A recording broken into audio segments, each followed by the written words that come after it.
playing Bo. That's two Dallas players. Wait, where do you see the pairings? GC chat. Oh, Zeph versus Adam Kassar. Okay, that's. like Muhammad posted it? We are live now. Yeah. Okay. All right.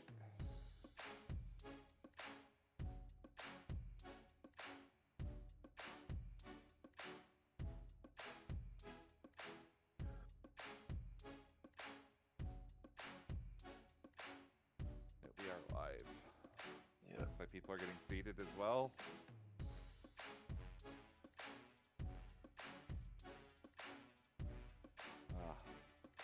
LSPB.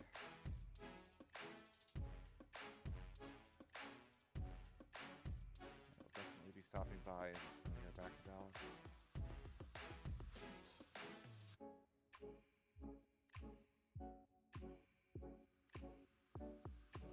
Lots of fun people there that I see. Yep.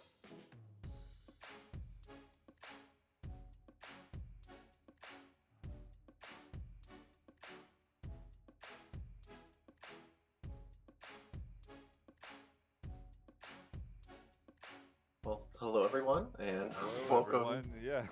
to the Lone Star Pack Breaks Texas Materia Cup. You're listening to Ghoul and Tori. How you doing, Yep. Ghoul? We're going live now. Doing good. I'm excited. Get to do some commentary for Materia Cup, which I haven't done in a while. I think the last time I've done commentary for a live tournament was when we played, or last year when I did this. Yeah. For me, it was the Warlords event hosted at LSPB a couple months back. That was a lot of fun. That was exhausting. It was a whole day. And I imagine today's going to be exhausting as well. We're going to have a lot of games for you guys today. Should be a lot of fun. I'll be here for the first two rounds. Tori, I think, is going to be here the whole day. So, a little jealous of that. But unfortunately, with the way that time zones are kind of messy, as it turns out. What a shock. Yeah, well, what time is it currently in your neck of the woods? It's 1 a.m. 1 a.m., okay, so... Definitely don't have to be up at 7 a.m. tomorrow for a pre-release or anything like that. And you mean 7 a.m. today? Yeah. I mean, I also do have to be up at 7 a.m. tomorrow, but let's not get into that. You know, that's a problem for future Ghoul. The problem for current Ghoul is let's get ready for these awesome Final Fantasy matches. So this is the final tournament, basically, or final relevant tournament for Dreamlike Oceans outside of maybe some LQs. Like I know that Melbourne has an LQ next week that Blissful Eternity won't technically be legal for. But this is one of the last Materia Cups that should be played under this set. And honestly, I've talked about this on my channel a bit if people follow me or anything like that. I think it's been a really interesting and a really cool set. And it feels like this is the first time in a while we've had like a really true new meta with a lot of different cards and a lot of different decks that are viable. Seeing Wind come back and not just as Storm is great. Seeing MBM as this kind of new face of Water Lightning mid-range. And some old faces too. Warriors and Gigawall still, showing their worth. It definitely feels like the 5 best decks are kind of, I don't want to say figured out, because I think there's a lot of decks kind of just below the surface. Like you took that, the Unicorn Control deck, as you called it, or Esper Control. And like that deck did great and top. Like I think there is a lot kind of sitting under the surface, below those top 5, Gigawall, Icewind, MBM, Warriors, like package. But we'll have to see if any of those can kind of make it through at this last Materia Cup. And 100 players, from what I've heard, is very good sample size, a great turnout for this event. Yeah. Looking at the realm of pairings, I think its total is 95, if I am able to do my math. So just shy of 100. A lot of names I recognize on this pairings sheet, so I'm sure we'll get some really good matches for you folks. I think it is an interesting meta. I think the one of the more interesting things about it is that of those, as you mentioned, 5 most popular decks we're seeing right now, the most successful at least, they all they all attack the game in very different ways, which means that trying to build any kind of, meta contender to try and, counter those decks is really difficult because there's just a lot of different tools you need to be able to include in your deck to be able to beat Storm versus beating Crystals versus needing to beat Warriors, right? These are all decks that have very different weaknesses, and being able to attack each individual part of the meta is extremely hard. And we'll see if any players are able to bring some pet decks that we haven't yet seen this format and get some success with them. I mean, like, I know that, like, again, we've only really had the 5 decks that have won Materia Cup level or I mean, like, depends what you consider Masters. Masters is such a weird thing to categorize because Masters is like this like level between LQs and Materia Cups. But like Japan doesn't have Materia Cups. They really only have like Continentals levels and then Masters, which is like smaller than Materia Cups but bigger than LQs would be. But like we've only had those 5 decks that have really won the Materia Cup level or higher events, but there's a lot that I still think is viable. I think there's upwards of 15 decks. Mono Water is doing well in topping. Mono Earth can still get there and do really well. We've seen Mono Wind show up, not even playing the Wind Water. We've seen Gull Wings as a completely new deck doing really well. Mono Fire is a fantastic deck as well. We've got your Tricolor Unicorn deck. My Earth Water deck that I've been screaming from the heavens is like just as good as the consensus 5 best decks. So like, I Dragoons.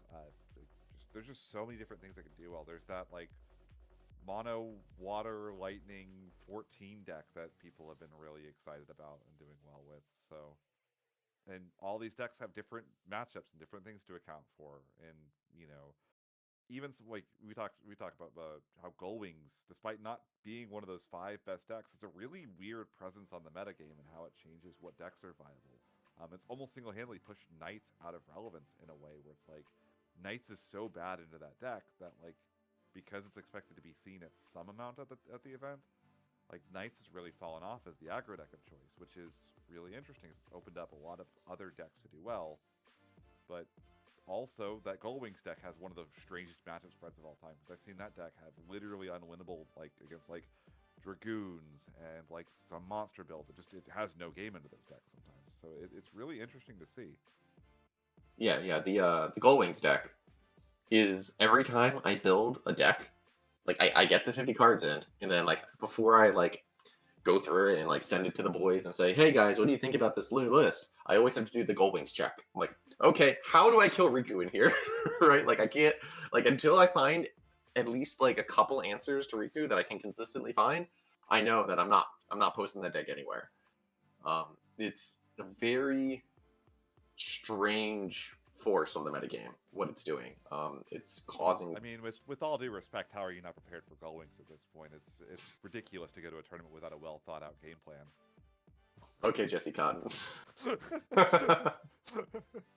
But no, I mean, like, it's funny because a lot of times your answers into that deck, you have to find them at the right time because if they get set up and they have the ject, your answers don't work anymore. And a lot of the answers are more expensive than Ject Block is, as it turns out. It turns out there's not much cheaper than free, but that is true. I mean, I do. It'll be interesting next set if we'll see like the Medine come out as like an answer to Ject because Ject can't stop it if Medine ends up being cast on him like as like a one of. Yeah, I do think that is an interesting way that if your deck going forward is weak to Gull Wings, then you can just like, if you have any searchers for Medine, you can just include like the one Medine. You don't even need the life forward. Like we don't need to remove the Ject from the game. It just needs to not be on the board right now. Yeah, get rid of the Ject and then. But I mean that's a next set problem. This set you got to figure out whether it's I got to resolve a Malboro or we got to get this Zondi, call Gull Wings, get a couple shots down as well. I think is another card, and it's funny. Like I'm wondering if someone will do this, but I want to see a Gull Wings player run Opus 1 Minwu, and then now the Vaughn doesn't work. And like I think if that happened, I think the Ice Wind match would be completely flipped on its head. But then you got a slow backup in your deck, and a deck that needs to go quickly to get set up too. Yeah, I could see that. I mean, even if you have 6 crystals, if they just have 2 Jack blocks, the Vaughn still can't get through. I guess maybe if you have like if you have like an Alexander that can eat one of the Jack blocks. But I swear that every time I play against this Gold Wings deck, if the Yuna lives 1 turn, ever, you just lose. Like, you have to kill Yuna on site every turn for the whole game. Or else, like, you give them it's like stressful too, because it's like, yeah, I've seen them do it as early as like turn 2, where they'll just go back up and then Unariku and like, cool, answer this, or I'm gonna next turn go Pain, Tidus, Ject. yeah, no, I don't think I've ever seen him take longer than turn 2 to get the Yuna down.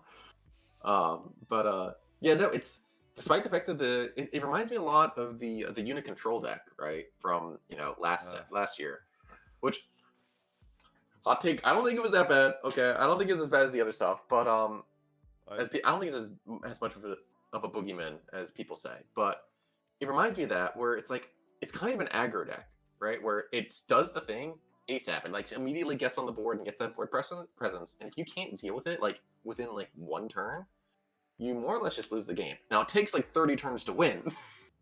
It's not winning immediately. Looks like we're hopping in on our first game here already. So just FYI, I believe we have to commentate this off of the stream feed, so we'll be a little bit delayed from what we're saying versus what you're seeing. Looks like we're starting off. This looks like Mono Earth versus Mono Water. I see a Claris ditching a Prish, and that's a Ash plus a Leviathan on for TN on the right. Give me 1 moment to get in there. Ditching a Genova Synthesis. We're going to play our Epitaph, search up our Leo. So we've got a bit of our combo going there. Wonder if we're going to go for like a minor or something for Jonathan's side, or if we're just going to move right on through. And we'll get a screen share just a little bit, so we're not going to be commentating off the stream feed. Yeah, because I imagine we're extremely far behind here. I've done this in the past, and it's like we're like it's always not ideal. So yeah, we'll get a stream feed in a moment. I mean, how do you feel about Mono Water versus Mono Earth? I would not want to be the Mono Water player in this matchup. It's pretty hard for you to actually get your Lena Leb combo online against a deck that probably has 2 or 3 Mist Dragons. Additionally, was the that I did not want to play as Mono Water when I took this to Continentals last year. The Mono Water has not changed that much. Like, sure, Realm is gone now, but a lot of people are replacing the hole in our heart with that Realm occupied with Golbez.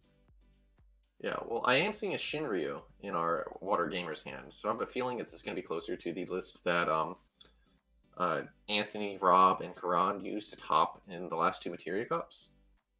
Shinryu is a card that's kind of coming back a little bit. Again, it gives you that out to the Gold Wings deck for a relatively cheap cost. And honestly, for a light forward, it's relatively castable. Like, in a pinch, if you need to find a backup, you can still just pay 5. And, like, it sucks. It's not the best, but it's like, it'll still get you your bunnies to, like, get back online. Looks like Tien has drawn his second Lapret anyway, so it's not going to be a problem. Yeah. It's also just, like, a fine way to find... For instance, ooh, do you see what Tien just drew? I did not. That was a Zoral Ja. So this is not standard Mono Water. This looks like it's the Mono Water 14 style build, which would explain the all the Mono Cat 14 backups we're seeing. Yeah, I mean, it's kind of one of those things you can opt into a little bit, where it's like, because so many of Astrologian, Lapret, Thornton, and Urianger just happens to be lightning. And I mean, like, honestly, one of the best cards in the game anyway is Cloud LB. We're seeing a Gilgamesh LB here. Not a card I'm a huge fan of normally. I feel like it's a bit of a tempo loss to play. Like, what are we eating here? We're gonna try to get like the Prish out. There's 2 Prishes there. Oh no, never mind. We're going for a Luso instead now. Yeah, probably just gonna grab another Alchemist, right? That's the water one. Yep, get an Alchemist, get ourselves up to 4 backups. That's a good place to this be. Was generally, like historically, I would say this has been mono Earth favorite, but it's not like the worst thing for mono water in the right situations. Like,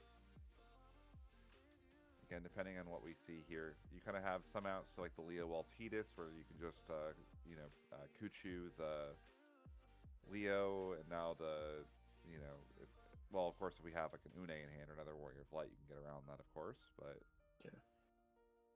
yeah, it was a little bit easier in the past to play around that, because if you had the Tyro up, you would have like that guaranteed water backup. So you would only need the 1 water card in hand to ensure your Tidus went through. Interesting, we got an Astrologian with the Luso there. We must only have the 1 Alchemist in the deck. It's I think it's possible that he really just wants to dig deeper to help find his Urianger. Well, there's a Yagrosh we're discarding, so we're trying to find. There's a Thornton. Like, we can always crack one of these bunnies if we need to. Looks like we took an Ash there, and then like the Thornton to the top. We're just gonna try to let Jonathan put that Thornton to damage. Always the fun little mini game where you play against someone that plays the Astrologian. It's like, what did I put on the top of the deck? Could be a burst, could be nothing. The thing is, we're leading this turn off with the Astro, and we're just discarding for hand size?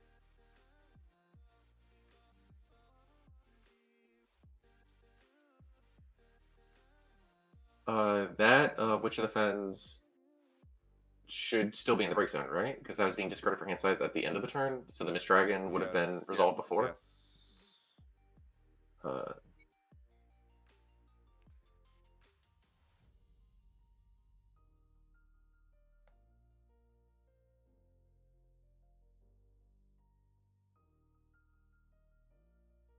There's the Leo wall next to the Prish there. So while you don't like hitting a Thornton into damage, it's kind of just undoing the discard for turn at the end of the turn. So it's not actually real card advantage like you would normally see out of an EX burst here. Yeah, I do wonder. I guess we probably didn't have that much there. Ooh, Ash afterwards. That can kill the Leo. Kill the Leo, yeah. Exactly. We have a Riku in hand, so we have a replacement if we needed it, but we're probably not. Imagine we'll just play the Shinju here and then probably pass the turn. I don't think there's too much more to push on. Yeah, the Riku, while it does give us the color fixing effect of the Leo, it doesn't feel really great to go like Riku into Tidus. We do have our stream now, by the way. I can switch over to watching on that. Perfect. So let's get that. I need to get this in a window where I can still read chat if I want to, so that'll work.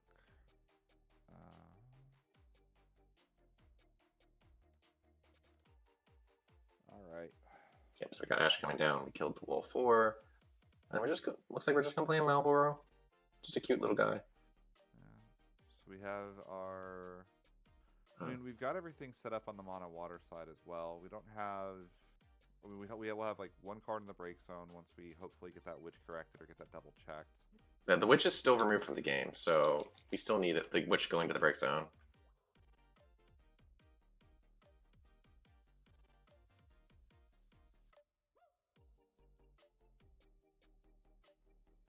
Can I increase volume? You should be able to increase the volume from me unless I'm literally maxed out. You should just be able to was it like click me? Is it like left click or right click? Right click me and change my, you should be able to change my volume unless I'm literally maxed out already. Steven.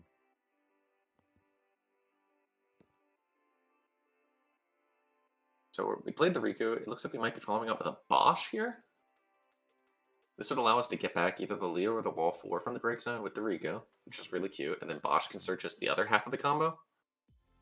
Alternatively, let me check and see if I can boost my mic on my end.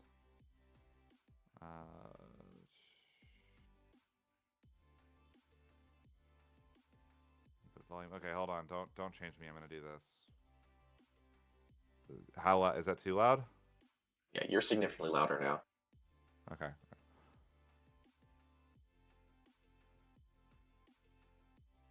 Oh, increase slightly. Then how? Okay. So hopefully that's better. Nope, that's perfect. Much better, Alright, much better. Same level. Cool. All right. nice. So I literally doubled my volumes, so that should fix that. Okay, cool. So I don't know if you were paying attention while that was going on, Daniel, but we just searched Neo X Death off of this Bosch we just cast.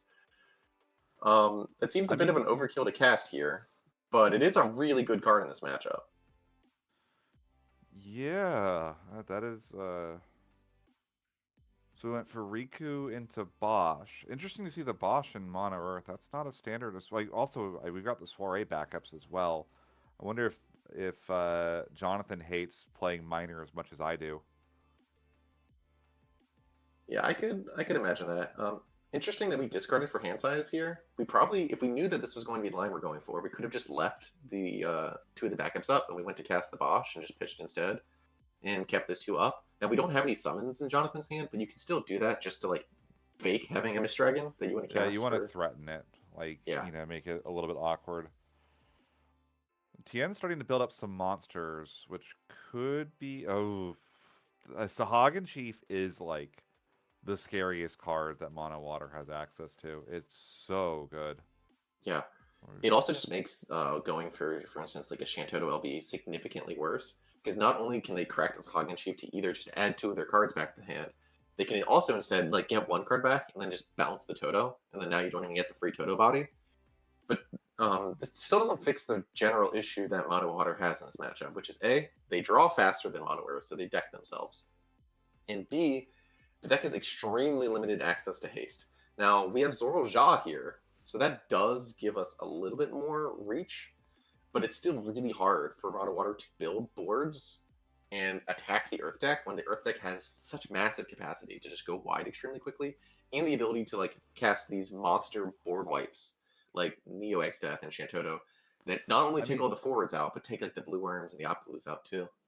this Seralja attack is kind like if Jonathan has the Prish special, this Seralja attack is kind of annoying because it's like the Prish can just chump block the Seralja if we don't choose it, but we don't really want to kill the Prish to begin with. Like we don't care that like you'd much rather get the Riku out of play if you have a choice.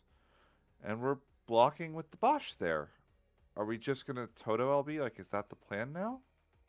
But if we're Yeah, I Toto can see LBing, we that. should have blocked with the Riku, right? So that's a very strange block. With like Bosch, you want to take the damage anyway. That would give him the Brave. Well, it looks like we're not going for Toto. No, definitely not. We're gonna get back the Prish with the Riku because we've cast a multi-element forward. Yeah, yeah. That's Yeah, gonna give Tien us the. has the cancel Ev in hand, but he can't realistically cast it here because if you cancel Ev, you will just get Neo X Death. He knows the Neo X Death is in hand. So now we're gonna go with Prish. We're gonna try to fight the Seralja.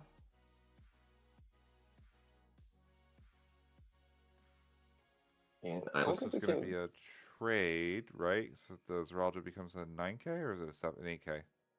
No, I believe he's a 9K. I believe he lives in Amat.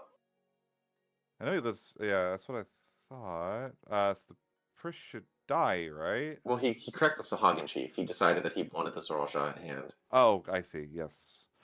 But That's. I mean, I guess there's not a way to get it back, but I don't love that to be quite honest. And because like right now, like sure the cancel Ev is in hand, but like Neo X Death is basically threatening lethal at every point for the rest of the game, thanks to like the Warrior of Light. Like if we can just keep any forwards, we're kind of putting the Mono Water player in a bit of a rough spot. That Breakstone's not really anywhere closer, and that probably usually they run two. That's the 9-cost Levy, and one of those was in the Breakstone for the first discard of the game, and the other one's just now gone to damage. So we're not going to have access to like the classic Lena Lev if we're on the standard two 9-cost Leviathans, which I have to imagine that because we're on the Zeralja, we don't have room to play 3 copies of like Big Levy. yeah, well, I imagine because we're on the Lightning cards, there's a decent chance we have something like a Thancred in the deck. That's true. That could be. Which, especially because you have all these water characters, like Thancred is even like another way to get back your big guys like Levy. But even still, like if we don't have the levy to get back with the Thinker, there might not be anything we want to get back. We're thinking about cancel levying this Une. There's enough cards in hand. If Tien goes for this, that Neo X Death is just going to eat him like alive, right? Like you would just slam the Neo X Death, put him on no forwards, almost no hand. Why would we cancel this, right? Like it's cheaper to just replay the backup next turn. Oh, he's looking like he wants to. Like they were pulling cards in hand. Oh, I do not like that. Uh, yeah, like Jonathan could just dump hand for Neo. Oh, I would have just dumped Neo X Death there and just gone, okay, cool. You I mean, have. I don't think there's any reason to, right? Like Maybe not. Maybe not. you're I just just wouldn't give him a chance to draw into it again. But like yeah, I don't like cancel live is like the most important card in this matchup for the water gamer because you need to cancel the Total LB and you need to cancel the Neo X that you know is coming down, and that's you don't usually run any ways to get the levies back. Like there might be one copy of Echidna. Like every single one of those cancels is so vital. and also, I mean, I guess we have the Zeralja in hand, but like the Zeralja, we're not on damage 5 yet. This Zeralja can't attack. Okay, well now it can. We've got a witch. Okay, well, That kind of fixed. But let's say like the Zeralja has to get. You want to kill this Une, but you really can't while the Warrior of Light's in play. But which is going to solve a lot of our issues here. But I mean, once yeah, again, though, I mean, I guess like the Neo X is going to be expensive here, but it is going to eat a lot of this board unless Tien can get one more water character in play to fully power up the Sahagin Chief. But like even that's only going to protect the Ash.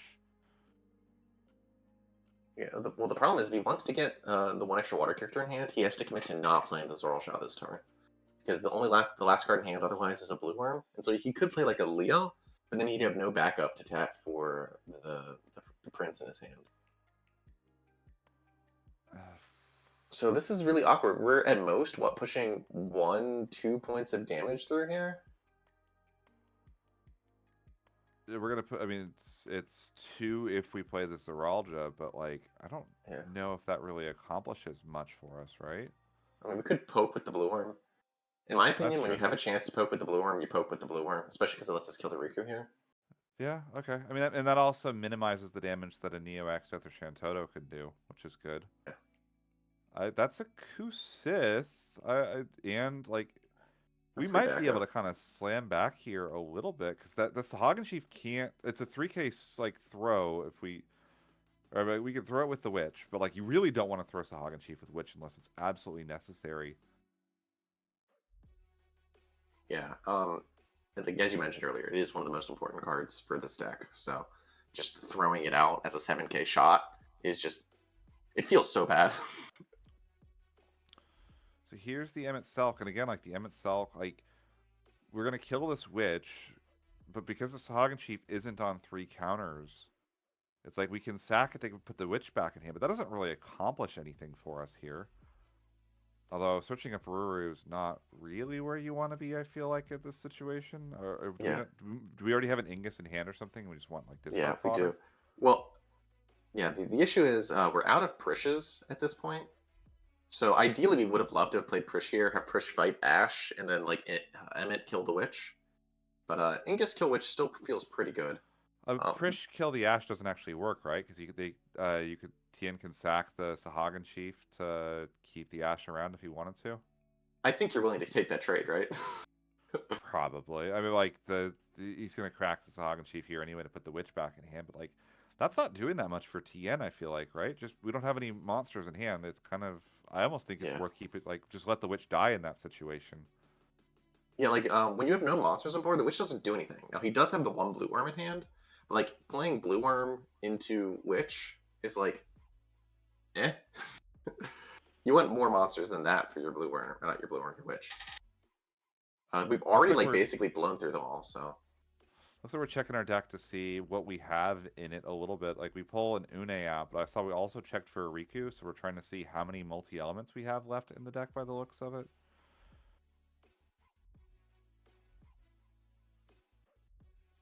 So we still have the Zeralja for Tien. That can get in, but like Jonathan's on, is it 4 damage right now? Yeah, 4 damage each way. So like at most, Jonathan's going to take 2 damage here. And now the Zeralja isn't live. This is why I really don't like this like Zeralja tech. It's so vulnerable. Like in a format where Seymour is Oh, such a defining card, or like, you know, Gigawall, you have all these dull freezes. The only way you cast that Zeralja is have Urianger down or discard a second copy of itself a lot of the time. do you want to see Jonathan's board disappear? Tien just drew Shinryu.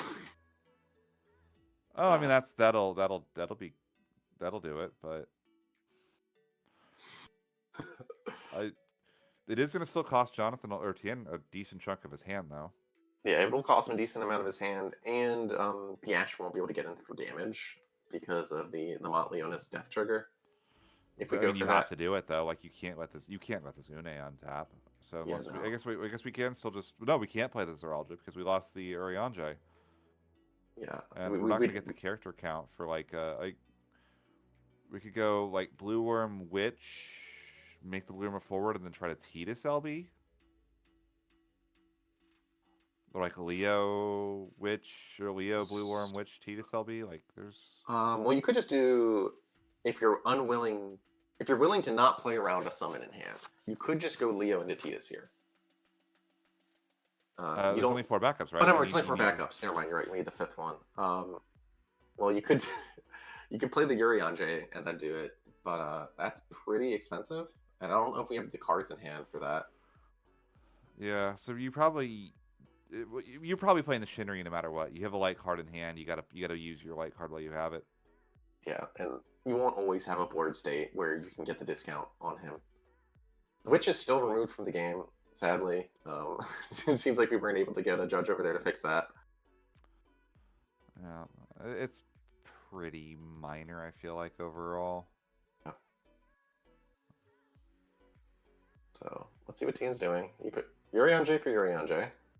Looks like we put the Japanese one in the break zone and we played the English one, making sure that our opponent can read it. So yeah, we are gonna go for the Shinryu here. We have 3 in hand. The Shinryu or two in. Is that 2 in hand? Is this literally our whole hand to wipe this? Jonathan hasn't used his LB at all, notably as well. Yeah, it looks like we're blowing everything. Yeah, this is going to be a tidal wave by the looks of it. So we'll have one card left. Yep, and we didn't bother attacking with the Ash because we knew that damage would go out through anyway, so you might as well have the active forward. So it's a Minfilia and an Emmett Selk. We could go. I mean, the Emmett Selk's a little awkward here. It doesn't quite deal with either the Prish or the Shinryu, but still a nice card. We could ditch to.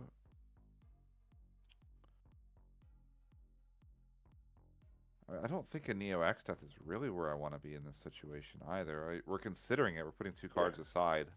I think there's no world in which you cast Neo Exeth over Shantoto here. Shantoto costs 1 less, which is extremely relevant when you have an odd number of backups. I mean, also just not the 2 backups leaving for Jonathan. I think is so bad considering like we're not even threatening lethal here. Yeah, you don't want to lose your backups, and Shantoto is symmetrical when Neo Exeth isn't, right? So you'd rather use the symmetrical board wipe when the board is asymmetrical, like this. I'd say like, is there like a Noctis line we could have looked at potentially, where it's like we go for Noctis? Not quite. We are going to get a bunch of big bodies into play here, though. Montleonis. So this is 5, 6, 7. Cost right now. It's going to cost 4. This can get back our Warrior of Light. This can kill the Shinryu potentially for us. Leave the Ash in play. And this is what Mono Earth does. It almost, when it gets to this point, it almost feels like a Storm deck where it's like, you know, we're about to do our 3rd cast of the turn here. Ditching the Neo X Death. I am surprised by that. I mean, like, we're past the point where there's going to be that big board of monsters, though. So, like, maybe we just don't need it. We still haven't used our LB at all. I'm trying to decide between Une and Warrior of Light. I like the Warrior of Light here. Get that Shinryu out of there, reduce the damage potential, and like threaten to do a point of damage. Yeah. This does get us a damage 5 for Zeralja, but we've seen 2 of those go to the break zone, I think. We did see him discard one for the tidal wave the previous turn, the one that he bounced back to his hand. Yeah, but I think with the Montleonis, it's going to be pretty hard for Jonathan to die here, which is honestly why I really would have liked just keeping the Neo X Death in hand. Because, like, we put Tien in a spot now where Tien has to clear this board again, or the Neo X Death would have just been lethal. Yeah. Yeah, no, I agree with you. I would have really liked the Neo XF to stay in hand here. Just so that way you can just keep threatening it every single turn. And basically tell Tien, if you ever go wide, I will rip out your soul. Not even that. Like, just the fact that Neo X Death is one-sided just means, like, if you don't answer my board every single turn for the rest of the game, yeah, you die. You just die. Yeah. And, like, that's the real threat of Neo X Death. Not even so much it's great that it, removes monsters, removes forwards, and, is a board wipe, but it's so expensive, you don't really want to use it reactively. But, like, when you can use it proactively as, like, this is the end of the game. Yeah, it doesn't matter how many backups you lose if your opponent is dead. Right? I'd be willing to sacrifice all my backups if my opponent immediately exploded. I'll sacrifice God. Forgive the random Yu-Gi-Oh references. We both have played more than our fair share of it. Yeah. Y'all are going to be surprised when we start doing a Twitter Freaks episode in the middle of this commentary. Yeah. I see some people in chat, like, LB Leo, LB Titus, but I don't know if that's, like, what does that really accomplish? We could, like, draw a card, we could, like, tuck the Warrior of Light, and it's like, and I guess Jonathan lose a backup. But again, and honestly, if the last card in hand is a Coup Sith or something, we could still Neo X Death next turn. I'm pretty sure. Yeah, it's like, we'd still be dead in that situation. That's a Zeralja. We are on damage, but we're on damage 5, so that'll kill 2 things. That's a little better. Well, we'd surely take the Thornton to then grab the Zeralja if we wanted the Zeralja. But although it is arguable that you just want the cards in deck at this point. Yeah, that's the other thing, is that Tien's also just running low on deck space, too. Yeah. Again, we have the Zeralja, damage 5. We're going to be able to pop 2 forwards with it when we do attack. Yeah, Tien is deciding that he values the cards in deck more than a card in hand. I think we should probably have done that. No, never mind. Not see. Oh, we're just not seeing the line. There we go. Took a little bit. Okay, make sure you shuffle the deck for using. How many cards is that? Is that like 7 cards in deck? That was a shuffle. All right. So, and then we're gonna go ditch the Thornton, play out the Zeralja. The Zeralja can attack. We kill the Emmett Selk and the Warrior of Light. Oh, no, we have to kill the Ingus. Otherwise, we could chump that. Yeah. I'm not sure you even need to, honestly, though. Again, if we have removal to get past, like, if Tien can't really even attack with the Ash here. Like, we need the Ash on defense. Just let this damage through. Go to damage 5 if you're Jonathan. You feel pretty fine. None of Jonathan's backups are breakable, so losing that Toto isn't the end of the world. Yeah. We can go... And actually, with the Emmett Selk in play, Noctis... Is Noctis lethal? Like, Noctis, LB, fight the... no, we need to get past both because it's only damage 5. Yeah. Yeah, both of these would need to connect. Noctis if we top deck like a Leo, though, we could do like a Noctis Leo wall scenario and maybe push through. And that'll kill, yeah, because Noctis kills the Luna Freya. There's a Coup Sith in hand, so that is the card. Can we just Coup Sith Neo X Death and win? Yeah, we can. Yeah. Coup Sith Neo X Death. That's game. Tien has 1 card in hand, can't cast a Cancelev. That just is game. Yeah, so unless... No, we don't have enough. No, we don't have enough. Wait, no, if we Coup Sith... You're right, we're 1 card shy. Why did we discard Why did we pitch it last turn? Oh my goodness. Yeah, no, it's... I mean, like, I get it. Like, Coup Sith kind of gives you access to everything. Like, it's a good card to have if it's the last card in your hand, because you always get access to whatever the best card in your break zone is. But in this situation, we're kind of in a spot now where we don't have that. Where do we go instead? Well, we could Coup Sith back the Ingus still. Coup Sith for Ingus. Play Ingus. We have the Mont in play already. We don't have any color fixing for multi-element because Tyro isn't around anymore. Yeah. Go for the Vincent. Vincent. That's going to clear the... It's going to clear everything but the Ash? Yeah, and... Do we consider... That's the last Zoralia. Is it worth considering party attacking here? To... Get the damage through? Get the damage through? Like the Vincent has first strike? We're not going to. I guess it would depend on if there was a way to get the Zoralia back from the break zone, which I don't know if we've seen anything like a Thancred that could do that. We have not seen a Thancred as far as I know. So we just drew Lena and Opus 14 Shinryu. The Shinryu hits 369, so nothing on Jonathan's side of the board. I would just blow up his own Ash, right? Or no, Shinryu's one-sided. It's one-sided. And the Lena. And as far as I know, all the Leviathans have been either removed from the game or hit to damage. Yeah. So that can grab back a witch with no monsters. Yeah, that's not ideal. No. And like arguably, if you're Jonathan, if Tien casts the Shinryu here, you probably don't even want to kill it. Like you wanted to draw him cards. As someone who has cast that card his fair share of times, I can tell you it's very stressful in the late game when you've got like 3 cards left in deck. I have won a game by canceling the draw with Shinryu with my own Ishtola.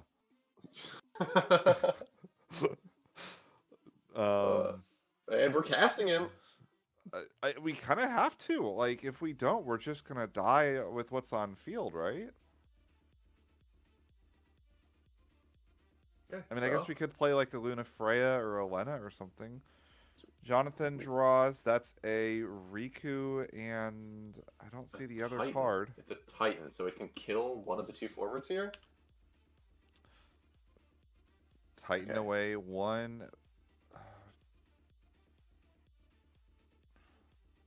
Math. That's gonna. That should be it. That's game. Game. Yeah. Swing with Emmett Thornton. I don't think there's. Do we have any summons that are cheap enough here? If we have like a bounce summon, which like a unicorn, if we have one, or something like that. No, Kukulin does not stop. It does not remove the power boost from Mott. Is the issue here? So if we attack with Emmett here, we still trade with the Ash, and the Mott Leonis gets through.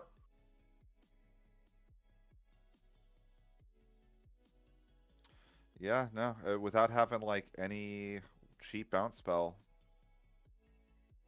We're gonna try. I mean, we literally just searched the deck, so I feel like if we had the answer, we would have played it, and that's gonna be game. I mean, I think that the big thing for Tien was we kind of sacked our whole board of the Witch, and we had the multiple Gaos as well. Like, we really needed those monsters to stay in play, but we couldn't commit the monsters to the play because we knew that Jonathan had the Neo X Death in hand the whole time. Yeah. Because we lost that Leviathan on that one crucial turn trying to protect our Urianger, it made it so that we had to sacrifice all of our monsters, because otherwise we knew we were going to lose them anyway. Yeah, I feel like, to me, that was really the kind of turning point. And again, that's kind of the tricky thing about playing Mono Water, is it's one of those decks where you can make a mistake basically 4 turns ago, and that can be the mistake that costs you your tournament, basically. Yeah, for sure. It's just a really tricky deck to pilot. Like, any monster deck, obviously, is a really tricky deck to pilot, and you have to have amazing foresight, like only the smartest people can play monster decks. I mean, it's also just a thing that happens when your deck is intended to go 30 to 40 cards deep. You're going to see so much of your deck and have so many options and so many decisions to make that you have to make the right one. And if you made the wrong one 3 turns ago and you now have the wrong number of cards in hand, or the wrong summon at the time, or you didn't get the right monster into play, like you had a Malboro and an Apkalu, and you played the Apkalu and you lost the Malboro on a later turn, sometimes that's just enough. Yeah, like you often see it where, especially with these water decks, often you're like have to manage your hand size, manage your backups active, manage cards. Like, there's so many times turn 1 right where you have an Apkaloo and an Malware in hand, and one of them needs to be discarded to cast your backup. And you don't know which one you're going to need 3 turns from now. It's really annoying. Like, is this going to be a deck where I need to kill a Yuffie? Or are they going to draw free Alex? I'd rather them kill the Apkaloo, who only cost me, 1 crystal point and no cards, versus the Malboro, which I just feel like I lost everything, right? Very difficult to manage that stuff. And those monsters, the quality of them's kind of. I used to like back in Opus 18, I had this like mental shortcut of like never discard a blue worm, and you can't keep that mental shortcut anymore. There's just too many blue worms in the deck, as it turns out. But like very well played by Jonathan, getting there in the end. Very well piloted. Again, it can be tricky, and we saw how close Tien was to pulling that back a couple times with the Shinryu board wipe, and some of the points with the Zeralja, like the Witch top deck at the right time. I feel like the only thing that Tien was missing, he was like kind of 1 card short multiple times, where like every time a Sahagin Chief was played, he had to sack it before he got the 3 counters on it. Like little things like that, when it was just enough to get him over the line, it felt like. Yeah. I will say that the Zeralja was actually quite impactful in this matchup, even though it wasn't able to get him over the finish line. Because it was able to give him that haste threat that water historically lacks. So, like, being able to say, no, you just can't make like an enormous wide board every turn and then just wipe me every turn. I can actually like have damage threat from hand, so that once I get you to damage 4, damage 5, you actually need to be scared, right? You can't just rest on your laurels and say, I'll make it there eventually. Yeah, or I'll wipe your field every single turn, and then like you can build as big a board as you want, but if everything dies, what are you going to do? And you're going to deck out first. As the Zeralja made it where that wasn't really a possibility. Tien was going to have attackers at least a couple times over the course of the game. Yeah. Also, just a lot of removal. The Earth deck relies on him itself, and just being a 9K is a pretty nice place to be in general. Good format to be a 9K forward, especially one that doesn't cost 5 or more. Yeah, I would say in general, being a 3 cost. If I were being ported into the card game and they told me you can be any cost you want and any power you want, I would like want to be like a 4 cost 9K. A 4 cost 9K right now is about the hardest thing to deal with. You're at a Yuffie range. You don't die to free Alexander. Don't die to Cloud. Yeah, Cloud's not an option. You're just kind of in that like sweet spot. Not a lot of those, as it turns out. Especially not a lot of relevant ones at the moment. Yeah, I mean there was a 4 cost 10K in this game, and as you saw, he was a bit of a menace. Yeah, he got some damage in. Killed some things. I've heard that Warrior of Light card's pretty good. All right, so that was round 1. So if there's 100 players, that should be what, 7 rounds of Swiss? Yes. Under 128 is, I believe, 7 rounds. And I believe if you go over 128, it's 8 rounds. I'm jealous. Our Oceania Materia Cups, we get about 5 rounds, 6 rounds of Swiss on a good day. Because no one lives on the bottom half of the planet. Yeah, no, we do not have the population y'all do, so. Have I picked up a bit of an Aussie accent in the last 2 years, or do I sound completely American still? Would anybody be able to tell? No, you still sound Texan. I'll take that as a positive. Sure.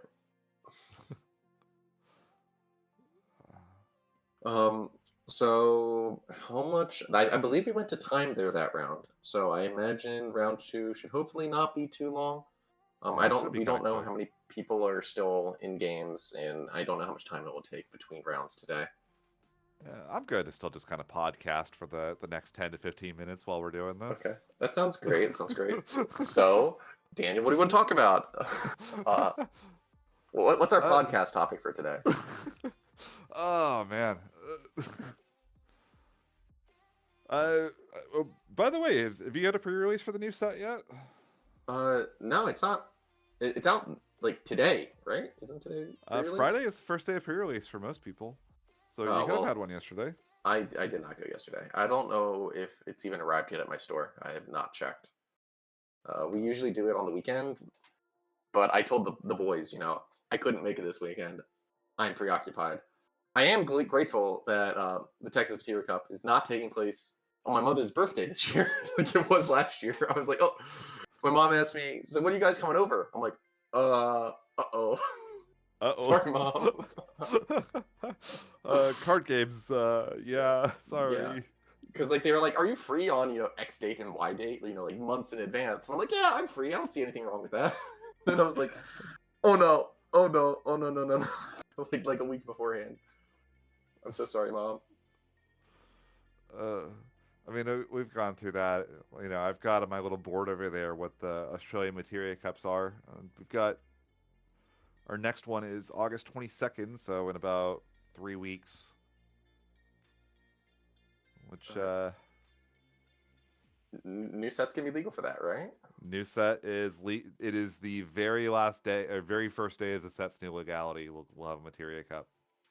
Yeah, I mean, we basically have the same thing over here with Florida coming up, and I'm gonna let you guys know I have no clue what I'm playing. I have some ideas. I'm you know me, y'all know me. I'm cooking all the time. One of these days, I probably should do this at the end of an opus. I should scroll through my Materia Hunter page. I think I have 80 to 90 decks built in Materia Hunter for the last set. I don't know if I have that many, but I already have like 15 or so for next set. It's there's just so much weird stuff. Very, very strange cards that require you to like think about the cards you put in your deck in a way that you just kind of haven't had to before. There's also like a lot of like weird evaluations that I think people are gonna have to come to. Like one of the big ones for me is the new Shantoto. I don't know if that's a card like Refia where you just slam your whole backup line as mages so that it's a one-sided thing, or if you just say, I'm going to play Shantoto in main phase 2 after I use all of my backups every turn, and I'm not going to care that my whole field is dull frozen because you're also dull frozen, and Shantoto is going to get me over the line anyway. Yeah, no, but exactly. That's a card that requires you to like really rethink what you want to put in your deck and why, and it like makes you have to reevaluate just how you are playing the game. I think the Zidane, for instance, is a card that does a similar thing, where yeah, it's in an element where there's a lot of stuff you can play for free, and so you're like, well, I want to like play Tyvis, for instance. Like I'm a fire card, I want to play with Tyvis, but then Tyvis wants you to play a bunch of cards that you have no way of casting. But then if you play Zidane and you flip the Tyvis targets, now you can't cast him. Your Zidane did nothing but remove Tyvis targets from your deck, and you're like, this is weird. I have no idea what I'm doing. Right? Like, I also think that like most legends have some sauce to them. There's like something about them that is worth looking into and worth testing. Even some of the ones that I don't like. I'm like, I could see this card being a problem for me if this happens. And it's like, how consistently can that happen? Like Luso's a good example of a card that like Luso's a card I'm probably not ever sleeving up, but it is a card that I am terrified that I'm going to sit down in a Materia Cup and my opponent's going to go turn 1 Luso and get 3 hasters or something. Yeah, no, absolutely. That falls in the same boat as Toto to me, where I see this card reveal and I'm just like, I'm never going to play this card. But I don't know how good this card is. But if the card's good, I'm going to be very upset. I don't want to play against this. It's weird because I don't like playing against. I've gotten better at not despising ice over the years. I used to despise playing against ice in like Opus 15 or Opus 16. It used to be a big joke because back then I was testing with Hood's Claw and Travis, and every freaking time at the start of a set, I would play Travis and I'd have all these cool new cards in my deck, and Travis would play mono ice, and I would just be like, I want to play cool things. I can't do that if my hand is in the break zone. Stop. I understand completely. But now I there is like a certain satisfaction sometimes where it's like I have locked them out of the game so thoroughly they will never get to play again, and it's like, it's glorious. as much as I despise playing against ice, it is one of the colors that you can find like near deterministic victory lines where you lock your opponent out of the game, and it does not matter what your opponent draws or what cards you hit into damage for like 5 turns in a row. You know, at this point, the game is over, and it's just a formality. That and it can't like other elements don't have that in the same way. But ice. So apparently round 2 is about to be posted, so we should have that up pretty soon. Okay. So that should be fun. Yeah, no, I mean, like, I'm sure my playtest group in Australia probably hates me at this point as well, because, like, I would play a lot of, like, Mono Ice Chark. And, like, if you think, like, the Earth Water build is evil, so the Mono Ice build sometimes you would just, like, also would be, like, Kurosameing them on top of ripping their hand. And it's like, I'd rip their hand and I'd play the 4-cost Kurosame and lock their backups. And it's like, not only do you have to answer Chark, you also have your backups locked and I'm drawing extra cards. And also, here's a Sid Randell sitting next to Chaos now, so you also have to choose. I used to love it. It's like they would have a removal spell. It's like they'd have to choose between do I kill the Sid Randell or kill the Chaos, and you know that things are going well when that happens. I don't know. As a man who's played so many games against Shark, I've accepted how Shark is. As a man who only plays like 3+ color decks, I've accepted how my role in life against Shark. You're like, it is what it is. I'm gonna have random off-color monsters on my board. Shark is gonna cost 0. It is what it is. I will say one of my favorite cards in those Mono Ice decks was Len. And now having double Len with Zidane, it's like, oh yes, more impulse draw off the top of the deck. You know I can't be trusted with that. I already deck myself in 3 turns normal with every deck I play. Oh. It's gonna be my goal. We're Yu-Gi-Oh players. If something says draw cards, we have to do it. We can't say no to card draw. It's so difficult. You can't. Like, it is my goal in tournament sometime next set to deck myself on turn 5. In bracket. If I can do that and still win. My last round of the Materia Cup in Sydney, it was a wind-water mirror, and my opponent got eaten alive by Zidane. And he was like, there was no chance of him winning. He was on like damage 5. I was on damage 0. He had 14 cards in deck. And he just says, you know what? I can't win this game. I'm going to deck myself this turn. And he just popped off, like cast everything, drew the rest of his deck, and then like lost the game on. It's like, my breakers are better for it. Let's go. I mean, is he wrong though? It was the optimal play to do. It really was. Yeah. He had no chance of winning. I mean, like, my Zidane went on the single biggest tear I think I've ever seen a Zidane go on in a wind-water match, or like a wind mirror. It's still in sequence. Sarah, when I didn't have one in play, Lulu, Rosa, Luso, Azura, and like, not only was his like, he fighting a losing battle with the Zidane himself, he had one Rosa and one Lulu in his deck because I stole the rest of them. It looks like we're about to get started with next round. Don't have names for this. Steven, it looks really small for us. Yeah, it's like, it looks like it's like vertical for some reason. Like it's like sending a vertical feed. Yeah. So I don't know how you can solve that. I can zoom in. Okay, but if I zoom in, it's still vertical, and then I can only see one half of the screen. Yeah, I tried the zoom button as well, and that's what I got too. So, which is weird because it's not doing that on the stream, I don't think.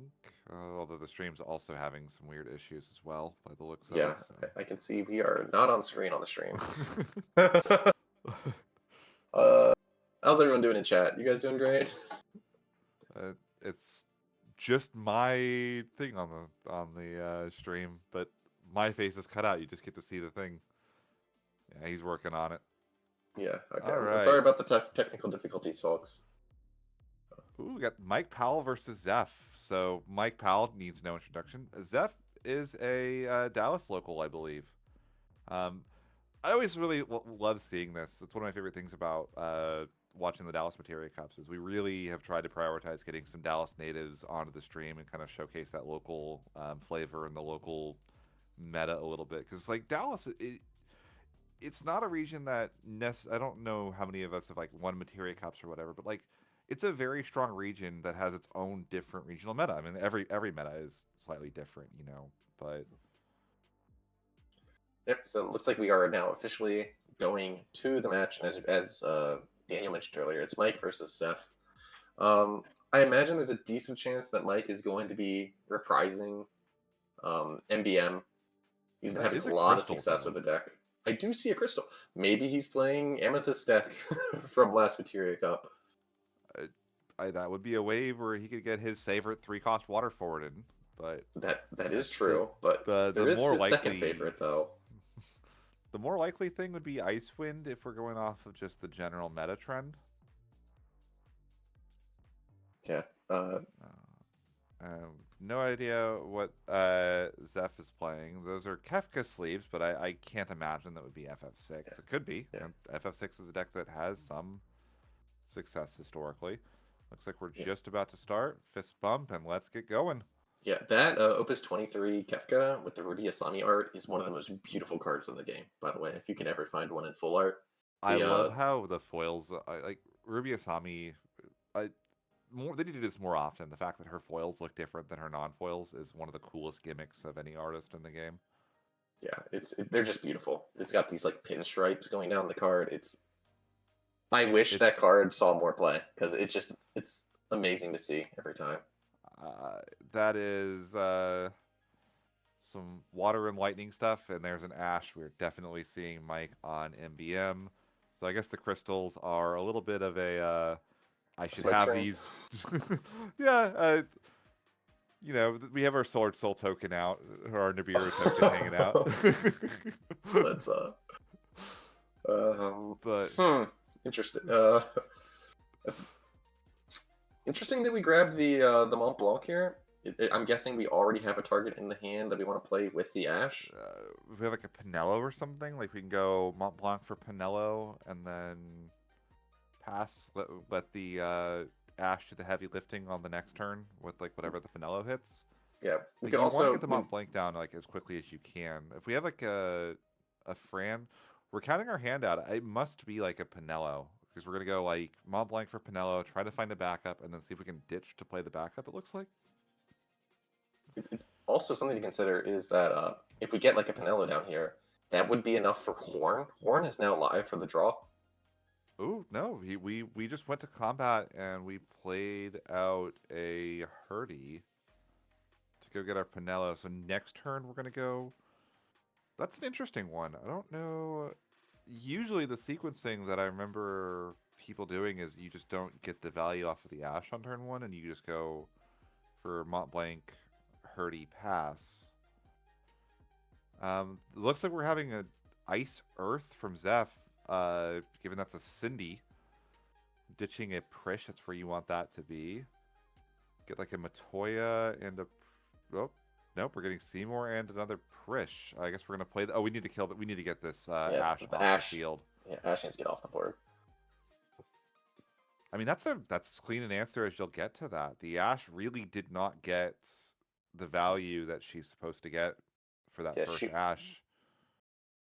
Yeah, she more or less just gave us a one-card discount on the backup, and then she discarded kind of one card out of the hand by forcing the push out early.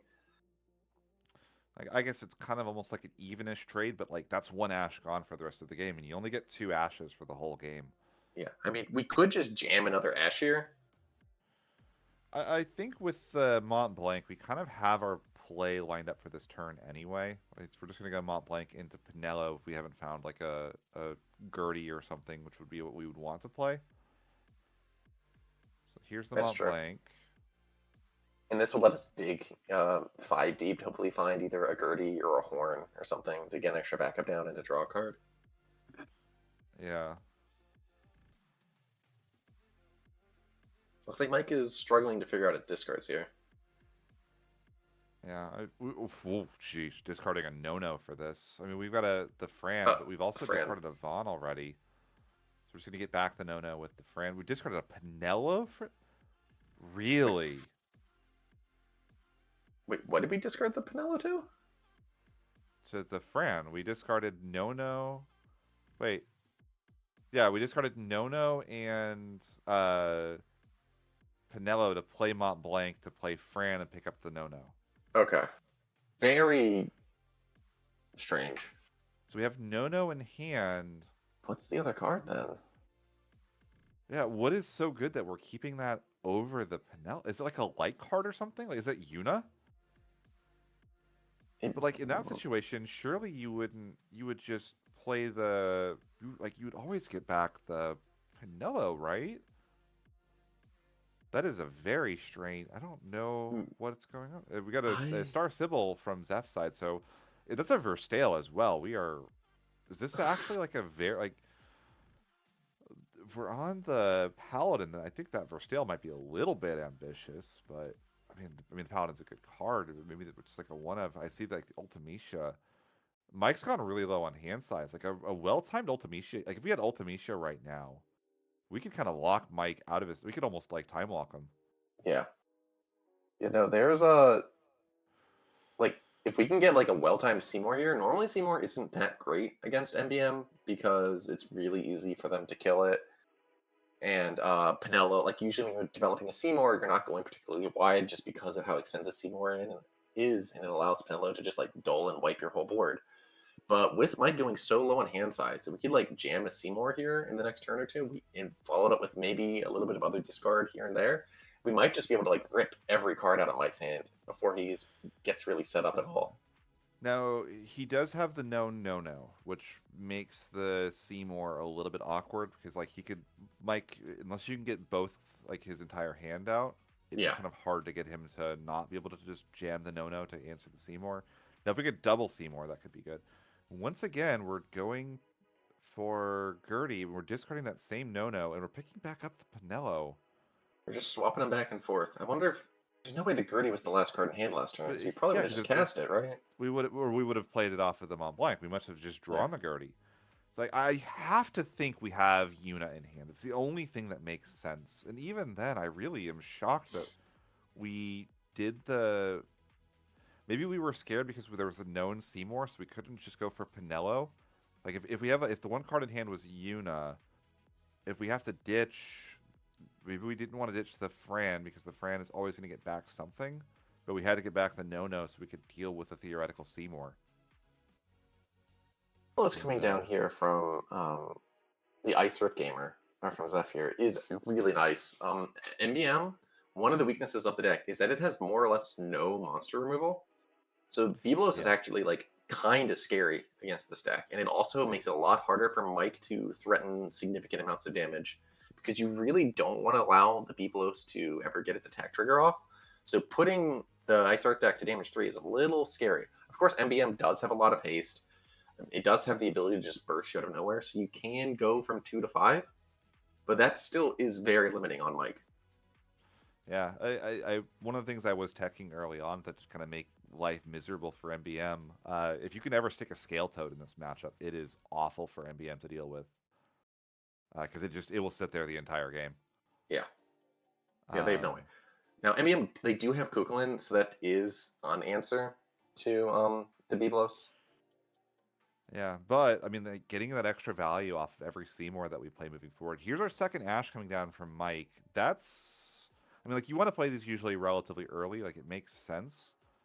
But like this is an early second Ash. Like if we get like Shantotoed or something here, which could very easily come down from Ice Earth, it's not Yuna because there's the Yuna. I mean, yeah, Zeph's probably very happy to see that go to the bottom of the deck. And he's putting it on the very, very bottom. He did not put it on the top of that pile. Yeah, we've played our Gertie. There's not usually another way of searching, so that Yuna's probably gone for the rest of the game. Yeah, Mike probably should have rearranged that pile to put the unit on top, but a lot of people don't think about that because most decks in the game had the ability, to search so often that it usually gets shuffled in anyway. But MBM is an exception to that rule. That was almost a whiff from Pinello there, getting the Vorpal Bunny at the last second to save face. There might be an argument here to just get this Prish out of play, but we also don't necessarily want Zeph playing another Prish if he's got one. I will say, Zeph really has not, like, the Biblos is good, like you mentioned, but we've got a lot of cards in hand. We've not developed much of a board though since turn one. We kind of have had to slow down a little bit after that turn one Cindy into Prish play. Yeah. As much as I like the Biblos, it didn't do anything this turn. I mean, that last turn cycle. So like developing it there didn't actually help our long-term econ like at all. We basically just took an entire turn off. And like we could have played the Biblos this turn and played that backup last turn and been in the exact same situation, but with just one more crystal point for access this turn, right? Yeah. Now, notably, Mike is not threatening the ability to use the Pinello here, so unless Well, I guess we have like a Miwa or something. A Miwa on hand could do it, but even then, you'd be discarding 2 cards for 1 Pinello spin, and you'd be getting the Miwa down.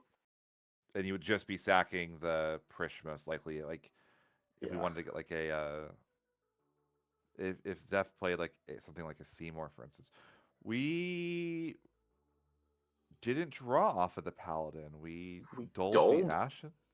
Why? He's not gonna block with the Ash anyway. I am extremely confused.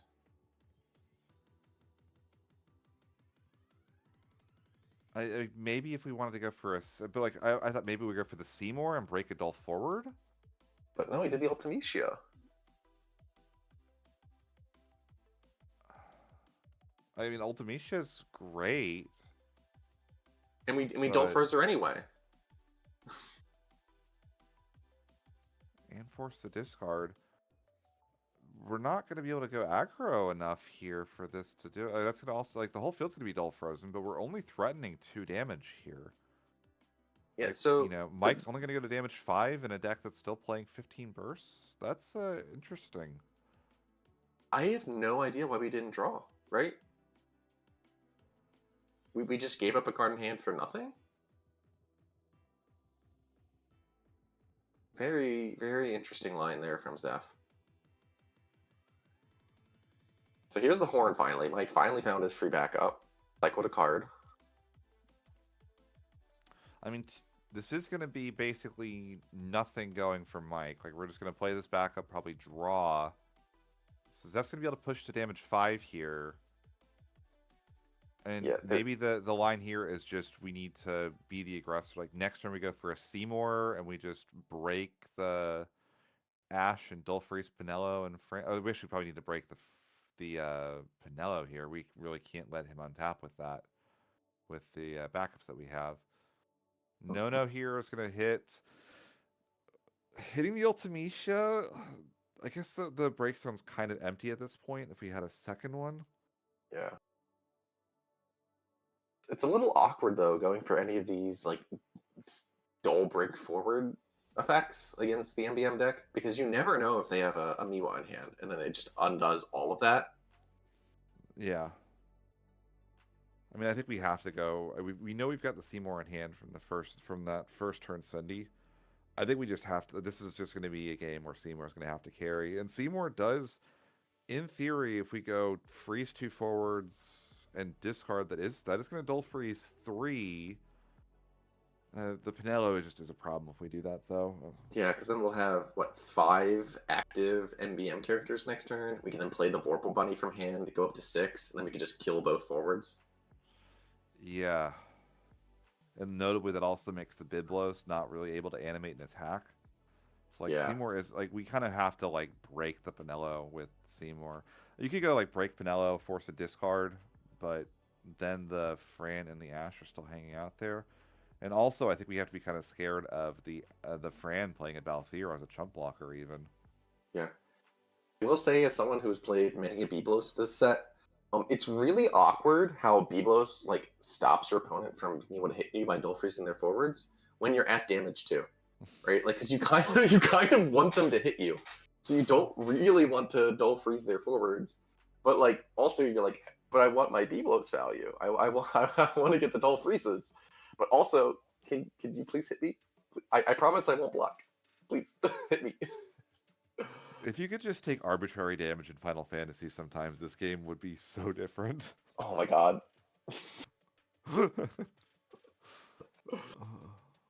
There's a reason why Bosch is one of my favorite cards.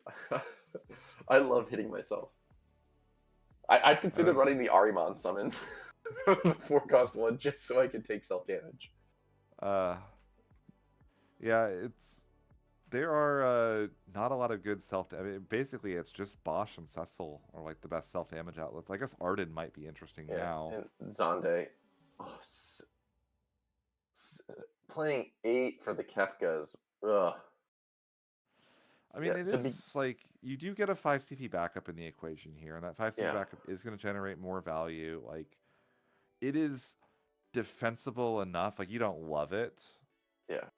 It's just a little sad because if we hadn't sacked the Star Symbol last turn, we would have been able to just played him for 3. Then we don't get back the Star Symbol by doing that, though. That's true. Another thing to play. Yeah, I don't know if there's another backup in the break zone. But we do get rid of the final Ash. So Mike is no longer getting any more Ash value. And each Ash only played one guy for free. Yeah, so, really not the best Ashes we've ever seen, for sure. What the... Just saw we had a little Ike jump scare.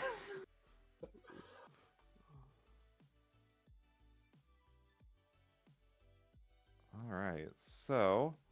Is that a Hien in the break zone for Zeph? Looks like we're preparing for next set with the mages. I was going to say, I do expect to see that card seeing some play next set.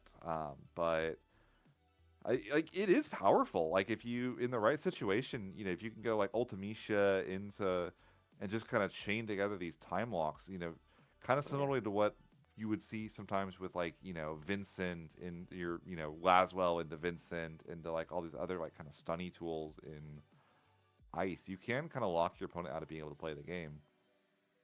I can say that Ian might be, or Hein, I don't know how to pronounce his name, might be significantly worse than Vincent. When there's a critical mass of them in your deck, and you go 5 turns in a row without ever untapping a backup, and every card in your hand is odd-costed, you start getting a little frustrated. Oh, no, that is the... So there's a player in Melbourne by the name of Ethan. He actually got second in our most recent Materia Cup. And he is just like, when he plays Mono Ice, that's what he does. It is, you will play, and you will... he said his record one time was he locked someone out of untapping their backups for 7 turns in a row. So Mike is thinking through his turn here. Notably, he does have 7 active MBM characters. And Zeph has 2 forwards, so we can just get rid of all of them. But yeah, I use imagine the last that's of our LB. Yeah, there's Leo. And are we gonna start killing guys, or do we have like a Balthier in hand and we just want to start murdering Zeph here? Balthier in hand isn't quite game, is it? Oh, no, it is if we have a. It is game. We have a lightning in the break zone. That's true. So if we have a Balthier in hand, we could potentially go for lethal line. Ice Earth does not have really any defensive bursts. So there's the Balthier. There's the Balthier. I guess we also have the Biblos though. It's gonna be hard to get in for lethal damage, but like, there's not a lot of threat going back Mike's way, is there? We're going to crack our Gertie. We are going for it. We're like, we're pushing here. We're trying to break the Kefka. Yeah. So we break the Kefka with the Gertie. Then we can attack with Balthier, attack with everything. In the moment he animates Biblos, you can just use Lightning in the break zone to dull the Biblos so it can't block. Yeah, and Balthier can give the haste to the Leo. Yeah, this is game. And we have, not only is it game, he's threatening 8 points of damage rather than just a normal 7. Really smart play by Mike as well, because we're not even giving the Prish a chance to special and live. Yes. So we'll have to see. Looks like we don't have any dull freezes for the Balthier, which would have saved us 2 damage. Yeah, so I think we have to find, like, a Medius would be the most likely burst in this situation that would stop this, right? Nah, you would need to hit 2 defensive bursts, right? Mike's threatening 8 damage. Because of the lightning in the break zone. Yep, and Mike's like, okay, you're animating Biblos. All right, hold on. Before blocks can be declared, we're going to tap this, discard a lightning card. Bring in the lightning and dole that Biblos. He's like, you got a Mist Dragon? Oh, we're casting Odin. We're not actually even using the lightning. Interesting. I was like, are we over? I thought it was like the new rules don't come into effect. Yeah, we can't cast your pay this way to bring back lightning, but we're not even bringing back the lightning. We're just going to cast Odin. He might not have had a second card named Lightning in the Berg Zone. That's true. But like, doesn't matter. That's game anyway. Congratulations, Mike. Yeah, as expected of a very strong player. I think Zeph kind of stumbled a little bit on backups on turn, after the Star Sybil, or like not getting the Biblos down again. It's a very strong card. It's good in the matchup, but taking the turn off to develop that instead of developing backups and more resources, really I think was the linchpin there that kind of gave Mike the opening, and Mike kind of calmly letting Zeph do the big Ultimecia play, kind of lock down a bunch of backups. But like that just isn't enough in a situation where MBM has so much value in all of its forwards and like so much value threatened. Like, Zeph was in an awkward situation where it was almost hard to get a value forward in play. Something like the Seymour that could have really, done some damage. But because Mike had the no-no in hand, it really didn't feel very good to run your Seymour when the no-no is just going to take him right back out of the game. Yeah, it's kind of amazing how much pressure just not casting the no-nos, right? Just knowing that it's in hand just scared off the Seymour, so that way Mike never had to deal with it. One of the difficult things in this game is knowing when your opponent has the answer and just recognizing you have to play into it anyway and just say, look, I know you're going to kill my guy. I know you're going to trade up on resources in here, but like, I have to go through this eventually, all right? Like, if you never play something that can get canceled by Amat because you know your opponent has Amat in hand, well, then you lose, right? Something has to get sacrificed to the Amat altar. Something has to get sacrificed to the no-no, right? The no-no will have her day.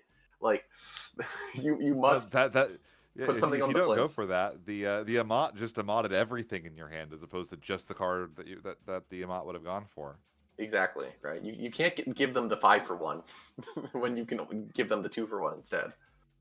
Yeah, again, very, very well played by Mike. I do think it was a difficult situation, and going second against MBM especially, even when it wasn't a great open for Mike, that Ash generates so much pressure, so Zeph felt priced into playing the Prish early, which kind of stunted him just a little bit, and MBM is so good at continuing to develop resources through just about anything, and has that crazy lethal push. He had 3 forwards and Zeph was on damage 2 and he died. Yeah. Well, I mean, I mentioned that with the Biblos, right? I was like, Biblos is scary for MBM because they don't have any monster removal. However, they had the capacity to murder you from 2. Especially when you're in a deck like Ice Earth where your summons aren't great defensive tools, right? Like Hecaton Kyre, amazing summon. Mist Dragon, amazing summon.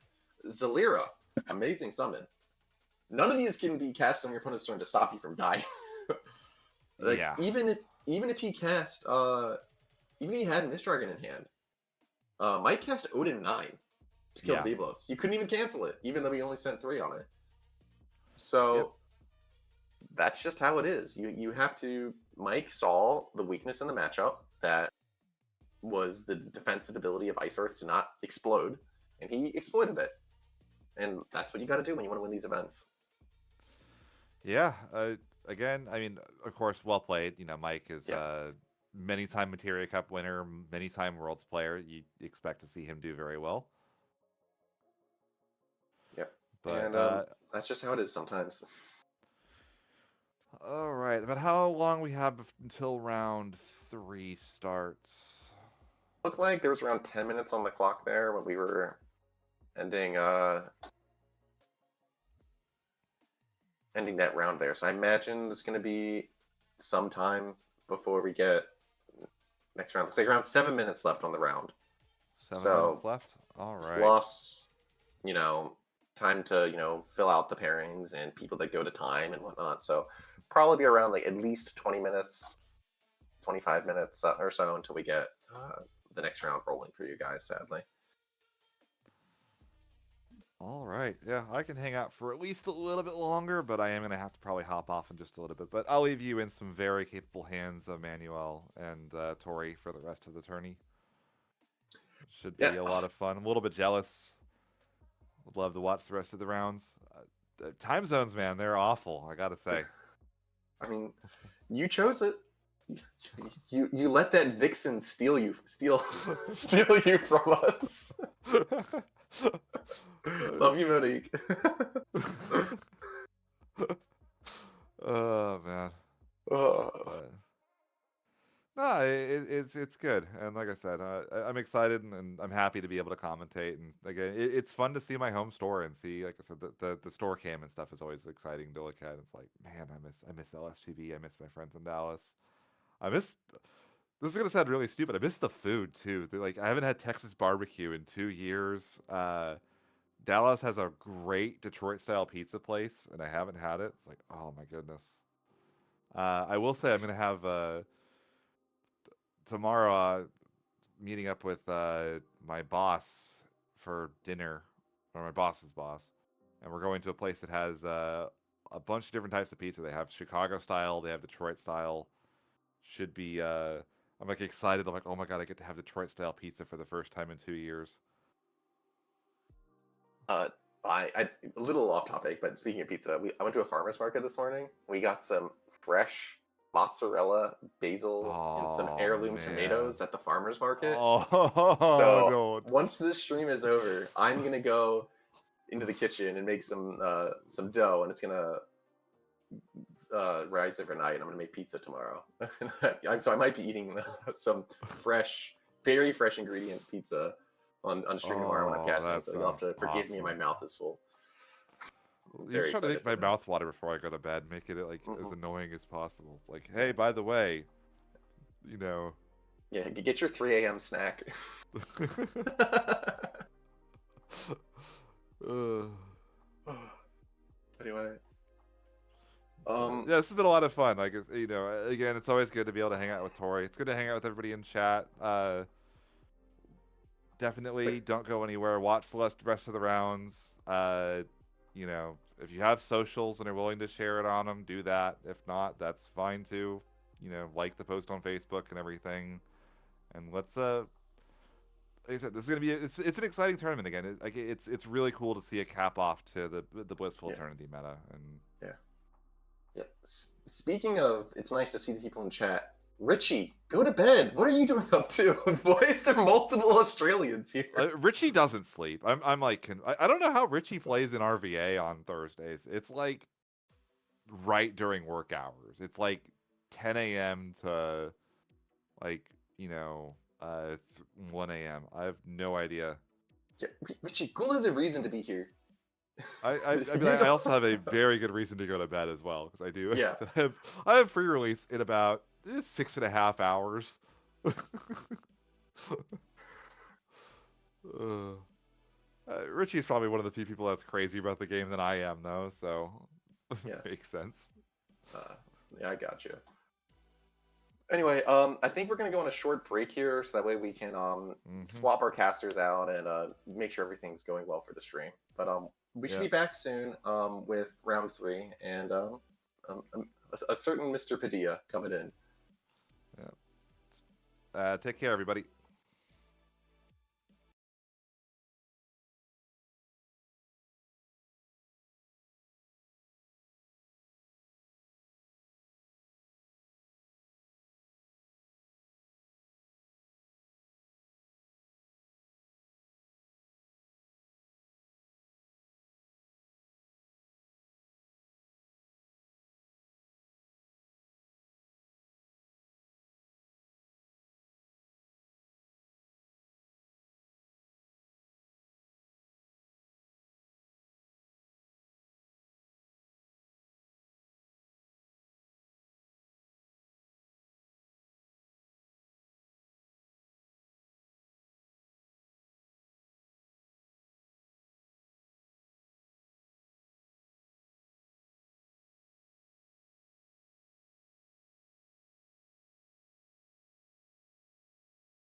and it looks like we're back.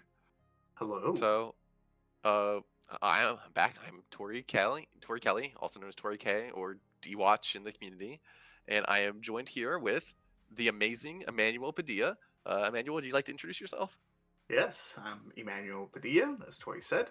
Uh, Former Chicago local, now New Jersey local for the past 5 years. I think it's been long enough that I consider myself a Jersey local. I apologize for the significant downgrade from the great Daniel, aka Ghoul, but I'm hoping to, entertain you at least half as much as he did. And I'll be joining you guys for the rest of the rounds. Yeah. So, based on the number of people, as we mentioned earlier, there should be 7 rounds today. So we have 5 more rounds of exciting Final Fantasy action for you guys. We're gonna try and keep it cool. I think we have the expertise to give you some nice, in-depth commentary, but I'm gonna be real. I like just having fun as we talk in here and just try and make it entertaining for you guys. Absolutely. So I think we should be getting next round 3 soon. I don't know yet who we will be getting on stream for you guys. We're gonna hopefully get some different matchups each round, but sometimes as you get later in the day and you're trying to get these like people that are on the bubble and like the really important matches, sometimes turns out the same decks, bubble up to the top and we might get some repeat matches later on, but we should at least get you 14 different players on stream today, so that should give you guys some interesting matchups. Yep, and we've seen that this meta was actually decently varied. I mean, the game in the last few sets has had enough variety where sometimes we think, oh, we're seeing the same 3, 4, 5 decks, but sometimes I don't know who plays other card games, but you go out and you see other games which have like one deck at the top, 2 decks, and this has been a really really good set in my opinion for competitive. We've seen at least 5 or 6 decks that are capable of taking it all the way. Yeah. I don't think we've had any event where any deck has had more than 3 copies in Top Cut, which means that even if when you're cutting to top 16, even if all of the top 5 decks are 3 copies in Top Cut, that's still a minimum 6 different decks in Top Cut. Yep. And usually it's like 9 or 10 unique decks in top 16. It's actually impressive how varied and diverse the metagame is right now. Yeah, especially for a game where the standard format is, a legacy format. You would expect a lot of things to maybe be significantly power crept every set or something, and no, we see a lot of variety. Obviously, there is some amount of power creep, but some of these decks, I mean, are playing. My favorite deck right now, Goldwings, is playing Opus One Pain. Right, it's incredible how they balance this game, and I think I praise this game wherever I go, and I'll play it until I cannot play it anymore. So yeah, well, to be fair, she was in the Opus One starter. I don't think you were finding her in any packs, but that's true. Well, foil. Yeah, was the were the foils in the first set? I believe so. You would think Opus. I sorry, I'm a bit of a zoomer when it comes to Final Fantasy. I was not opening Opus One packs when they were coming out. I wasn't, because you would think that the foil wouldn't be. You would think the starter came out after Opus One, right? No, the starters came out at the same time. Oh, they came out at the same time. Okay. Yeah, I remember because you could not find product at the time, so the only way I played was with starter decks. I had like the FF10 starter deck, and I think it was like the FF7, and that's the only way I could play because at the time, you literally could not find anything. I mean, if I showed you some of the cards from Opus One that were like $50+ when the game came out, you would not believe me. You'd be like, "There's no way." Yeah. I'm looking up on Materia Hunter now. Yeah. The foil was in Opus One. Okay, I did not realize that. I thought that the starters came out later, like afterwards. Yeah. That's really cool. Yeah, no, the release of the game when it came to the variety of product was very good. It was the amount of product that was hard to get, but getting the starters were very powerful actually. For the time, yeah. I mean, as you mentioned, the Pain is still a good card. Yeah. Yeah. Some people run Opus 2 Pain in the deck as well. and Opus Yeah, 16. yeah. Right, I it's like mean, it's crazy. they're good. They're great That- cards. Fire deck's unplayable for about 20 sets. Richie would know about that. Yes, all fire cards is hysterical. Yes. Fire cards were playable before Opus 20, Richie. Don't lie. Yeah. Goblin came out in 17. There was yeah, true. There was this Opus 1 card called Minwu that basically said your opponent can't play fire. So that I think that got resolved maybe Opus 11, Opus 9 at the earliest, I think. Yeah. Yeah. Base Goblin was Opus 4. Yes, it was. I don't remember any deck playing it. Yeah, Richie, that's because I wasn't playing it, okay? I was making this Goblins work. You gotta trust me.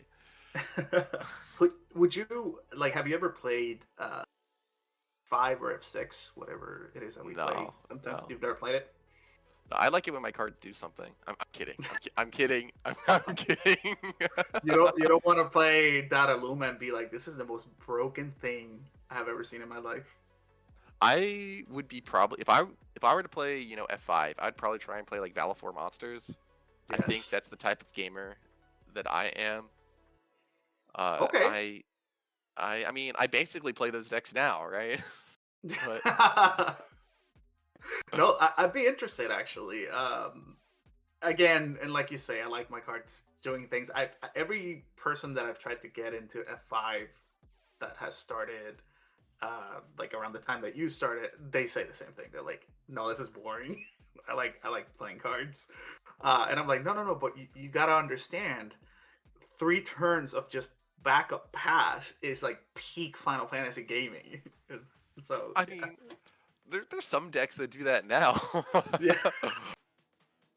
True. I wouldn't be surprised if we saw a couple Storm players there today. Although it is not very popular in North America, so I think only like 3 people have brought it out, really. But I do know at least a couple people that are at LSPB this weekend that could be playing the Storm deck. So I wouldn't be shocked if it showed up on stream today. Yeah. But it does like to spend the first 3 turns, if possible, just playing backups. Of course, these pesky aggro gamers have decided to hit us, which is extremely rude. Extremely rude of them. Yeah, I know. Like, imagine swinging at turn 2. Like, who does that? No, Storm, you're right. Storm is one of those decks that, when it was Mono Wind, I was a lot more popular in the US, or a lot more players, but the new iteration of Wind Water, I think I've only seen maybe you and Anthony play. I think are the only 2 people who I've Viridian played it. He topped at Chicago with it. Not True. Chicago, in Pennsylvania. I think Mr. Powell brought it out in North Carolina this year. He did, but I think it didn't top at that time. No, he did not top. And I know at least 1 or 2 other people also brought it out at that event and also did not perform as well as they would have liked. Yeah. So it is what it is. It's not an easy deck to play, and then sometimes the matchups just don't go your way. One of the things about this format is, despite the fact that, or maybe because of the fact that there's so much deck diversity, is that it's really hard to prepare for everything. And that no matter what you play, chances are something in the room beats you. So depending on what matchups you get, you can run hot or cold on the day. And sometimes you just don't make it, no matter how well you play. But that's card games, baby. Sometimes you flip the full house, and sometimes you flip the one pair. Yeah, I know. I still stand by the fact that I quite like this meta, but to add to what you just said, I think Swiss has never been harder for me.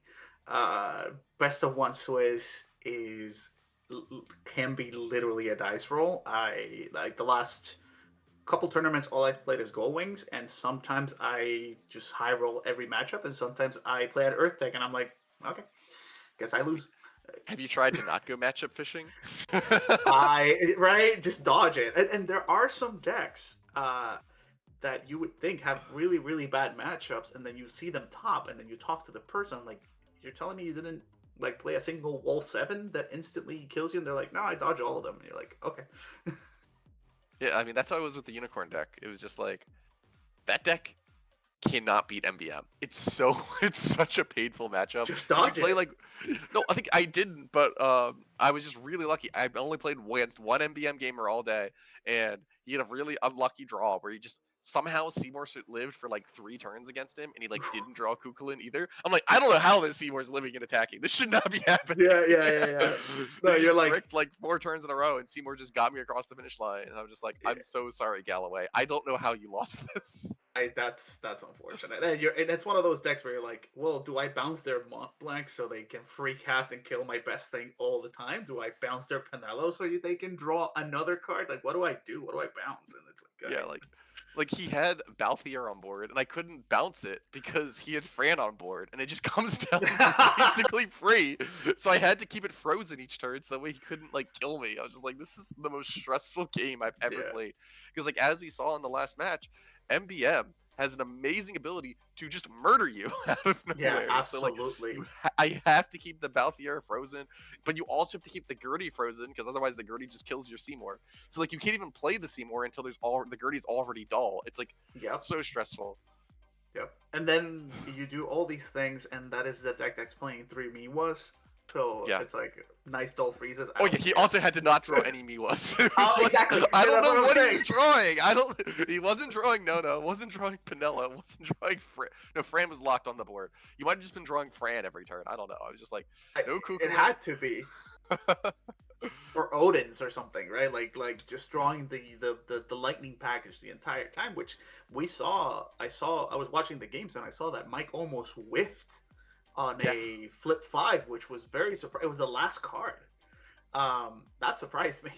Yeah, I mean the deck's on like 35 Gold Wings cards, but 35 is not 50. True.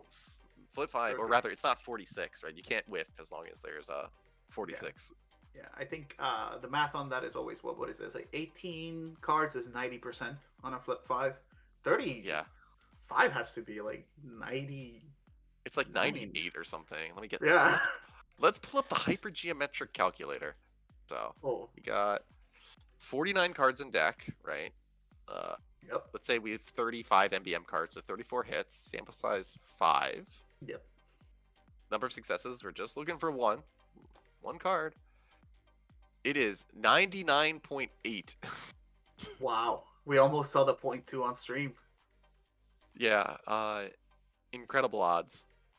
Yeah. But sometimes it still whiffs. Yep. I've seen worse. There's things that happen where you're like, you run the calculations after, and I've seen something as low as 0.01% chance of something, and it happens. It's card games, like you said. Yeah, I've had 16 backups in my deck, and none of them in the top 15 cards. And you're just like, well, I guess I lose. my deck that needs backups did not find backups, and now that I've had to commit to playing an aggro game, now I'm only drawing backups because that's all that's left in my deck. I've whiffed. Like I've gone from like no backup turn 1 or hand, and then mulligan, no backup, draw 2, no backup, and I'm like, all right, this Sid High Wind that'll reveal 3 has to reveal a backup, right? And it's like, absolutely not. Never. That card never draws a card. No. Sid Highwind is actually a trap. Absolutely. They actually misprinted it. The real text of the card is reveal the top 3 non-backups of your deck, put them on the bottom in any order. I don't know if you never draw them. Yeah. Sid is awful. Yeah. Sometimes you need an LB1 that -4Ks, although now we have the beautiful what's it called, like the Wind Drake. I'm so excited for that card. Yeah. I'm excited to cast. Yeah, I'm excited to cast free Alex on my own Wind Drake to get the character back. Oh my god! Oh, let's go! I was kind of jokingly talking about stuff like that, and then I went, wait, Wind Drake removes the new Sephi, and then you kill the Wind Drake with your other Sephi and draw 2. And then you get the Sephi to hand a special. Yeah, it's like what? That's pretty good. Yeah, no, it's it's cute. It's cute. I'm not sure. I do also wish he was a monster, Robert. Yeah, that would have been great. But they won't give me any monsters in the LB deck. Hobby Japan just does not trust me with any monsters. Like, Listen, Mega imagine, Weapon. No. So Like, Omega imagine Weapon's a being able to monster. witch Why it. isn't Ultima? Why isn't Ultima Weapon a monster if Omega Weapon's a monster? They're from the same game. I don't know. I will say, like, I do not want anything that you can witch kill, especially Wind Drake, which gets you the card back. Nah, that'd be insane. What if they just printed a dark 2-cost LB1 monster with that just does nothing? You can just pen 2 and you just put a monster on board. That's just fine, right? It doesn't even do anything. I feel like you're baiting me into saying yes, no, so no, you're no. like, haha, I have this broken combo with that. No, there's no combo. It just, it gives you something for which. Okay. It discounts your Gal by 1. It would just be fine. That's fair. Yeah. Are you excited for the new set? Yeah, I'm really excited for the new set. I think there's a bunch of new, powerful, interesting cards. Is there any card in particular that you are most excited for, Emmanuel? Personally, I really like the combination of the 2CP Zidane and the new 4CP Cloud, like that Cloud that searches from deck. I've been theory crafting and testing a little bit of like low to the ground fire, and that Zidane compared with that Cloud, you never run out of gas. It's incredible. Yeah, I think Zidane is probably the card that I have built the most decks around. Yeah. I love drawing cards. I don't know if you guys know that. I love drawing cards. This is like 3 more copies of Furion in all of my fire decks, Yeah. I can't help myself. I will deck myself. It's gonna be amazing. Oh, 1,000,000,000%. Like, yeah. So I usually, when I start building decks, right, like that, I over exaggerate the theme, right? Like, I'm just gonna put every 2CP forward that draws a card and let's see what it does. I just want to see what it does. And even that has been ridiculous. Like, I'm playing stuff like 2CP, like the Zos that searches a dodge, and then you go like turn 1 Zidane. Okay, I flip the Zos. I'll play that Zos, get a dodge, pitch the dodge for the other 2CP, pitch 2, play Clive, swing, draw 2. I'm like, okay, what are we doing? Instead of the dodge, I've actually been messing around with the Parai. He's 2CP, yes! he searches an FFL. Yes! You can grab Moody, and you can grab there's a 1-cost Morrow backup. That's fun, and he's a warrior, so if you've got Najee in the deck for the Cloud anyway, you can grab him. Yep. He's cute, he's fun. No, it's incredible. I've tried also like Joshua, like the old Joshua Phoenix. Yeah, that plays all the 2-drops from the break zone. Yeah, there's a lot of cool, interesting synergies. It's just the funny thing with Joshua Phoenix though, right, is that the Phoenix is kind of a Zidane whiff because you don't actually want to play him. You want to prime into him. That's the problem. So you've got this weird tension. That's what I was talking about. There's like a lot of new cards in the set that like are very interesting to build with, right? Because Fire has a bunch of cards that like play stuff for free. So you like want to run these cards to prime into. Like for instance, like Ifrit, like 7CP Ifrit. He's kind of a Zidane whiff. You'd much rather hit the Clive. But if you want to run the Clives, you got to run the Ifrits, and then now you're like, well, do I want to even run this package? Do I even need it? Zidane is 10K'ing something every turn anyway. He's like a mini Clive. Correct. And no, what I found in Limited is that I actually don't like. I cut Ifrit down to 2, I think, because I'm like, I just want to draw cards with Clive. Like I almost don't care about the Ifrit. I just want to, draw my 2 cards at the end of the turn. Then Zidane will draw me 2 more. Like next turn, you're drawing like 6 cards a turn. It's ridiculous. Yeah. So it does look like pairings just got posted, so we should get round 3 started up for you guys momentarily, guys. So just give us a moment. As soon as we get the info about who's playing, we'll let you know, and we will get it rolling for you. One moment. Absolutely. Yeah. Okay. Yeah. Just letting you know, very soon. Okay, yeah, we should be, because it was like 7 minutes when we left, right? So we should be close. Yeah. Okay. Yeah, but as we were saying, next set is looking very exciting. But as exciting as next set is, we're not there yet. We got one last Materia Cup, and this is still very important. Remember, the winner of this weekend will be winning not a trip to Japan, but will be earning their invite to play in the World Championship, which I believe they did announce was going to be in Japan this year. I do know they just announced the dates. I didn't see if they announced where it would be. I did not see that actually. So No, it says Tokyo. Yep. So I imagine it will be in Shibuya once again, like it's been the past 3 years. Oh, it looks like we're ready to go. All right, who do we got here? Let's see. Whoa. Yeah. So, yeah, we don't quite yet know who the players will be. I am not well versed enough in the community to recognize people's arms. No, not yet. Right. The shirts. Sometimes the shirts I will recognize, but the we're seeing two people with perfectly blank sleeves. You know, I don't know. We'll see. Yeah, both pile counting in the same exact sets Pile of 5 piles. Pile shuffling. Oh yeah, we are getting some actual shuffles afterwards. Good. Okay, so we got Matthew Highline on the left. It looks like, and I've seen the pairings, so I can tell you who's on the right, knowing that information. Let me see This should be Tyler on the right, then. Okay, so we got Tyler versus... Who did you say? Tyler versus Matthew. Versus Matthew, okay. All right, we got here. Do we know what they're on? We have not been given the deck list, so this is going to be a surprise for everyone. Oh, I love it. I love being surprised. Yeah. So, yep. Should be starting momentarily. Oh, those are gorgeous. LB sleeves. Yeah. So we're rolling to determine who's on the play. All right, 5 and 3. Okay. So, likely the Matthew. We're assuming they did high roll. Looks Matthew probably will be taking the play. All right, what are we seeing here?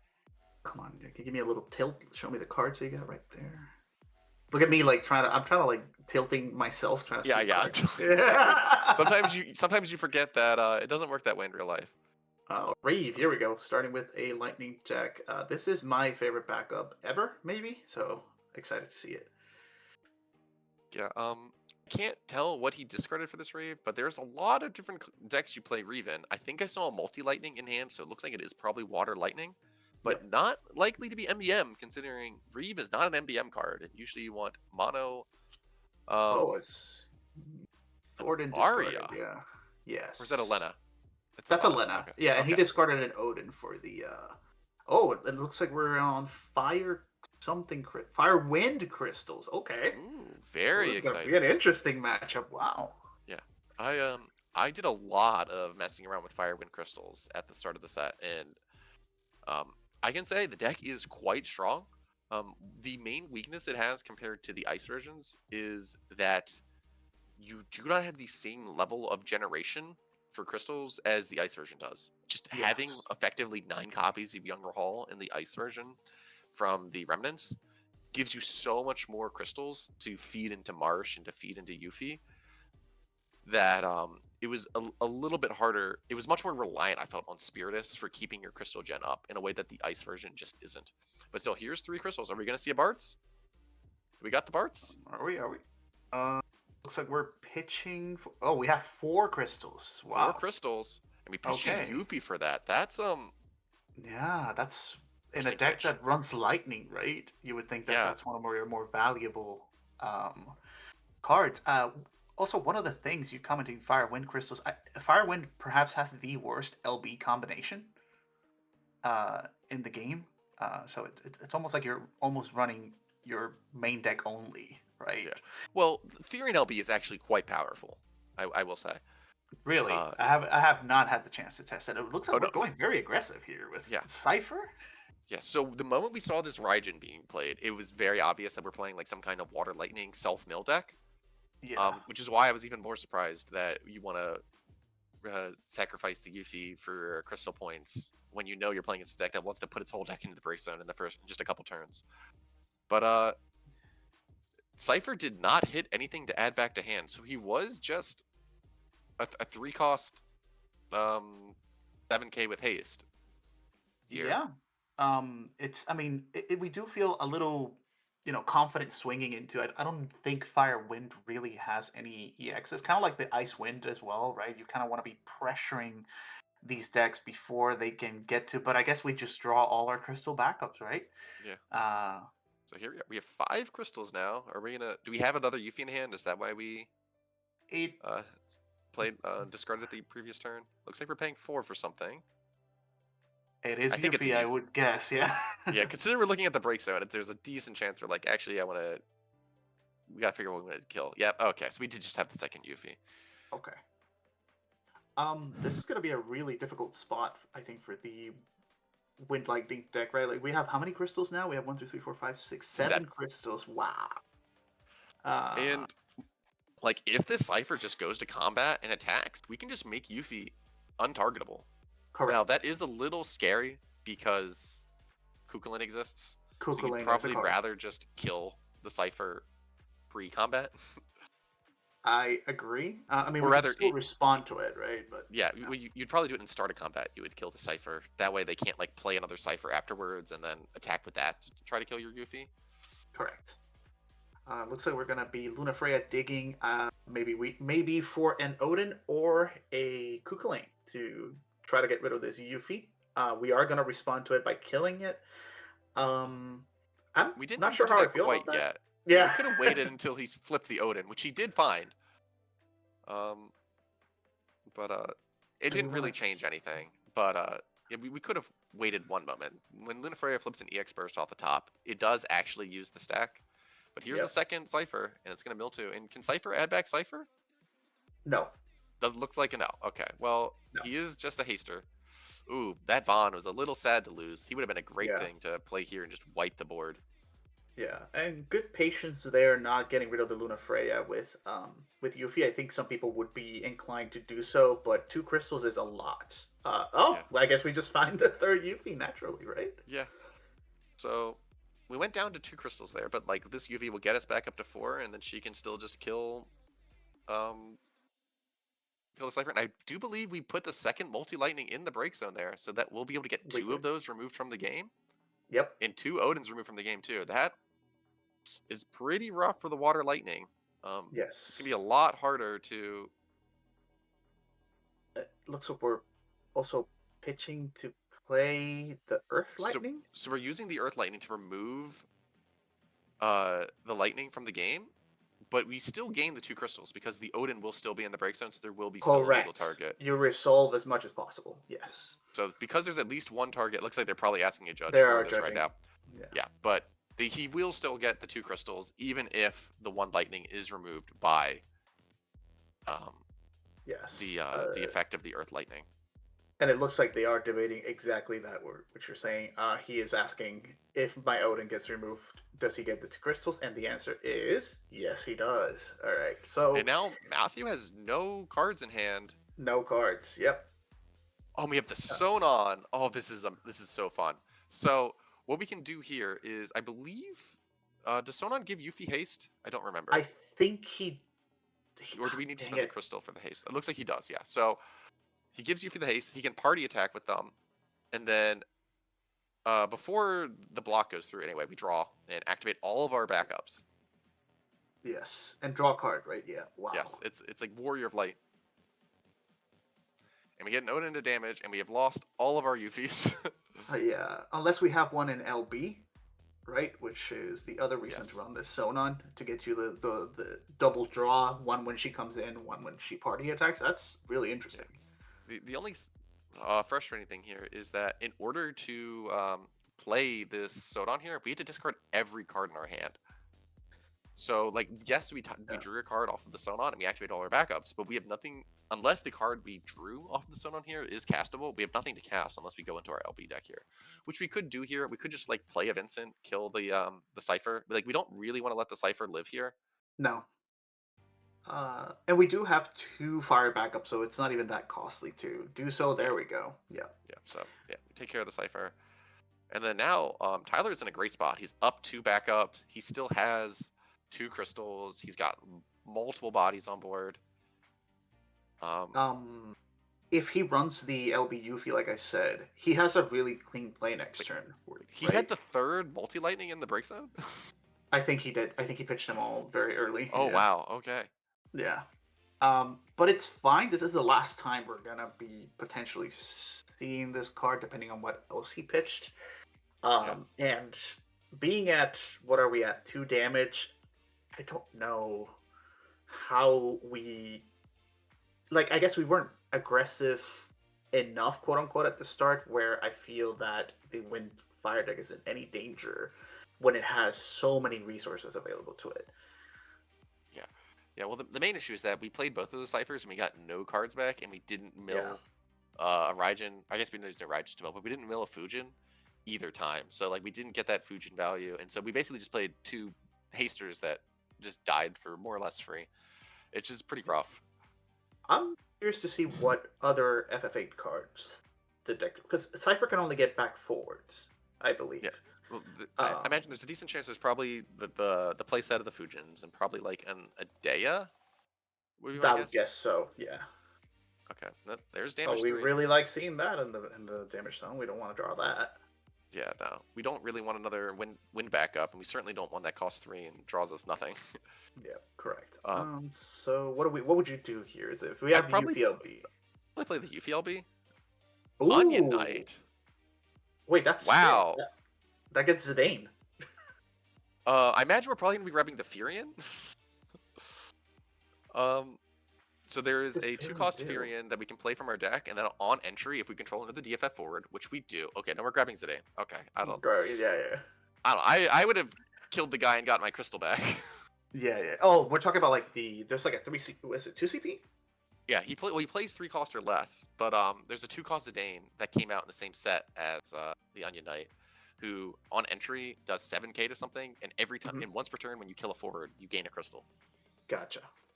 Oh yeah. That's from like when the DFF stuff came out, right? Like yes.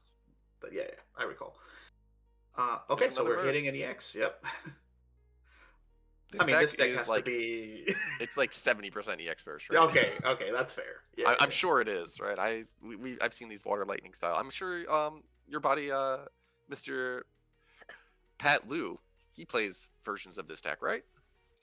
Yeah, I think Pat has been playing exclusively Torpedo for the past 2 years or so. So yeah, I'm very familiar with swinging into these decks and getting absolutely punished by every EX burst in the game. So it looks like does Onion Knight get haste? He does have haste, yeah. And if he gets blocked, he has a special that he can do an immense amount of damage to whatever blocks him. That's really cool. So 5 forwards in play. One of them first strike, the other 2 pretty big.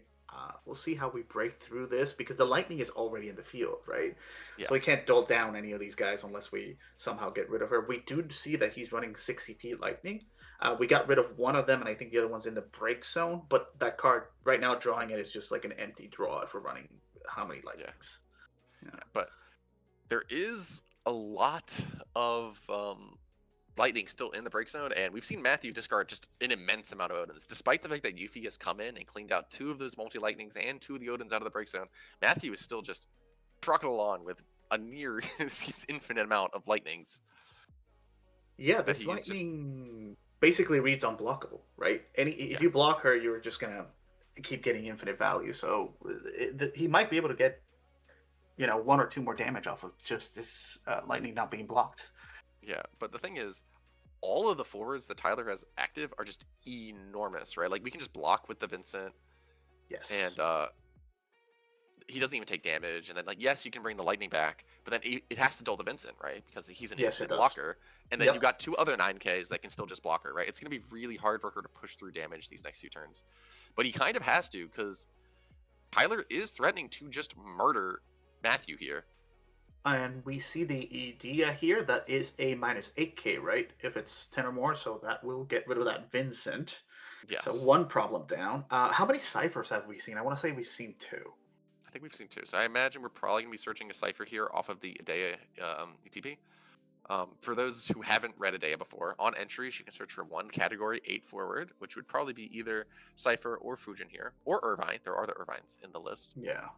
And then there's the Irvine.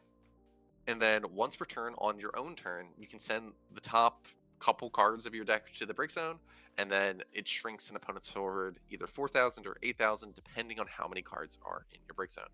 Matthew, who has been diligently filling that up, has way more than the threshold needed for the 8,000 at this point.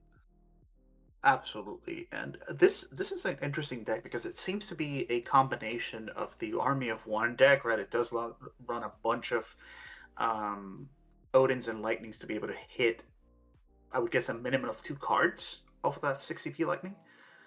But enough cards that like a FFA package for the aggression and enabling the Lightning stuff from Break Zone. Yeah. What did we? Oh, we targeted the Zidane with with the Adea. Zidane wasn't really doing anything here, right? Like, you can't even attack with him, right? Because then he just trades with the Lightning. Yeah, I'm not sure. I think Vincent is significantly more of a threat here. He's basically preventing all 3 of your forwards from attacking right now. Yeah. Yeah. And there's the Yuffie. There's the Yuffie. That's a lot of fun. So, Zonon will be giving this Yuffie haste. So she will be able to just attack in here, and then we activate all of our backups and draw a card. That's Warrior of Light, guys. Yeah, it literally, no, she draws 2, right? 1 on entry, 1 on swing. Yeah, that's insane. Yeah, that's so a lot of value. We now have 1 more forward on board than we did at the start of the turn, and 1 more card, 2 more cards in hand. Yeah, than we had at the start of the turn. Very, very powerful play, and this is part of the reason why this Zonon is scary in this Windfire deck, is that you kind of have to kill him, right? Like, the ability to activate all your backups and draw a card each turn. That's Refia, right? It is, and if you notice here, we're transitioning. You know, we got rid of all crystals. We don't have any crystals. Right. Well, now we have 1. Now we have 1 crystal. But we kind of transitioned to a game plan that doesn't require us to have crystals to get all this value, which is really cool. To be able to not be as dependent on having that resource as some other decks can be. Yeah. So now that we've got the Spear, I wonder what we're doing with the rest of the cards. Like, we've an enormous hand of cards. So here's your Stola. Oh my lord. We're pitching 2 for this, right? Looks like we just paid 3 by doling our backups. Do we have anything else? Oh. Okay. Interesting.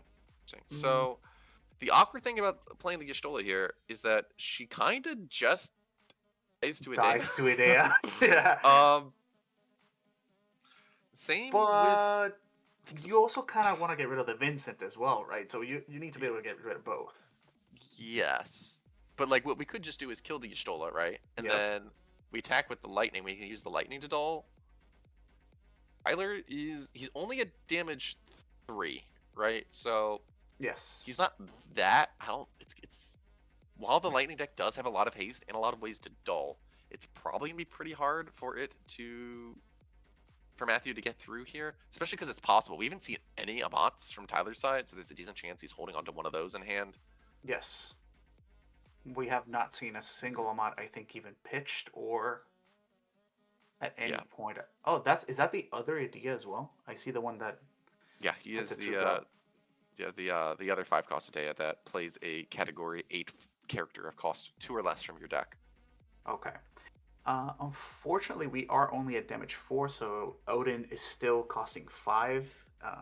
We don't have like a very cheap way to get rid of any of these cards. We are going to swing with Lightning. We'll take the damage. As I said, maybe this Lightning becomes like pseudo unblockable. Yeah, like you don't really want to block her. Well, the thing is, what you could still do is just block her with Vincent, and then if he brings her back out and then attacks, like yes, it dulls your Vincent, but like it just eats up a future. Like you still just take the 1 damage either way. Are we killing our own? Looks like we killed our own Lightning, just so that way we can keep attacking and dull the Vincent here. Yes. Yeah. So it might have been correct, like you said. We just blocked it. Yeah. Yeah. Although then the Odin would find another target, right? Like the Odin would just kill the Bartz or the Onion Knight at that point. But even still, the Lightning doesn't really want to attack here. No, not really. Yeah. So I'm not sure how much this Odin really gave us value, because I don't think we can go for game here. No, I don't think so. Oh, there's the first Amat. And yeah, we're not going for game, and it's possible the win fire deck can just it's gonna be a little hard to get 3 across. This is a little scary. This is scary on both sides because both Yeah. decks have a lot of haste and a lot of removal to get rid of blockers. Yeah, especially. Oh, is that Zach? Zach? Oh, What? There's so many Cat 7 characters in this deck. Okay, so Zach on entry does 1,000 damage for each backup you control. and then Vaughn to clear the board. Yeah. So this is we've currently dealt 5,000 damage to everything, and we're Odining the Vaughn. Vaughn still gets a crystal, but Zach has haste because his opponent has 3 or more characters. Zach can attack and just wipe this board here. Yes, he can. So that's 10,000 damage to the board. Everything is dead on Matthew's side. Yeah, we are reading the Zach. We did not read. Okay. And looks like we had an Odin as burst. Is that what's going on? I don't think it matters. I think he'll kill an attacker here, but then we just need to get through with 2 things, which we have 5 attackers. So yeah, I think we should have Odin the Zach over the Vaughn, right? Because if we forced him to use the Vaughn for the removal, he cost the crystals, and it didn't matter because there's so many attackers, but also the haster. I think he didn't know about the Zach haste because I did see him pick it up and read it. So very quick game. There was a lot going on there. That was crazy. Yeah, there was a lot going on. A lot of cards I don't know off of that fire win. Thankfully, you tested that deck because I genuinely a lot of these cards I don't know off the top of my head what they do. I do know the Water Lightning deck, but like the Onion Knight, the Sonon, Zach, Tex, and it looks like our friend Matthew here also kind of did not know this cards either. Yeah, just like the Ice Wind deck that's been seeing a lot of play recently. Fire. Like obviously it's running the same win cards as you're seeing in the Ice Wind deck, but Fire has also gotten a crazy amount of insane Cat 7 and Crystal cards these last few sets, right? Like you can also run like the 5-cost Cloud, who is searchable off of your Sid Highwind, and then can free play your Yuffie from your hand and either kill something or draw a card. A lot of cool, fun, interesting stuff you can do. And then going into next set, we got the new Sid Highwind coming out. That if you want to play Fire Crystals, you can play Sid Highwind, you can play your Yuffie. Heck, you can now play Yuffie in Fire Ice Crystals really consistently because you have the Cloud and the Sid to play her for free. I don't know. There's a lot of fun, interesting stuff you can do with these cool Cat 7 and Crystal cards. Yeah, I think that Sid is really, really cool. And coincidentally, there's 2 Clouds that are cost 4 that have come out in the last 2 sets that both draw you, quote unquote, a card. One of them gets back a 7 and and gets you a crystal, and the other one, gets something from the deck. But then Sid will play both of those, and draw you a card. I think Cat 7 is looking pretty scary. There's maybe 5 different combinations that I want to try of Cat 7, and I don't know which one is the correct one. I'm excited to play the Soul from deck, the one that on entry you can pay a crystal and then play a 4-drop or less from your hand. So you can do like Sid Highwind into Cloud, draw a card, play Soul from deck, play Yuffie from hand, and then now you've got like 4 forwards for so cheap. Disgusting. It's really cool. I think there's a lot of fun, interesting stuff you can do with that in the Crystal deck. Yeah, I think so as well. Now I'm trying to wonder, is that Sid? Is it once per turn that you draw? It is once per turn. Oh, thank goodness. Oh my gosh, yes. Each fan has done a little bit of future proofing and current proofing with their cards. Turns out you can't put draw a card not once per turn on stuff. Yeah. No, it's still an incredible card, right? It's any forward at any point. If there's a way to cheat forwards in your opponent's turn, you also will get the draw. And we got a really cool card. Really cool Cat 7 card called Sephiroth in the next set. I don't know if you've read that card. It's pretty good. Yeah. Just all of these new Category 7 cards are incredible. But again, congratulations to Tyler for taking that with a really fun, interesting deck. It's always great seeing, as we mentioned earlier, new decks that are not necessarily, I wouldn't call them bad, obviously, because he did win, right? It did perform, but that are Absolutely. less common in the meta and that you're less likely to see. And just going through the card pool and like finding these like gems in the rough and Yeah. catching people off guard. Like it's always fun when your opponent like picks up your guard and goes, "What does this do? I've never seen Yeah. this before." Yeah. Why are you attacking with the Yuffie? No, the Sonon that gives it haste. Oh, Yeah, yeah, that's yeah, really cool. Yeah. yeah.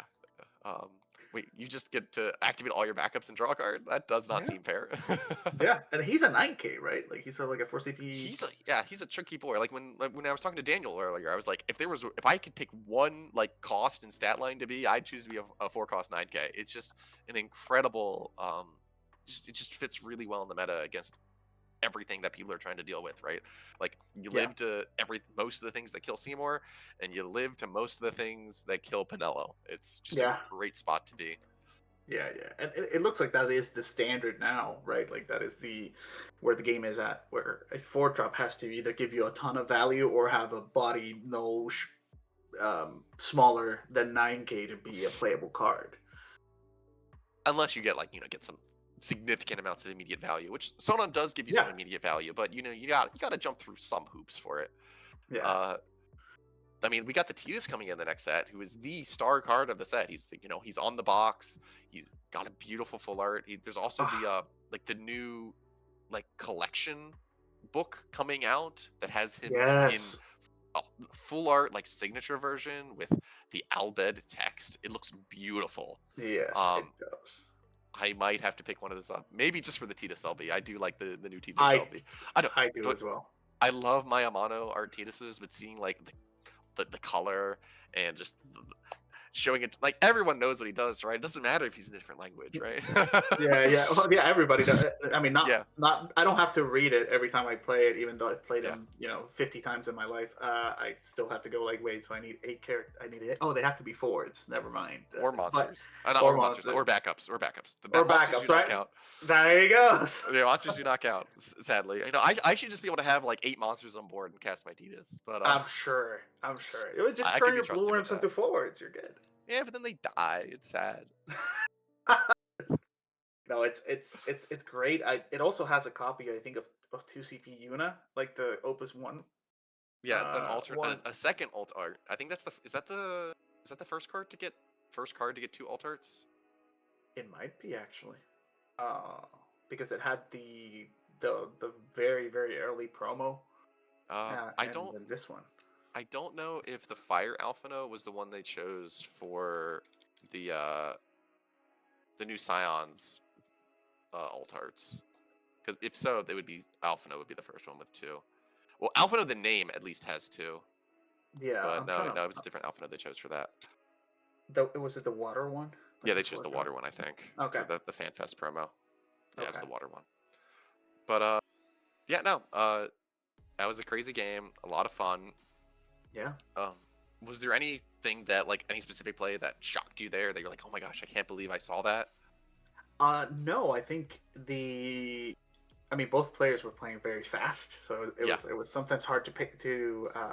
I would like to know the logic behind the Cypher, the early Cypher swings, especially because I think for the Cypher, he instead of paying 3 with backups, he kind of pitch a card for it. I don't know if that was a way to get him online, but there was nothing on the other side. Well, there was nothing on board to kill, and he had the Raijin on board, so he didn't need that for haste. Obviously, he doesn't give himself haste anyway. You need one of the various Raijins that give him haste. Yeah, that was interesting. I don't think he was discarding for hand size either. No, so he wasn't. I think Matthew was just hoping he would hit an Adea off of the Raijin, not the Raijin, the Cypher. And if you hit because Adea is odd costed, he wanted to be able to hold the 2 backups up to be able to cast Adea and still keep cards in hand.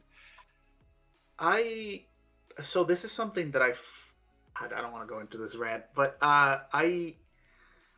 this is something I tell some of my friends when we start playing, where I see that same logic where you pitch because I want to leave my backups up just in case. You're wasting CP often when you do that. It's the same if you have to pitch the card from hand. Well, it's not for odd costed cards, right? No, but in the case of, for example, like let's say you pay 3, right, and play the Cipher, and then you hit a D. If you want to play her, you have to pitch 3 cards, which sucks. Yeah.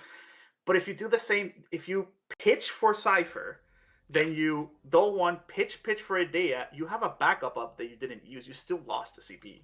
Either way, it's the same. Well, it depends. If you have a summon, you might want to cast on your opponent's turn. That is odd. That's the other option. Yeah, it has to be like very specific. I see people do that with Amat too a lot of the times. They're like, I don't want to overpay for my Amat, so I'm going to leave 2 backups up. I'm going to pitch an extra card earlier on, and then I'll leave 2 backups up, so therefore I can cast my Amat just by paying 1. And it turns out that's the exact same cost as just going empty, like using all your backups on your turn, and then just paying 4 for Amat just by double discarding on your opponent's turn. Except if you didn't need to use the Amat, you just save the card.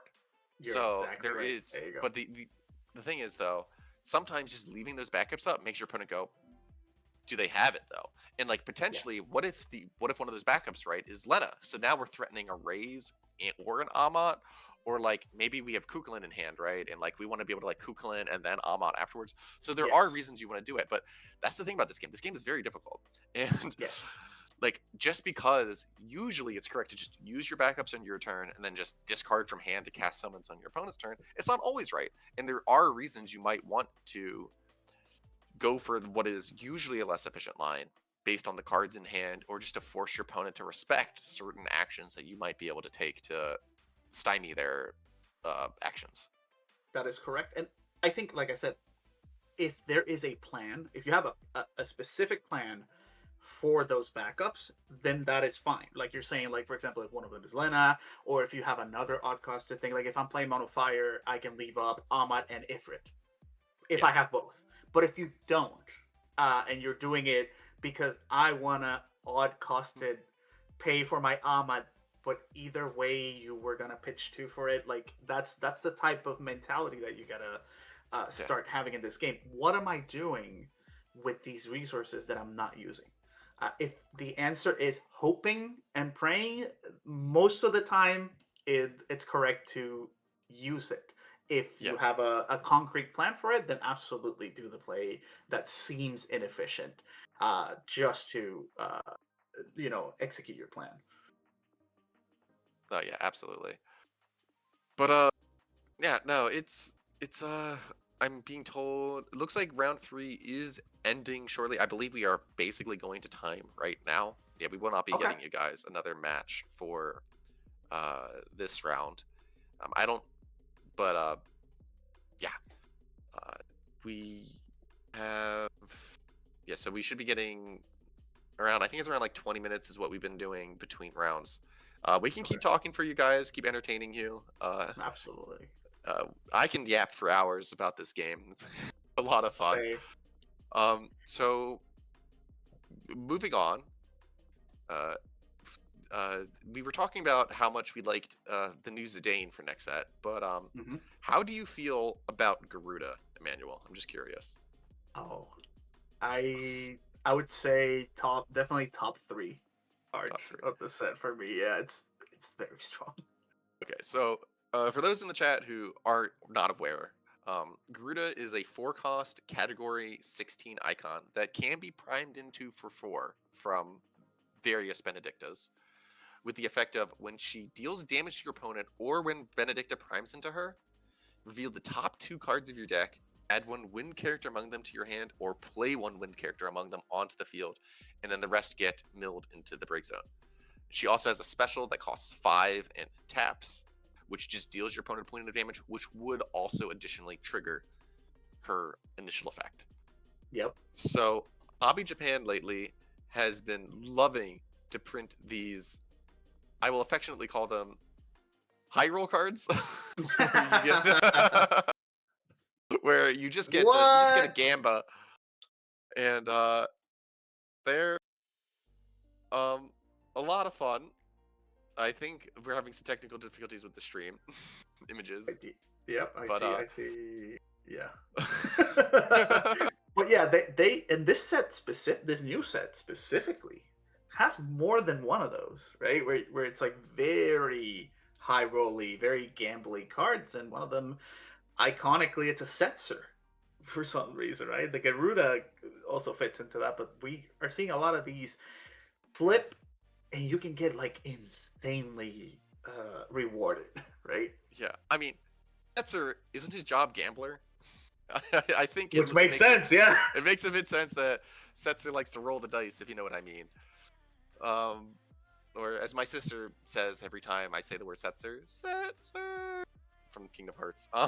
Oh my god! Wow, that is a callback. Every But time what I do you mention think? Setzer, she does that. But Yeah, but so what do you? Because you're currently a wind player, so to speak, or you're. oh God, don't say that about me. I am so sorry that I'm insulting you like this, but the fact that it also like the new Benedicta activates 2 wind backups when she enters, and then she can use those wind backups to pay for her priming cost is kind of nutty. I don't know. Yeah, so yeah, she's effectively a 4-cost prime if you have the 2 win backup. So that's paying 4 to play a random card from your deck is like that's insane value. Like I've seen people trying to mess around with 7-cost Lesaford, Yeah. like Yasma. I posted it in the chat the other day. I'm flipping these every single time. Yeah, like 6-cost Fina. Like there's some insanely powerful old green cards that you can just dump onto the board for effectively free, and you can do this turn 1 if you're feeling saucy, right? Like you are, yeah. Turn 1, you can do backup, going second, backup into Garuda into prime, and just start gambling. Yeah, and it's also like this is one of those cards where it's like you'll see, and like you're saying, like people are like, oh, I'm gonna play Lesaford, and I'm jokingly, doing all that like Yasmat or whatever. But even getting a backup off the top of your deck, you're very happy just playing a free backup that draws you a card off the top of your deck, and then you have to answer this Garuda. If it deals damage, it's gonna do it again. So, yeah. It's not going to get better for you, right? Like every turn. Yeah. The special also triggers her for some reason because it's anytime she deals damage and the special deals you damage. So it's such a good card. Yeah. Thankfully, we are currently in a format where the people in the meta are running 3 copies of Kukulin. So if she goes for the special and she spends 5 CP plus the card in hand, you can just Kukulin her in response, and then she loses the ability to see the trigger, the damage trigger. Yeah. So have you found yourself, because this has been me when I'm building decks, have you found yourself going, wow, Kukulin really is the best card in the game? Because a lot of time I build something and I'm like, oh, you just cooch it, and I don't do anything, right? Have you had that? I don't know if I would call it the best card in the game. I would call it load bearing. Okay, yeah, the best gatekeeper. Let's call it. Yes, because with all these Seymours running around and Yufis and witches and just everything and Yunas, it's just so nice just being able to say, actually, that is not a problem in this game, this turn. So one of the things that Hobby Japan likes doing is that they like to focus this game around characters, right? Like they want you to feel powerful playing your Clouds and your Yunas and your Furions, right? So they can intentionally make the summons just a little bit on the weaker side, so that way these characters can take the focus. But most characters can only be played on your turn. So if you have to deal with something on your opponent's turn, it's like scary because like most of the best efficient removal is like, as we would say, sorcery speed. It's character speed. You can only play it on your turn. So having Kukulin just saying, you know what, I'm going to spend 1 mana and cost me no cards to do this, just to say that is not a problem this turn. I'll deal with it on my own turn using my characters who are powerful and incredible, is just insanely good. Yeah. And I think Kukulin allows them to keep printing these really powerful, crazy guys, knowing that we still have the instant speed interaction to slow things down and let us get back to our own turn and deal with it with our own crazy, powerful guys. And to that point, they also have been printing stronger action abilities recently to almost do both of those. Play your big characters and also have them interact on your opponent's turn. So yeah, the philosophy, you're absolutely right. The design philosophy is exactly what you're saying. Yeah. Like, there's a reason why I love running Lena and Witch in the same deck, right? Lena is a card that gives you instant speed interaction by raising any of your 1, 2, or 3 drops from your break zone, while also being able to play something like Witch, who is additional instant speed interaction on top of that, right? Like, your opponent thinks they're going for game, and then you raise in the Witch, and then you block with something, and then you sack Malboro to Witch, target something else, that dies, and the Malboro shrinks their whole field, and then your blocker is now bigger, and you get this glorious 2-for-1 that also drew you a card. It's like, it feels so good, and the ability to just threaten that at instant speed while also just using all these like cool characters from the history of Final Fantasy is a lot of fun. I coincidentally the other day started I'm starting to collect retro games, and I got Final Fantasy Tactics Advance and Advance 2, and I got to the Witch fight, which I completely forgot is like she's like completely over leveled when you fight her by accident, and she just like wiped me entirely. It's just a battle with I don't know if you've ever seen that battle. It's just her. Like they tell you don't fight there right now. Which soloing you? Yeah, and I did it when I was a kid. But I mean, it's been years, and I forgot. And I'm like, oh, I have this quest. I'm gonna go get it. And then I just see her standing on the top of the mountain. I'm like, oh, I remember this. I'm gonna get screwed because she can do everything. She's a red mage, right? So yeah, this happened like a month ago. She doesn't just take a bunch of blue worms and zombies and just throw them at you from the top of the mountain. No, I wish. She just takes herself and just kills you. And I'm like, wow, this card is killing me in my video games and in my card games. We need to do something about this. No, but I think you mentioned a term, load bearing, for Cuckoo Lane. I think Witch is very load bearing as well. The Witch Marlboro combination. I was a little afraid. That was the one thing that kind of scared me when Realm was banned. I think Witch keeps a lot of decks honest that shouldn't be. And I was like, if we lose this, what's gonna come out of the woodwork? Thankfully, it hasn't been that bad. But I was afraid. Bad. But there are a couple decks running around saying all my guys are untargetable and can't be interacted with. And Witch goes, actually, okay, Mr. Gullwings. I have no idea what you're talking about. Yeah. Okay, I'm playing dumb. But yeah, no, the fact that Malboro Witch says that basically no matter what my opponent's playing, I can kill it is really nice. Yeah.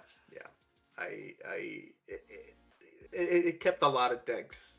It did gatekeep a lot of decks that maybe should have existed, which is unfortunate. But you mean deserve to be gatekept?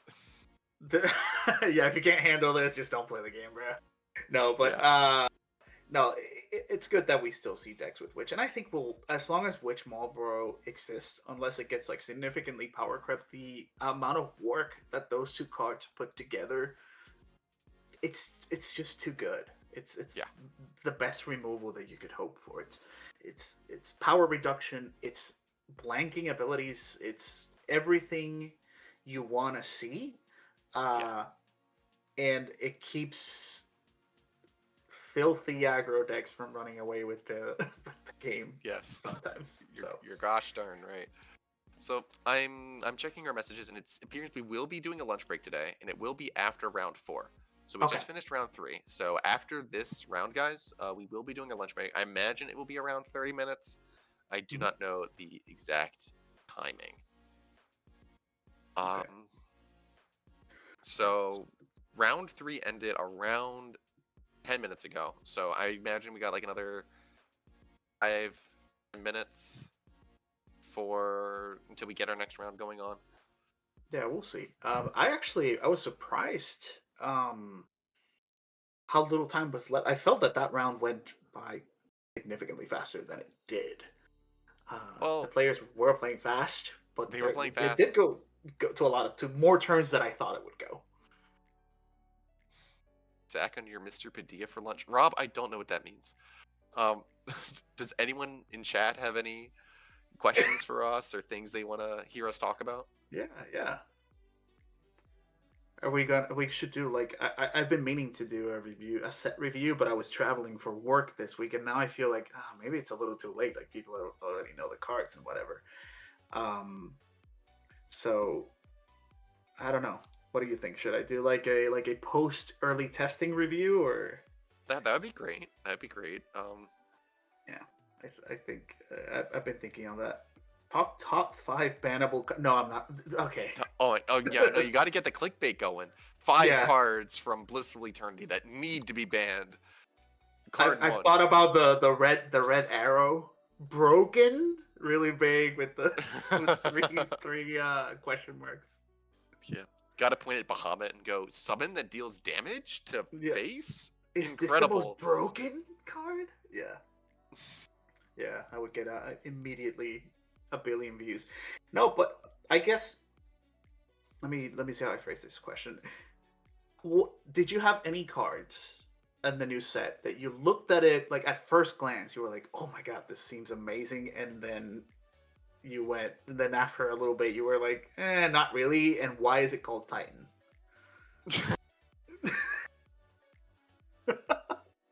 That was me. I'm gonna be completely honest. I have not tested with the new Titan yet. I'm going to be real with you. I do. We were talking about him earlier. I don't know when I was talking about him with Ghoul earlier if that was on, if we were live yet, or if Ghoul and I were talking, while we were still muted. But I think it's not bad. I don't know why everyone is giving it crap. I think it's quite powerful. I thought the same when I first read it. I was like, "What? Look at this!" And then I was like, "Oh, the special's nice." I do really like the art too. How it's all zoomed in on him, and he's so big he doesn't even fit on the card, right? Because you can only see his face. No, did you play that game? I have played Crystal Chronicles, and My Life as a King, and Crystal Bearers, and a little bit of My Life as a Dark Lord. So I've only played Crystal Chronicles games. I did play the beginning of 7 Remake. So I've met Cloud and Tifa and Aerith. Okay. And that's about it. Wow, My Life as a Dark Lord. So now wait, I only played that. This makes all the sense in the world, by the way. Like, oh, you just played the monster games. I see. Okay. Yes. Well, I only played. It's funny. So I only played My Life as a Dark Lord after I played the card game, because I wanted to play Mira's game. So I remember when I was a kid, I played My Life as a King as a kid. So I knew Leo, and I knew it had a sequel game that came out that was My Life as a Dark Lord, but like I just never got it because I was a kid and I didn't, I guess I never got it for Christmas or whatever. Okay. But as an adult, I went back and I finally played it because I was like, I gotta play this. Is it good? I've never played it. It's fun. It's a tower defense game. But yeah, you play as Mira defending your tower with monsters from the evil heroes trying to conquer the Dark Lord yourself, right? That seems like the most Tori Kelly game possible right now. So like I get to build my board of monsters and I protect myself from you, right? I want to play all my monsters in the card game, then I want to go home and play all my monsters in my video games. Like that's all I want to be doing.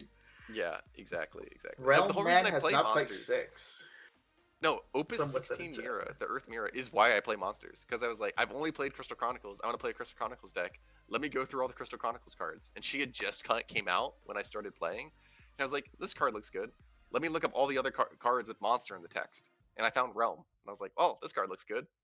And then I saw Atomos. And I was like, this card looks good. Let me put these 3 cards in the deck. Whoa. And it was good.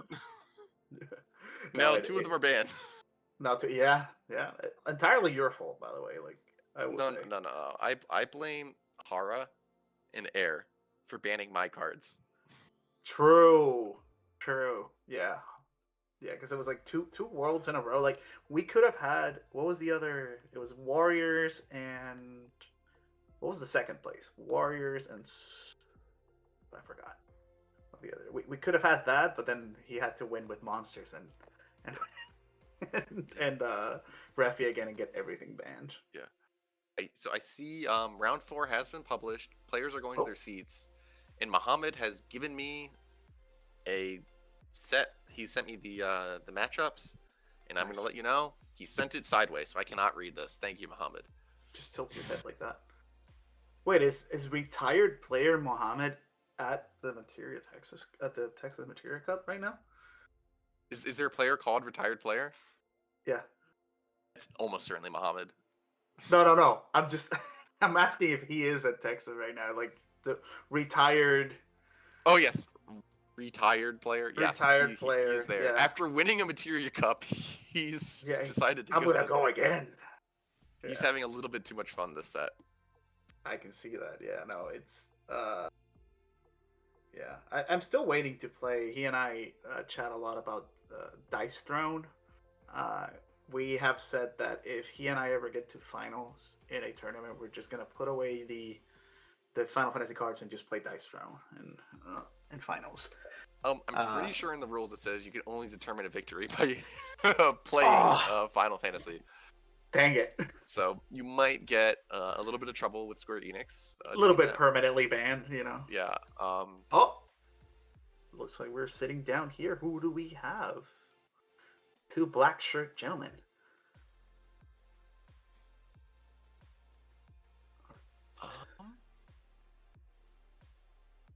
I can't tell who either of these players are, sadly. I don't either, but maybe that means that we're going to see some exciting decks like the Firewind Crystals that we just saw. I think I might have a guess of who's on the right, but based on how they're shuffling, but I could be very wrong.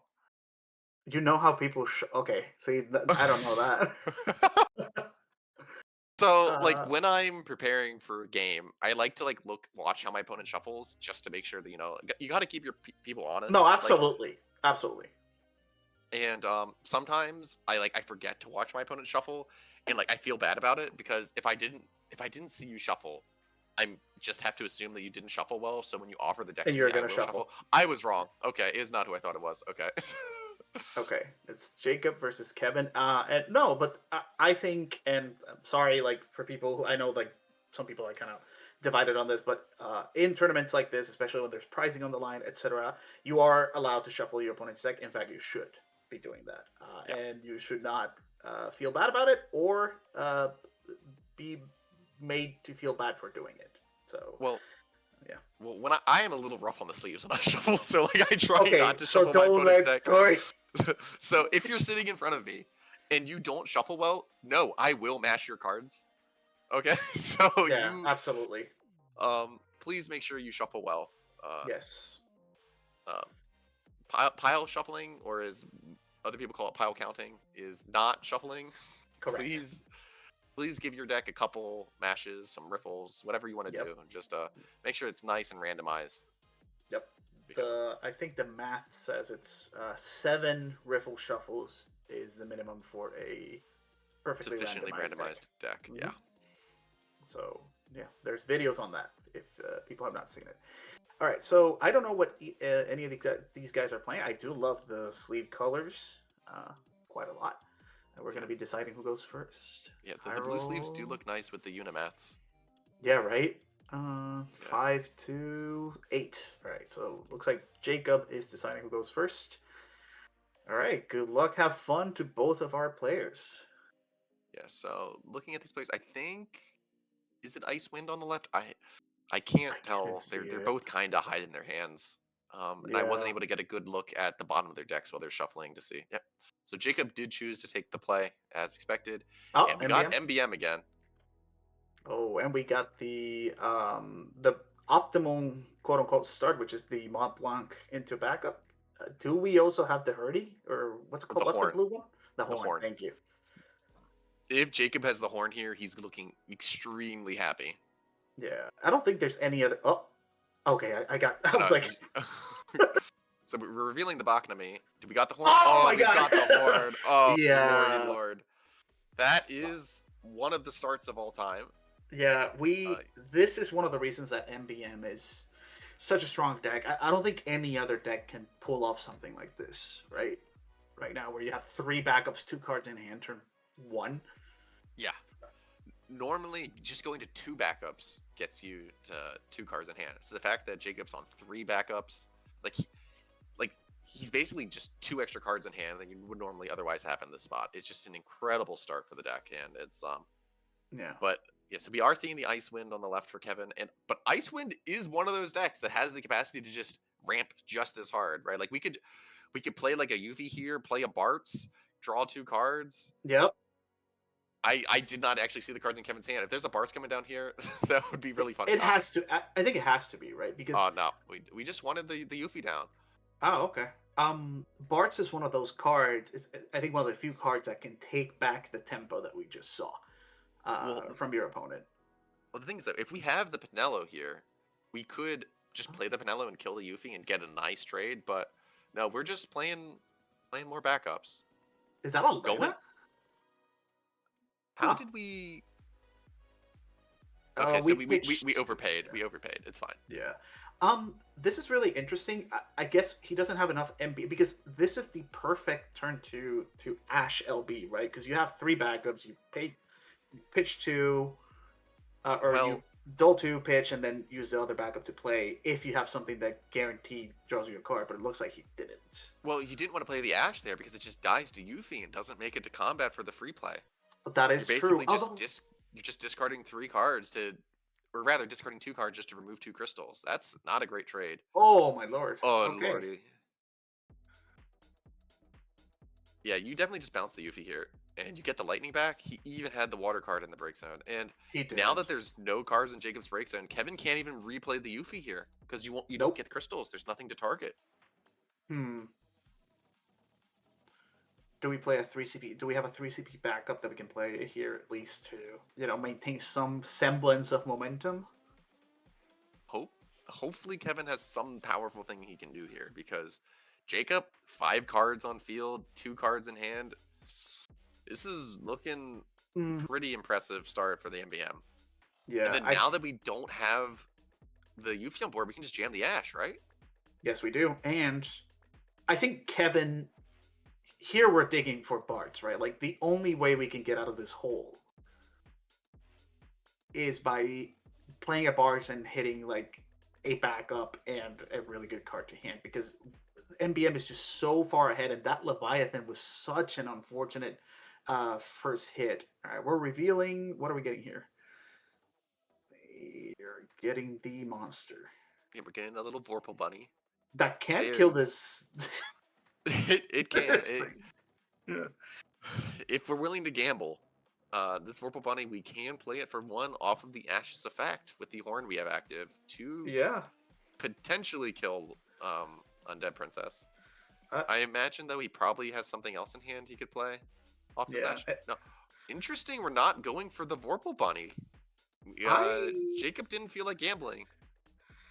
It's interesting, right? Because what do you have to lose? At worst, you get your body. At best, you still maintain momentum by killing the only thing in your opponent's board. It's possible he wants to leave this backup up for like a Kukulin or something. But I'm not sure that there's anything he would care about Kukulin this turn. Okay, so here's the free Alexander. That's a nice momentum reset. Yes. But we're still down 4 backups. Yes, we're still down 4 backups. We do have 6 crystals. But other than Bart's, what can we do with those crystals to kind of like reset this? Oh, looks like we are going gambling. All right. Yeah. I wonder why we just didn't do that last turn, right? We would because he knew the top card was going to be whiffing. This one is going to hit. I don't know what to tell you, man. Okay. Yeah. Interesting we didn't attack with Undead Princess last turn either. But maybe Kevin has decided that he cannot afford to hit any more bursts. No. Although at this point, right? Here's the dinosaur. Yeah, it's looking really rough for our friend Kevin. Although anything that Jacob plays does just die. Yes, so it does. But also this Yuffie is like she's looking mighty alone right now, and that's not a place you want to be. Like one of Yuffie's main strengths is the fact that she has the ability to pay 1 crystal to make herself untargetable from abilities for the rest of the turn. But Pinello does not target. So Yuffie being alone on the field by herself makes her extremely vulnerable to Pinello. Yes. So you will very likely, take the Pinello with you, but you're paying effectively 2 crystals and a forward for something that costs your opponent 1 card. Or you effectively go down a 3 cost, 3 CP in value in comparison. Although the Yuffie did get some additional value in eating a Lightning and an Odin out of the break zone on entry. But like, Oh, we looks are like so. horning. We are Gertieing the Yuffie. So Gertie has the ability to be able to pay one to both break the Yuffie and put the Gertie in the break zone. But because the only target of the ability is Yuffie, if Yuffie makes herself untargetable, the whole ability fizzles, and the Gertie, you keep the Gertie. So you can just pay effectively 2 mana each turn to just eat a crystal. Yeah. Which is how we discuss this, kind of like the resource that this deck needs to get back. If we're going to be consuming crystals every turn for no value, eventually you will just fizzle out. We see a Spiritus. What else? Okay. We did that the other way, didn't we? We did that in the wrong order. If we had just played the Dragoon first, we would have drawn a card. But because we cast the Spiritus first, we had too many backups to get the draw off of the Dragoon backup. Yeah. But Kevin, despite that hiccup, is getting back in here now. Jacob does have a full hand, but he's kind of taken the past few turns off because he's too afraid to play anything into this Yuffie. Yes. Like, Ash is coming down here, but Ash is dead. Ash is not making it to combat. Yeah, it says draw a card, get rid of 2 opponents' crystals. Although Horn does have an ability that you can sacrifice him to pump your forward. So he might decide that he's willing to sacrifice his backup to try and keep the Ash alive. But I think that's worth it. Kevin has the crystals to just shoot twice if he really wants to make sure this Ash does not make it. If I'm Jacob, I know that those crystals is how he kind of gets back in the game. I think getting rid of 4 crystals is, at this point where you're ahead, is worth it. That's my opinion. So it looks like that is what we were going for. And Kevin needs to decide if he wants to shoot a second time. And it looks like he does. Will? Yep. Yeah, he's basically spending 4 crystals to break a backup and the... And if we have another horn, then that's feels kind of... so great. Yeah. Yeah. Okay. Yeah. Yep, so here's Pinello. So on entry, Pinello gets to flip the top 5 deck. You can add 1 MBM card among them to your hand. I'm seeing an ultimate... Oh, okay, there is some hits there. Okay. Yeah. And we're getting a backup Pinello. So even if something unfortunate were to happen to Pinello here, she will just bounce back. Yeah, and this Pinello will consume 2 more crystals, and she will get rid of this Yuffie. So at the end of the day, it's now we are trade. Outside of Bart's range, right? Yeah. Do you even kill the Pinello there? I don't think I do. Jacob has another one. Yeah, I think that the 2 crystals are more valuable. I believe so as well, especially because I think he just top decked a Yuffie here too, right? So he could have played the Yuffie, and if you kill the Yuffie, the Pinello on your turn, you get that 1 crystal discount because Spiritus refunds you a crystal at the end of the turn on any turn you spend 2 or more. So like holding the crystals for your own turn is very valuable.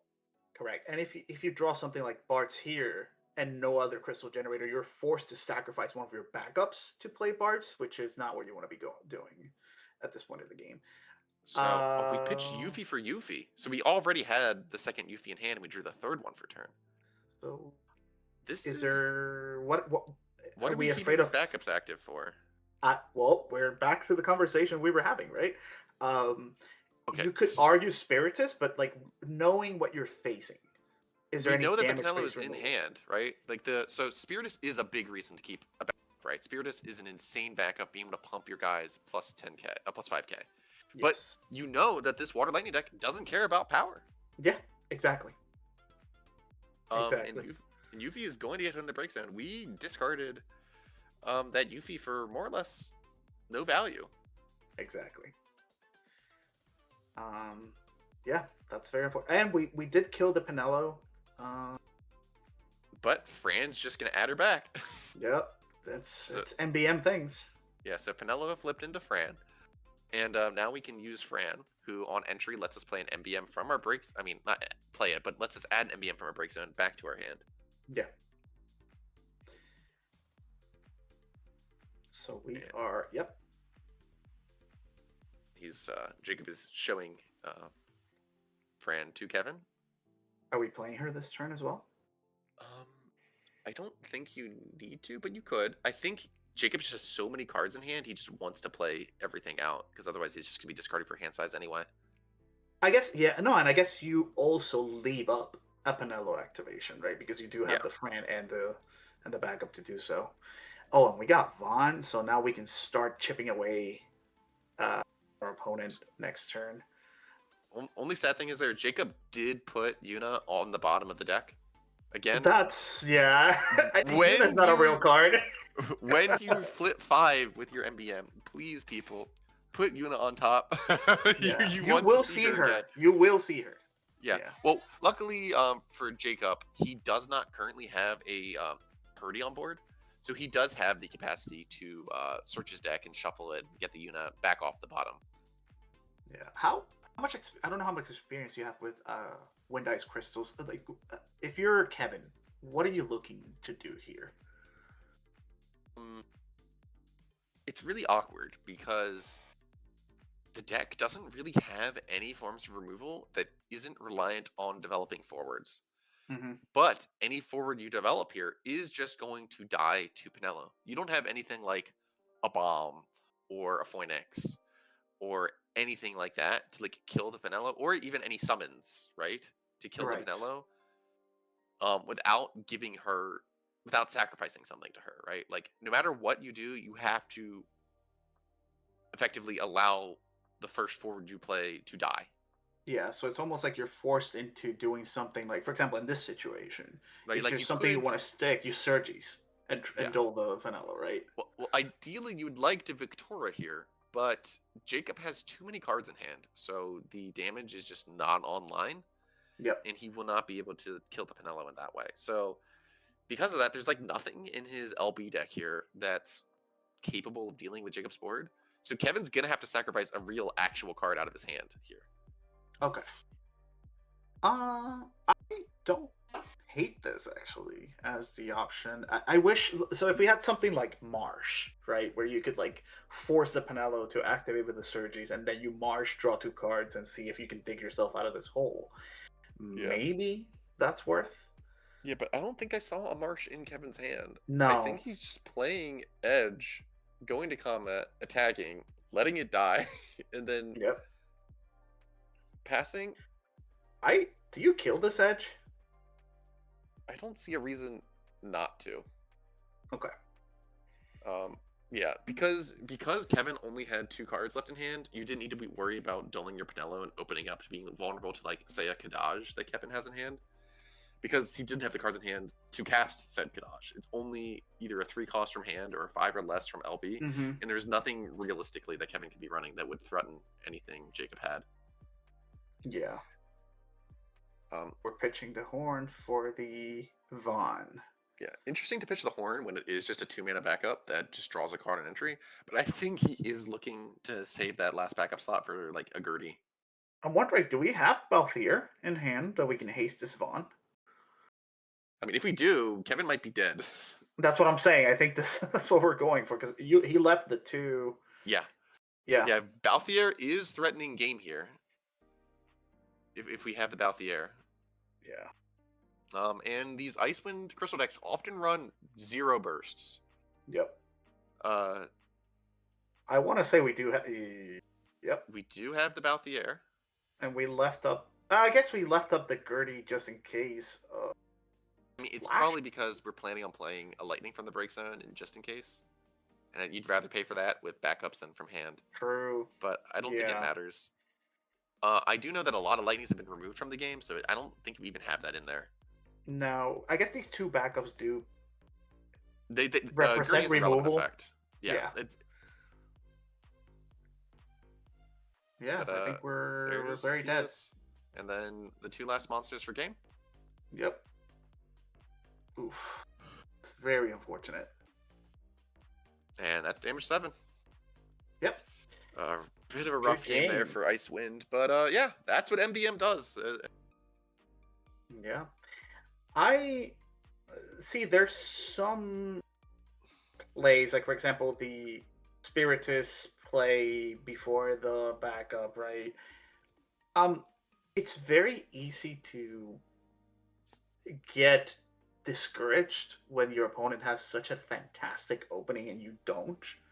Yeah. I am very much guilty of this of doing something like that and getting tilted and kind of just miss. Oh wait, we have another game. We have another game. Okay, because Is that FF9?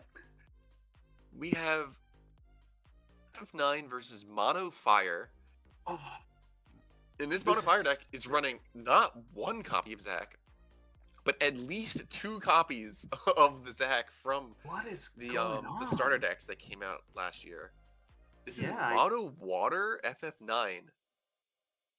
What? Right? That's like Alchemist on the board, and I see a Mono Water Lena in the break zone. Yes. So fun thing about FF9 is that FF9 has a weird number of monsters. You see that Tomberry on the field? He is category 9, so he is a card that you can add to hand off of the Garnet. He's a card that you can play from the break zone with Steiner. I mean, it's a bit expensive to do that, but you can do it. Yeah. So I wonder if we're running like the Just Steiner enough in here. So fun thing about water is that the water class 4th Moogle, he does produce fire. So you can potentially run, Vivi and some of these fire, like the Fire Zidane from Opus 23 in a mono water deck if you really wanted to, if you wanted to actually go in on the Cat Knight stuff. Now I don't know if George is doing that, but if he is, I would be very happy. That'd be really cool.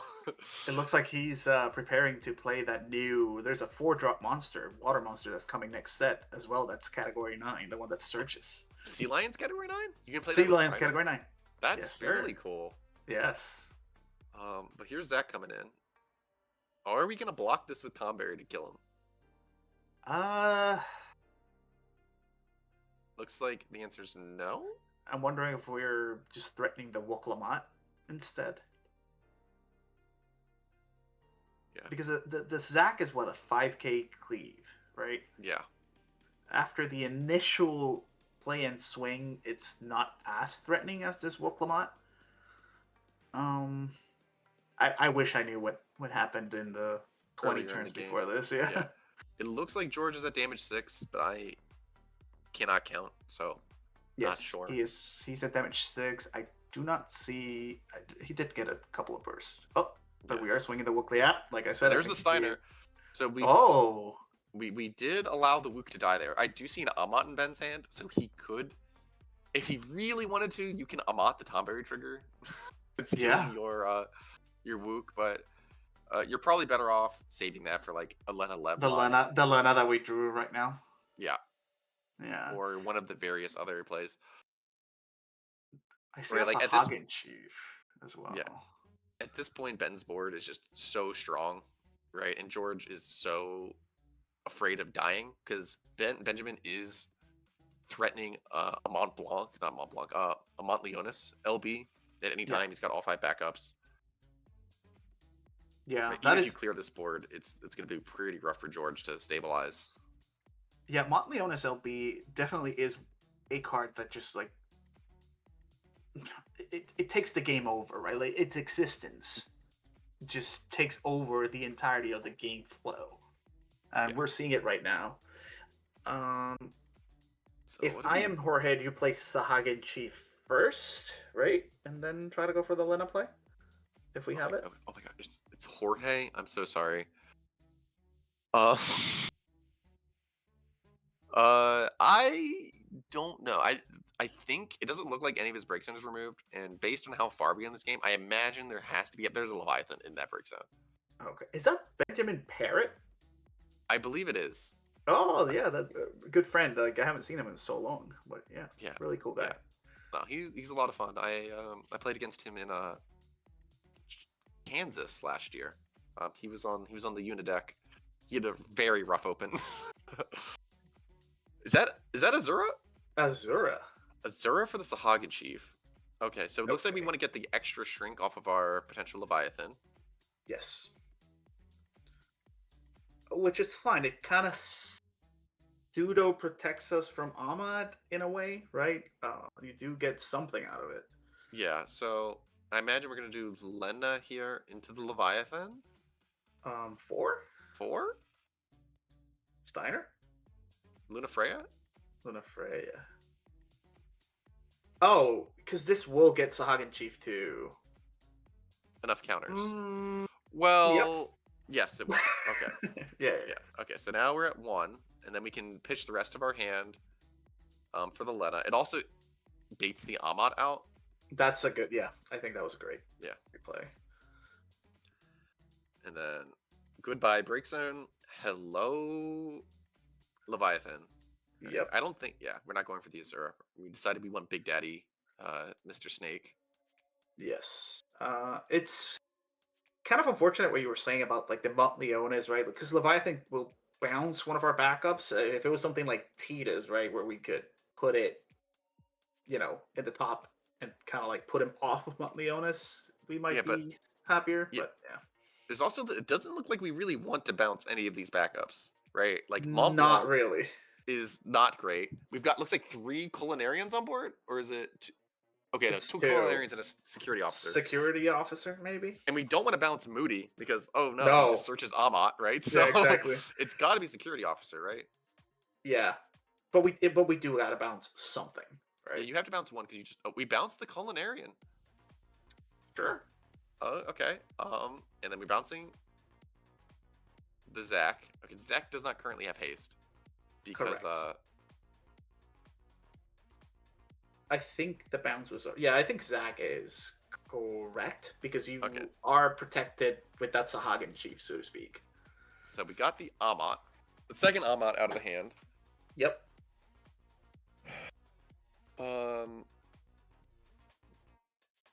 But now we have Sahagin Chief at 3 counters. We have Sahagin Chief at 3 counters. Hmm. So Sahagin Chief can bounce Lena back to hand. Like, it's gonna be a little hard for Benjamin to go for game here, because even though he only needs to get 1 attack to get across the finish line. Yeah. He's going to. Well, the thing is, you can't just Mont Leonis, grab back Wook Lamont, and then just have Wook Lamont target Leviathan. That will force out the Sahagin Chief there. Yeah, and the unfortunate thing is the Montleone's granting haste to 2 things is very. Oh, we drew Tyvis. Okay. Surely that gets us there, right? Do we Montleone's the Tyvis back and then just? I think so. Yeah. Like we can discard the Tyvis to make sure we had the 5-drop, because I assumed there wasn't a 5-drop already. There we go. Oh, I think we already had a Tyvis in hand, or we just drew double Tyvis return. There we go. As one does. Yes. So probably Tyvis and Wook would be my 2 guesses. Oh, and it looks like he only had the option to Montleonis once. I think he was forced to do something else earlier. Okay, so Tyvis. We do want the Tyvis. And there we go. Yeah, so we have to handle the Wook here, because if Wook is on board when her ability to deal damage resolves, it will cause the ability to do 9,000 instead of the normal 7. Correct. Yeah, so yeah. So you have to bounce Wook Lamont, and what else do you bounce? You bounce Tyvis here, and then try to kill the 2 other things that can attack? I guess. Well, there's 3 other things that can attack, right? So even if you bounce both of the 2 that just entered,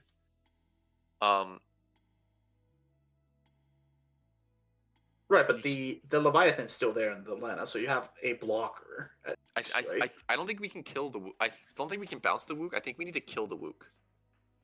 Okay. Right? Because we don't want to just be able to recast it. Right? We need to shrink the Wook. We put the Wook back in hand? If you put Wook back in hand, he will just use Tyvis to free play it. Yeah. In response to the 9K. Yeah. In response to the 9K. Oh no. Oh no. Let's see if Benjamin's. Yeah, let's see if Benjamin sees the line. So we have a Tyvis search on the stack still as well. Okay, but you just. Looks like we. Well, we're not even killing the Tyvis. The Timus does have haste, right? Yeah. Wait, no, but no, we just no, but if we just Wook in, if we use Wook to play it now in response, we can use Wook to kill Lena, and then she will be on board for her initial shot, which will then make the Yep. initial shot still deal 9k and both die. Yep. This is guaranteed. Yeah. Yeah. We're guaranteed to. This is guaranteed game. Does Ben? Ben, do you see it?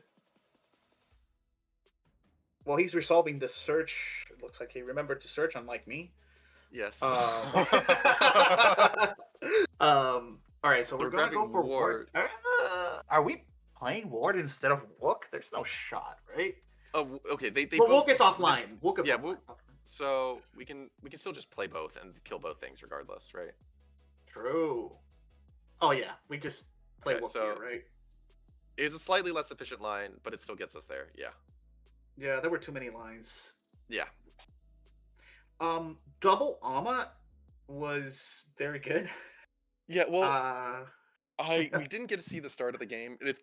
Because this game went on so long. I'm guessing like when you give fire that many turns, eventually they will just find the Amats, and it looked like Yeah. Benjamin was under no pressure to like blow them earlier. yeah. Yeah. It looks like he was forced into a position where he couldn't mount twice, which is very good for your opponent. But you only need to mount once to win the game. Turns out. Yeah.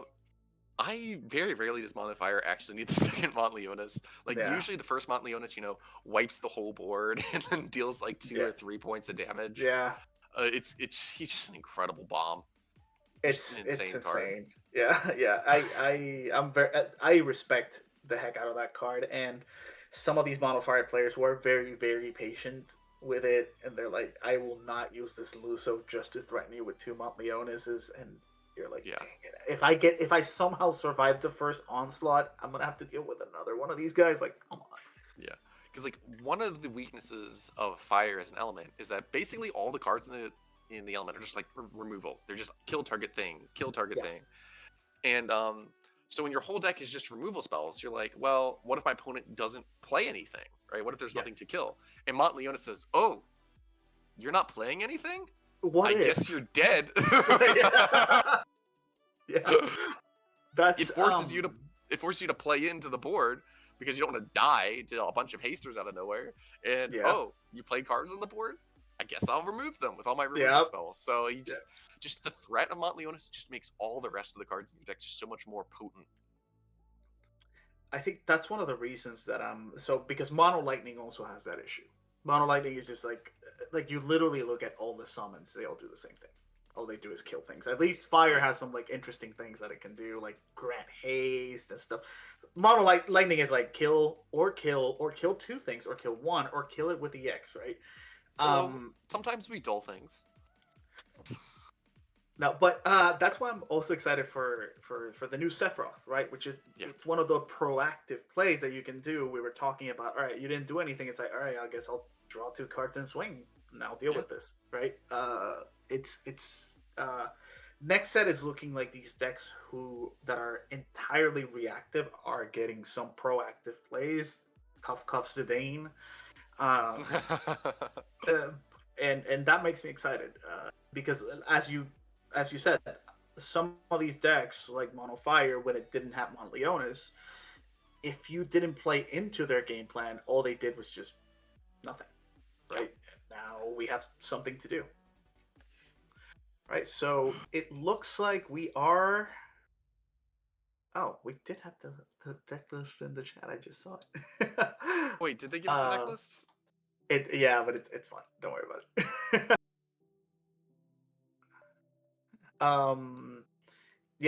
So it looks like from now on we will have some deck lists so we can get a little bit of more theory crafting as the people are playing.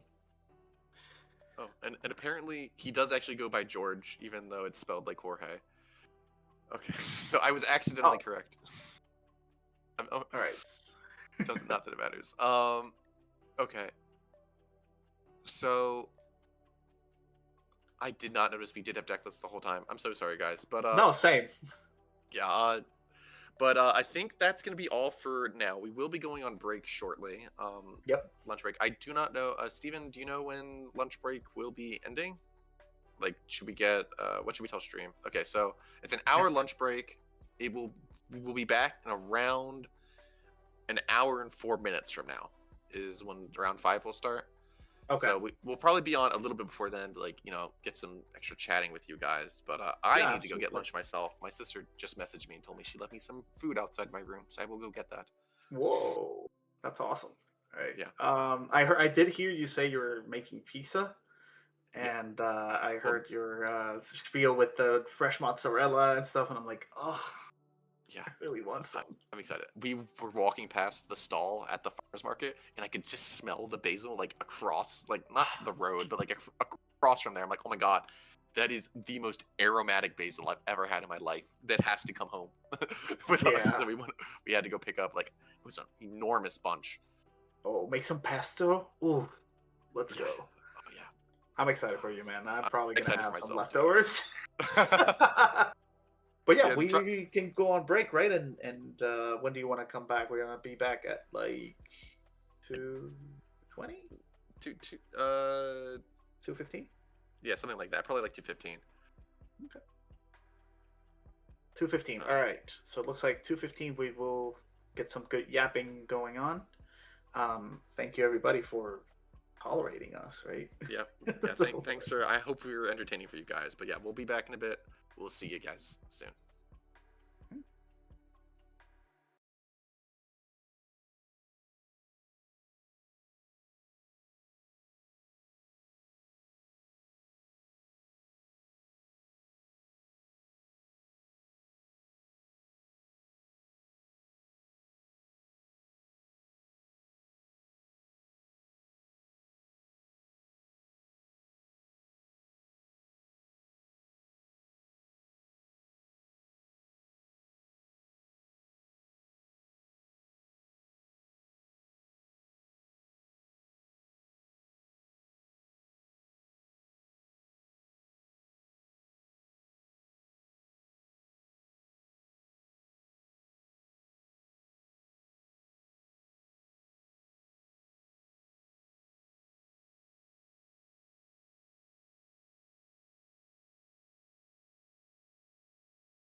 3 on stream. That will be Anthony Apigo, who I think most of us know from having just won the Materia Cup in Canada a few weeks back, versus World's finalist Hunter Nance, who is back from his sabbatical in Japan. And it looks like he's still undefeated today on Ice Wind Crystals, a deck that I know that he's been playing a lot overseas, but this will be his first time to play it on stream over here in North America. Yeah, then we'll see what Hunter brought back, what learnings he brought back from Japan. He was there for about a year or so, maybe a little more. Interestingly enough, he got his Japanese driver's license maybe a month before he had to go back to the States. It took him that long to get it, so he got the driver license and moved to the U.S. again. I've been meaning to ask him about that.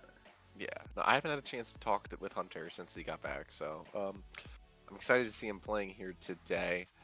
I was going to say something. I completely forgot. I lost my train of thought. Okay, so the deck that Anthony will be running is... It looks like he's playing Gullwings. I know he's... Yeah. I've played against him on this deck. I know he's got quite a bit of practice with it. I'm surprised he's bringing it out. I was told he was going to be messing around for the rest of the season, playing Garland Turbo whenever he had the opportunity, but it looks like he is. Yeah, it looks like he convinced him not to do that. No, Anthony always says he will do that, and then he likes winning more than trolling. So yeah, ended up doing like kind of like halfway in between, right? Like, all right, a deck that can win, but I can also have fun with and not be like, you know, Storm or any of his usual mono water shenanigans. Yeah. Funny that this is the same exact colors he was playing before, but sharing almost none of the cards. Exactly. Yeah. With what he was playing last time. Notable for the Gullwings deck that Anthony and Key like to play is that they don't like to run any of the fire cards beyond the Jack specials. They like to go pure wind water, make it as consistent as possible, and just try to turbo out those Jack blocks as soon as they can. Yeah, I tried the 3-color version at the beginning, and I found that the wind water with just the slightest splash of fire to be able to cast Zack from LB was a lot more consistent and a lot better. We do have some tech cards from. We do have the list here. We do have one card in there in particular that I am very excited to see play. It's an Opus. What is it? 5-3? What Opus? 3? You're talking about the Opus 3 Hero wind card? Yeah, I'm very excited to see. Yeah, go on, Emmanuel. No. Like it's yeah. So I don't know. Do we keep it a surprise for the? I think some people in the chat have probably asked for this to be banned in the past. Let's just spoil it. Oh Lord, yeah. Now it's a world player signed card. It is our Opus 3's name, the one that looks at your hand, the Thoughtseize on a body. You describe this card to any Magic player that has never played this game, and they say, "Why don't you play this in every deck ever?" Well, our game is different, turns out. Yeah, we value different things, and I mean, it's certainly not a bad card. I mean, he's running it for a reason. The fact that you can also now raise it on your opponent's turn with Lena, like, it's very rare that Hobby Japan lets you rip cards out of your opponent's hand on your opponent's turn. Yeah, and Zidane is one of those ways you can do it. I'm wondering if there's any specific synergy he's looking for it beyond just like the Chocobo, although I don't see any copies of the Chocobo on the list. I knew that they used to be high on that card to bounce the light Tidus back to hand, but it looks like they've decided against it. I've been on that boat as well. I kind of like took it out. I think what we found during testing is it can be a little bit more of a win more card, and kind of dead earlier in the game when you want to be establishing your things. It kind of, I go back and forth with it. Right now I'm not running it, so I kind of agree on that. I think Zidane does a very important thing, which is it kind of takes away your opponent's cheap answers to Jet, because as much as Jet block is very useful, a single Kukulane kind of just forces out an entire Jet block, and being able to look for those cards before you commit to your Jet sealing the game is actually very relevant. Yeah. Also, it has some weird stuff going on with the Chocobo. I remember I played against Key in Swiss back in Pittsburgh, and he had the Tidus on the board, and he decided to Chocobo it back to hand, just replay it and get a new card out. Mhm. But I had a Lock LB on the field, and so he bounced Chocobo. I mean, he Chocoboed his Tidus back to hand, and I was like, okay, please discard a card. And he was like, what? Yeah. He was Yeah. not ready for that. It was really funny. I think that happened often too with when people were playing Bismarck, the Wind Bismarck. That what is it? The first time a forward is returned to the hand or something, you draw a card. I don't remember. People would forget the Chocobo Bismarck triggers. Yeah. Often it was very interesting. Now, one thing I'm noticing I'm looking at Hunter's deck, and in testing, my experience has been that if Wind Eyes is not running a clean answer to an early Yuna Riku, it kind of just runs away with the game. And usually that answer is Vaughn because it doesn't target, but I don't think Hunter is on Vaughn. I do not see the Vaughn in Hunter's list. He might have just said, I do not respect Gullwings. It will not be at the top tables where I will be. Therefore, I do not need to run an answer.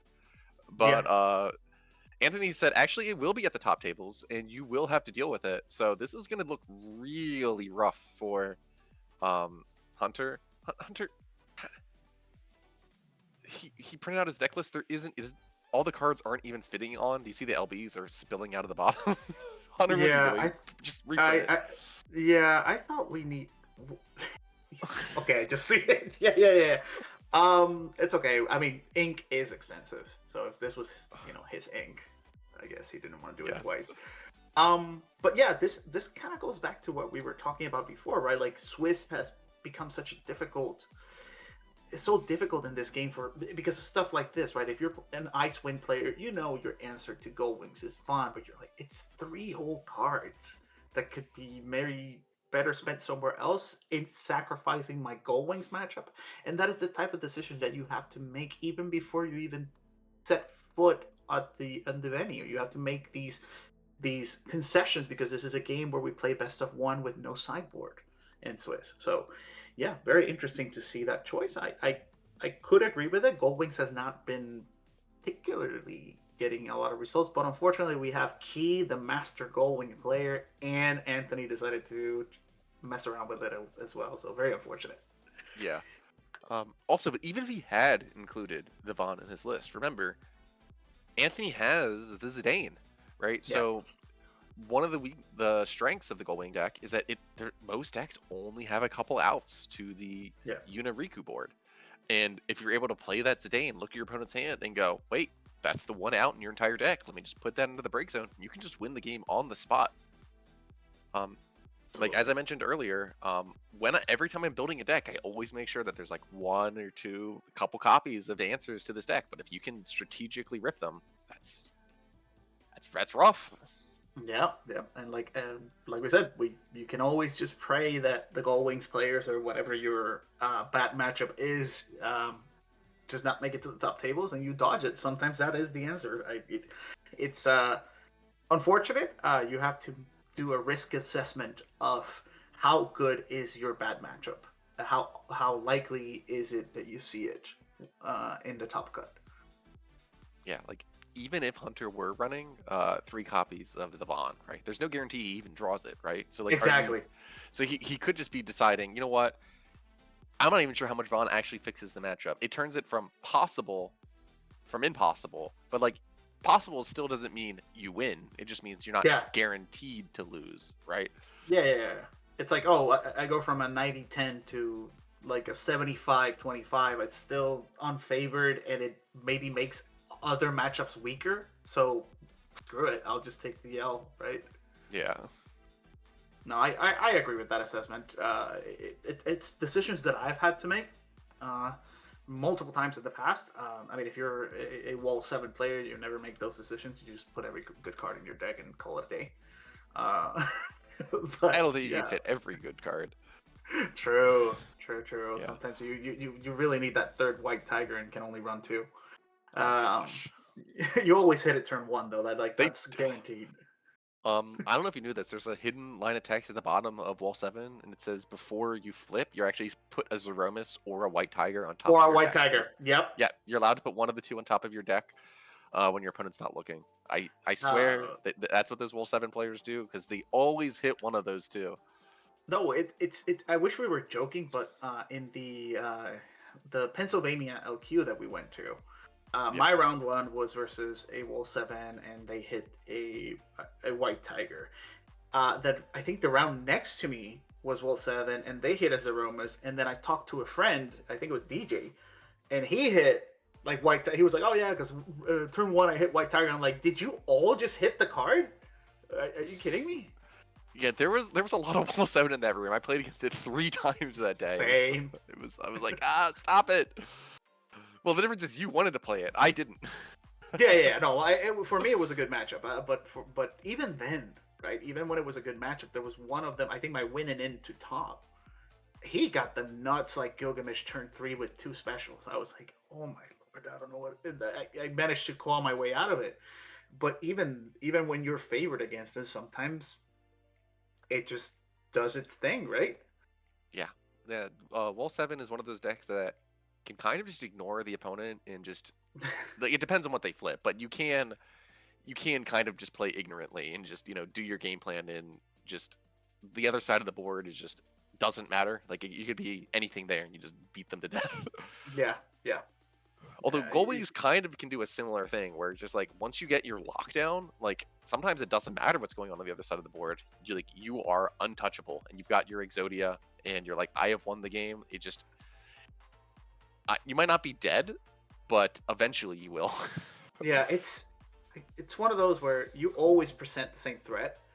It's such a predictable threat too, right? You're like, all right, turn 1 Shinra, you know what I'm gonna do next turn. Do you have it or do you don't? If you don't have it, I don't even have to think about it. If you have it, dang, I gotta think about it. Shoot, how do I play? Then you just do it again. Exactly. Oh, whoops! If only I ran, this Lulu that gets me back to Yuna that you just killed. Well, it's interesting you mentioned that. I don't think I see the Lulu in Anthony's list. No, they cut it. We talked about it yesterday, and I was like, that is the one card I don't agree with the cut, but he is 4-0 right now, so I probably will be eating crow on that. Wait, but yeah, I believe whoever wins this will be 4-0, and likely will be making it in a top cut. They should have amazing breakers starting off with 5 wins. Yeah. After this round, we will probably start not taking the games of the undefeateds to put on stream, just because we'd rather see games that it matters whether they win or lose in terms of getting into top cut. Yep. I'm just preparing myself mentally because these are 2 players that play very fast. So I'm like, all right, I gotta get my what do you call it? Like the guys who do oh my god, they talk really, really fast. Ventriloquists? Auctioneers. Auctioneers. Auctioneers, yeah. Yeah. No, I don't think I've ever seen Hunter go to time. And I know when I was in New Jersey last, Anthony played a best of 3 in around 15 minutes. Yes. Well, he was on Storm. He was on Storm, and he won his best of 3 in 15 minutes. Yes. Like, Karan and I finished game 1. Not Karan and I. It was, I forget who I played.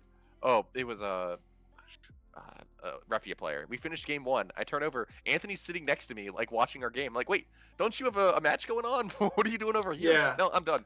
Game's over. I'm like, we haven't even finished game 1 yet, and you finished your best of 3. Yeah, you're playing Gabe, I think. Gabe's not a slow Gabe, player either. So it's like, I mean, Anthony and I play locals often, and I swear to God, sometimes it feels like we're playing like in our minds, because it's like I show him a card, he already knows what's gonna be going in the break zone, and it's like show him, he goes, okay, blah blah blah, and you're doing that, right? Yeah, okay, yeah, and you're doing that, right? Like, okay, we're done, and it's like, yeah, and he plays like that all the time, so I'm excited to see it. To see it versus Hunter. I don't know how often those 2 have played against each other. I can't remember of any like specific like top level stream match that they've had before. Also, obviously, Hunter's been out of country for the past year, so they haven't played in that time. But yeah, I don't know if they've ever actually played before. And obviously, they're not locals to each other. Hunter's from North Carolina, and Mhm. Anthony's in New Jersey. So it's going to be a matchup of the East Coast over in Texas. Yeah, two very good players. So Hunter does have his invite, right? Because he won a Masters or something over there. I don't remember. I mean, for invite for what? I don't think he For has a Worlds? Worlds invite. I think he Okay. got third place, and I think top 2 got the invite, Okay. if I'm remembering correctly. Okay. So it looks like he might be like actually fighting for this. Oh, I think he's hungry. I think he He's wants hungry. to win this. Yeah. Nice. Yeah. Okay. Excited. He's very high on this deck now. I think we've seen him play like the Magisa even off season and on season. Half of his tournaments are like Magisa games. That's the only Magisa's last soldier.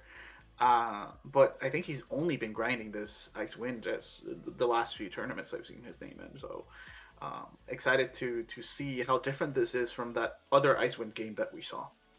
Yeah. Well, I imagine it'll be quite different. The last one, who was it? It was against MBM, right? And the Icewind had like a pretty just start when all the MBM had 3 backups, 2 cards, and hand turned 1. Like you couldn't ask for more than that, right? So I imagine it'll hopefully be better for Hunter than it was for our previous Icewind gamer. Yeah, But, especially because. Oh, go ahead. Okay, go ahead. Who's going ahead? You go ahead. No, especially because Icewind, I don't know your experience with it, but it is kind of a common thing for it to start like that, just because it doesn't have any backup searchers. It just kind of draws, like, every top deck is really good, but the amount of times that I've seen less than optimal starts is a little bit higher than other decks. No backup searching. You kind of depend on your crystal generators, but the deck does very well. So this will be maybe a masterclass in, all right, how do you navigate these less than ideal starts, trusting that your deck will get you out of it, because every top deck is just insane. For the people in chat, just letting you guys know that we've had a slight repair, but we still have the same match. So this stream match, we still have Anthony and Hunter, but apparently it's going to take a little bit longer than it otherwise would because they're fixing the pairings up. So hopefully we'll get the match going soon for you guys. But yeah, we're still doing Hunter versus Anthony. I'm sure much to Hunter's dismay. Yeah, I'm sure Hunter saw Reaper and he was like, "Oh, thank God." Although I don't know, maybe he does know how to play well against Gullwings, and I get to learn something here. I mean, like, maybe Hunter knows something we don't, and he's convinced that I believe he thinks Icewind is the best deck in the game right now. Mm-hmm. I don't know, maybe. But maybe, hopefully he knows something that we don't, because I don't want this to be Hunter. I'm not sorry, Hunter. Anthony plays Yuna. Yuna plays Riku, and then Hunter we does don't play nothing the for game. the rest of the game. Yeah. I really hope that's not what happens. Yeah. It's like, all right, here's all these cards. I'm like, all right, just gonna duel my 2 guys and get another card for free. Yeah. We'll see. All right, so we're doing a repair here. I mean, never mind. I called it into existence. Okay, it looks like we're about to start here. Yeah. We've got, I believe, Anthony on the right and Hunter on the left. Yep. I see the wedding ring. Oh, also we got the great the sleeves. That's amazing. Yeah. For those of you who don't know, Anthony's wife Grace makes amazing art. The image of Realm of me in the bottom left corner on the screen right now is done by her as well. Yep. My VV playmat. It's the only playmat I've used since I got it from them. Are we just want to make sure. Yeah, okay. Stream is also seeing what we're seeing. So it looks like the players are just waiting to start. They've drawn their opening hands. They decide. I'm assuming they figured out their mulligans or not. Hunter with the red sleeves, probably repping Magissa in his heart. Yep. True. Fair. He's like, I wish I was playing Megizza. Yeah, it's kind of like how I use my Realm LB sleeves. I'm so sorry. It's okay. It'll get unbanned someday. I don't know. They'll just ban everything else. They'll just ban every monster, and then I can have Realm. Yeah. Alright, so looks like we're waiting for time. Yeah, Hunter, could you please show the stream the cards in your hand so we can Both start of talking you, about? Please. Yeah. It's like they don't even respect us. I gotta message Anthony after this and tell him my dismay about him not helping us out here. I agree with that. Please, we can do it on separate chats so that he feels extra guilty. Yeah, absolutely. Also, you told me you messaged Anthony to message me. He did not do that. Of course he didn't. No, actually, no. You know what? I told him that we got in contact. Gotcha. So I'm gonna pretend that that's what happened. Okay. And not that he completely ignored me. Okay. I saw a glimpse of a card. I think I saw a wind backup in Hunter's hand, but like, what's the odds of there being a wind backup in his hand? Oh my goodness! I wonder what they're discussing. I wish we had the mic on stream. Mic, yeah. They're probably trash talking us. Very likely, right? They're like, these guys don't know anything about these decks. Yeah, no. Sure, Anthony's just saying, "Oh, I know you've got this. I can't beat Hunter," because that's the one thing that upsets Hunter the most is when his opponent complains about having to play against him. He told me that every time his opponent goes, "Oh no, I can't beat you. You're Hunter Nance," he always loses. Oh, okay. So that's the tech. So anyone in chat, if you ever get paired into Hunter, make sure you say that to him before the game starts. Yeah. It immediately upsets him, and it gives you the psychological advantage. Yep. Are we starting? I have no idea. We're definitely look. We're talking about Anthony sitting. I can see the leg. Yeah, you can tell he's locked in. Grabs notepad to write that down. Yeah. You gotta find that. That's part of the game, man. You gotta find what gives you an advantage against your opponent, and in Hunter's case, is glazing him. You glaze him, you're done. Yep. I did that to him in California last year, and he was like, "Don't do that. Stop it. I'm gonna lose." Did he? Yeah, it was not a good match for him. Oh my god. He bricked really hard, and then he finally was able to get a Megissa down, and he targeted her with an effect to ping her, and he used her effect to summon from deck, and in response, I raised a Mog and canceled Oh, it. it's so Joker. It was so BM. And he was just like, "I hate you in everything you stand for." This is the one thing my deck does. Oh my god, we're starting. Yeah, okay. Ooh, and Goldwings is going first. I was thinking, maybe if Icewind gets to start first, they can get something. All right, so we got the Buddy. We don't have the Shinra to get the unit. Well, we did get the Shinra. It's the Shinra. I'm sure Anthony much would have preferred to have drawn the Shinra than gone for the Buddy first, but it's not that bad.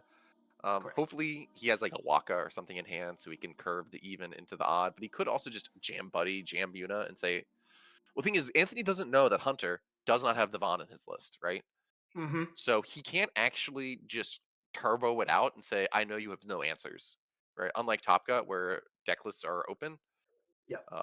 Anthony does have to respect that stuff. But as we mentioned, these guys are playing insanely fast, right? It's turn 3, and it's been 30 We're already seconds. Done. Yeah. It's also we did have the Waka already. So interestingly enough, because you mentioned the Vaughn, so Vaughn, in order to wipe, requires 4 crystals. It's also knowing that if you can get it before your opponent gets to 4 crystals, right, you'll at least get some value out of it. But it looks like we're prioritizing getting our backups down, which is fine. We'll curve out very nicely. Notably, Hunter discarded a lot of backups already, right? There's at least 2 backups in his break zone, which makes me think he's probably got 1 or 2 more in his hand, and that he's flooding a bit. But luckily in this game, you draw too many backups, you just pitch them, draw new cards, and you're back in action. Interestingly, one of the cards he discarded was Sid, right? So it means that we're not going for the prioritizing the Remnant turboing Anthony out of this game. So I'm sure Hunter has a couple of choices here, but I can't see anything in his hand. He holds it really close to his chest. Very, I have very no close, idea what yeah. kind of line he's going to go for here. So here's the Seymour. Don't freeze 2, discard 1. That is annoying for Anthony, but he's able to just discard the light card. Yeah, and Seymour is one of those cards that... there we go. So... So we're prioritizing getting rid of the Seymour. That's interesting. Yeah. I'm not... I don't know about you. In this, I'm not that afraid of Seymour. Yeah, I would have probably just gone for the Riku there, but it's perhaps the last. I think there's only one card left in Anthony's hand. He might value it a lot, and he just doesn't could be a want it second to get Yuna. discarded. Yeah. Well, here's the Yuffie coming down. Yuna is not long for this world. Yep, that is exactly why we try to protect her, I think. Yeah, I assume this Yuna is going to be blasted off here before Anthony has a chance to activate at the start of his turn. Hunter is too good at this game to just let Anthony get a second off on this Yuna. Yeah, and to your point of maybe it was a really good card that he didn't want to discard. But in order to do that, the Seymour does need to attack, and Gullwings is effectively a 50 EX deck because it has like 20-something EXs, and every card that it searches, or most of the cards that it searches, are non-EXs. So you are... swinging into Gullwings is very risky. Okay, so we hit a loss to damage.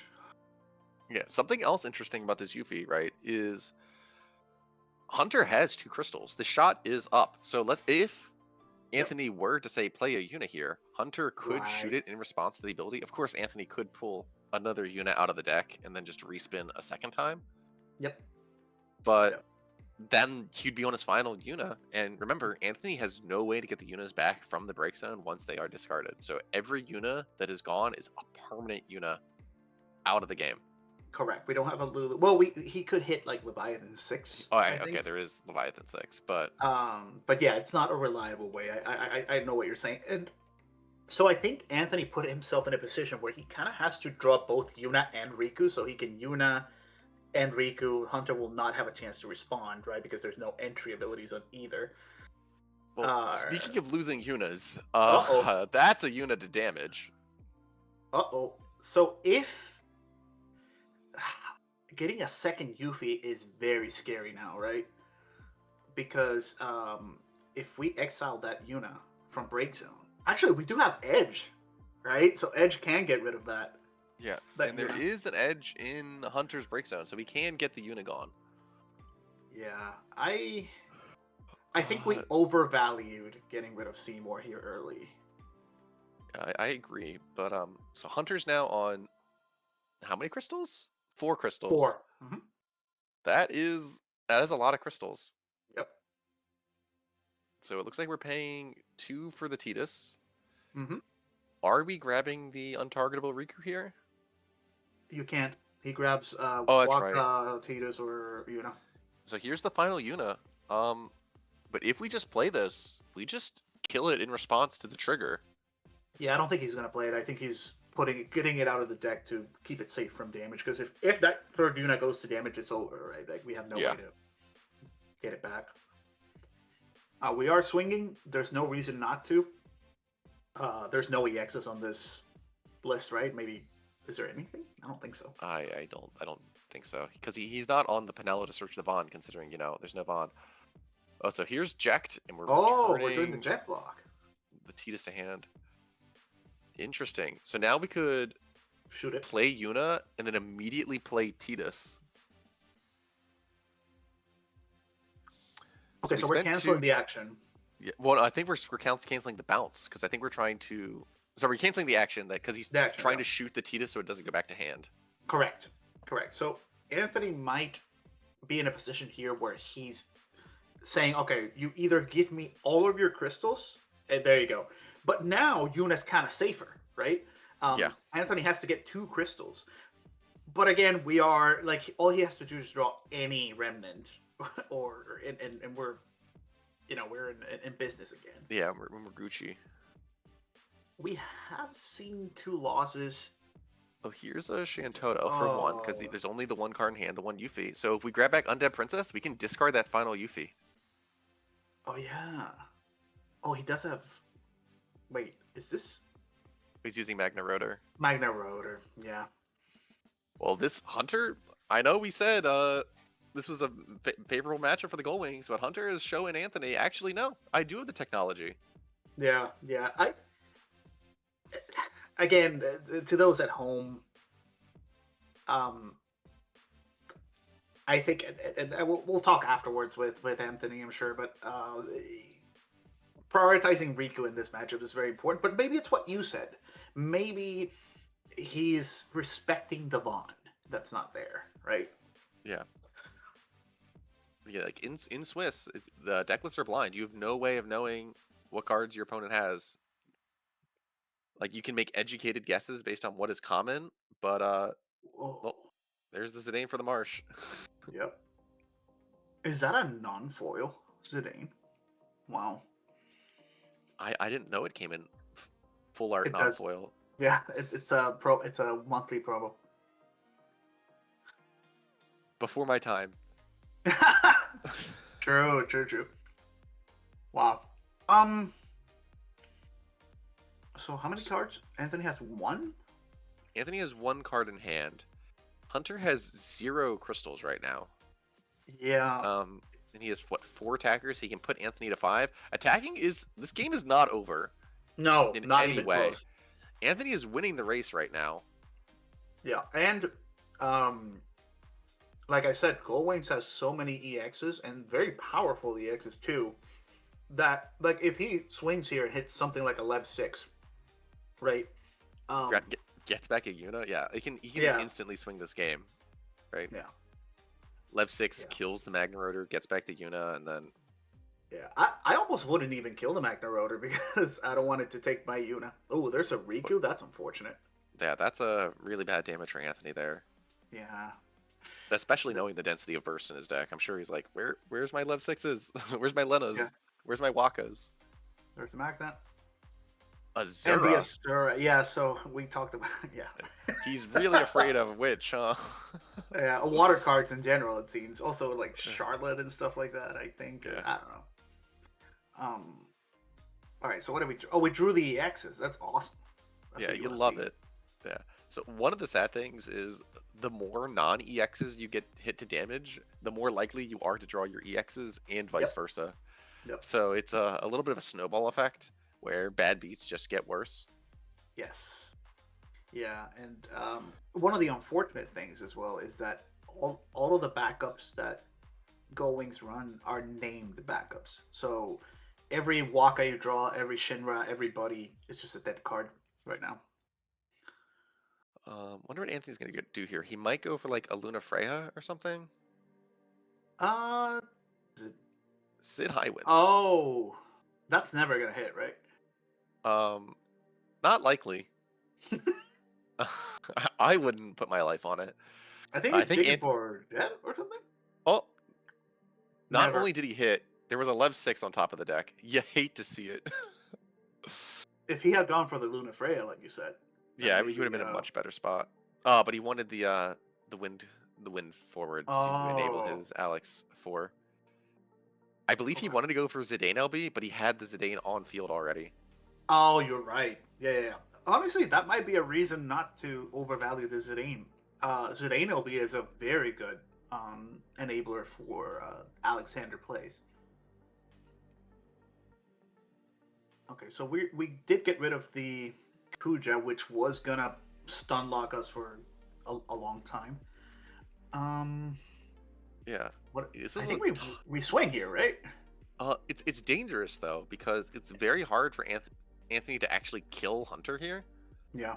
And Hunter is, if Anthony just swings at everything, Hunter is presenting counter lethal. Oh no. Yeah, I mean like one pain swing would be Yeah, like I could see attacking with exactly the pain, but I definitely wouldn't do anything more than that. No. Especially because if Hunter gains any crystal, which he can deterministically do with Ritz LB, he can play the edge from his break zone and get an extra hasted attacker. That's true. Okay, so it looks like we are going to be playing it safe. One card in hand. And you're right, because Yazoo also will get something out of the way if we get crystals. So yeah, like if a Laws or a Kadaj top deck here would allow us to both Dull Freeze one blocker and get an extra haster in. So it's a actually, bit scary. Interestingly, I don't think he has any remnants in the break zone to exile for the effect. Does he not? I guess I hadn't noticed. He does. Yeah. He has drawn a lot of backups. That I see. Yeah, there's a lot of backups in that break zone. I see multiple Scholars, Sid Highwind, Clavat. Yeah, there's a Dragoon. Yeah, there's like 5 or 6 backups in that break zone. Yeah, we have a Surges still in LB. We use 2 LB2s, so we still represent. I think you're right. There's a lot less blockers here than I thought. Yeah. The Icewind deck has a lot of the ability to kind of just ignore your board and just beat your face in, similar to how the MBM deck is able to just steal games. Yeah. The combination of all the freezing from ice and all the hasting from cards like Edge lets the deck just murder you almost like from the break zone. Yeah, and Hunter's very high on Edge. I think one of the things that he was helping Rest Chris build a crystal deck, and Hunter said something like, okay, instead of that EX Kadaj, anything that you don't want to be running, it should be another Edge. And it's like, okay. Yeah, Hunter's it's a very powerful about it. He's thinking about what he wants to do. He looks a little frustrated. I want to say it's because, like I said, like at some point a singular EX can kind of put Anthony back in this game, right? Yeah. And Hunter is at 4 damage. He cannot commit to like swinging out, right?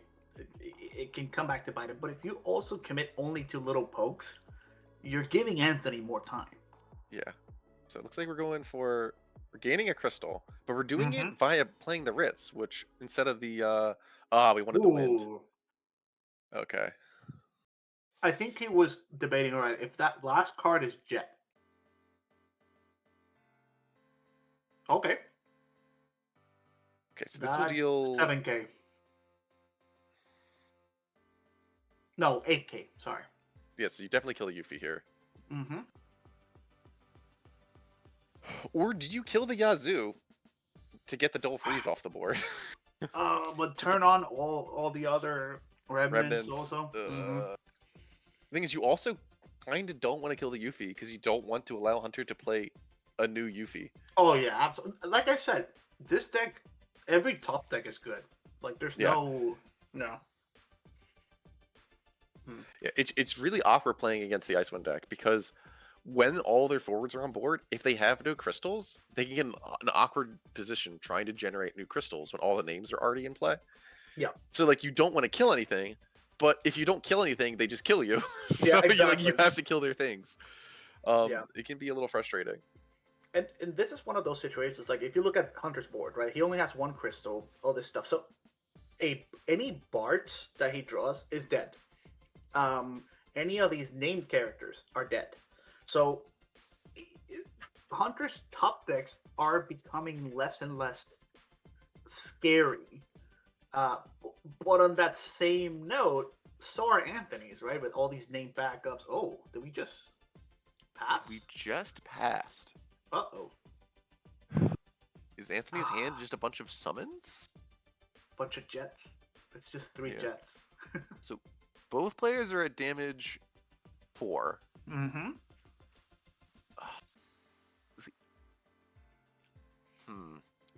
Oh, we got the Spiriters. That's really big. So now with 2 crystals, A hunter with the Spiritus down wants to try and pay 2 crystals every turn, and he has a Mm-hmm. very clean line for doing that right here, right? You can use Yazoo, dole free something, and then like play Yep. the edge from the break zone, and he Yep. uses both crystals. You get 1 back, And you get to get 2 blockers out of your way. yeah. Or you could just remove both Yunas in the break zone from the game and just make it so Anthony has 0 Yunas remaining. Oh, are both of them in the break zone right now? Yeah, there's 2 in the break zone and 1 in damage. Yeah, I think at this point the Yuna game plan has been gone for a while, and this Spirit has kind of like sealed the deal as well, right? It's like you're never gonna strike my stuff ever. Yeah. So, But yeah, I don't think removing the Yunas is the line, right? Knowing that for us at least, knowing that the Lev 6 is the only way we can get him back. mm-hmm.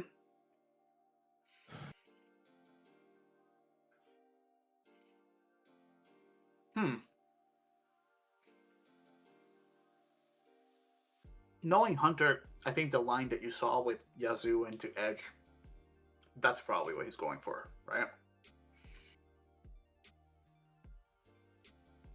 I mean, it looks like he's thinking about it, considering we're going through the break zone. It's like, what EX absolutely destroys me here?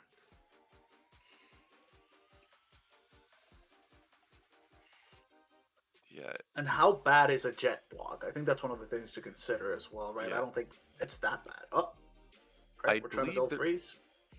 I believe there is eject in Anthony's hand, so he does have the ability to like kind of stop himself from dying, but he's just slowly bleeding out because neither player feels like they can really commit into like heavily attacking because they know the other player can just kill them on the backswing. Yes. But it looks like, okay, here's the edge. Exactly what you mentioned. What are we picking here? Do you think we're Yep. I was like, please remove both of these units from the game, I imagine. Or is there something else he's more threatened of? Is it the check blocks? There's no Lena, so he doesn't care about like anything 3 or less. I think it's the Yunas, to be honest.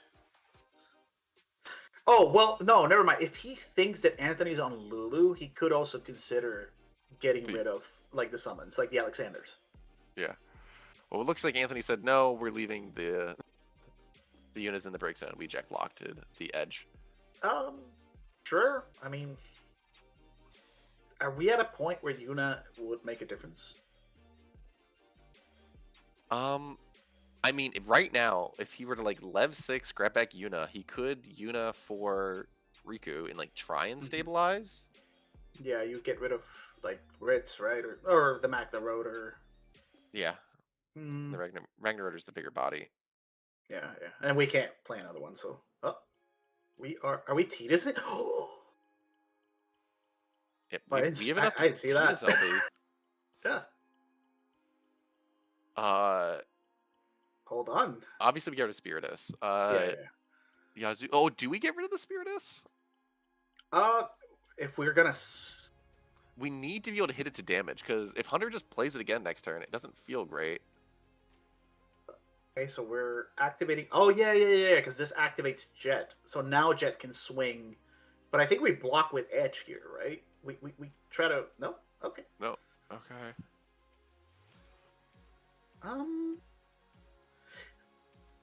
Yeah. Wow. This is still kind of awkward. Anthony only has the 1 card in hand. If that was like a Y'shtola, it would be like incredible, wouldn't it? Yeah. But Riku. Okay. Okay, that's good. Well, how big is brother? He is 10,000. Cannot be targeted right now. So that's gonna make it hard for Hunter to beat through. We unfortunately had the Toto. Oh, do we have the Toto? Okay, well, we're just dead then. Oh, but there's the Ject. He needed to cancel the Toto. Yeah, but as we were saying, like you saw how as soon as Riku came down, we were like, whoa, wait, we win. Maybe. That's maybe what we should have been going for. Yeah. Yeah, if Anthony just had the Riku down just a little bit earlier in the game, right? If the initial Yuna had just played Riku, Hunter had no way to kill the Yuna, and then the next turn, there's no way for him to stop him from just Yunaing every single turn for insane value. But he just, I think Anthony was just a little too scared of the Seymour there. Yep. I wonder if Hunter's telling him that, by the way, I had no answer to Riku. Yeah, or something like yeah, the Seymour at that spot I think was a bait for that.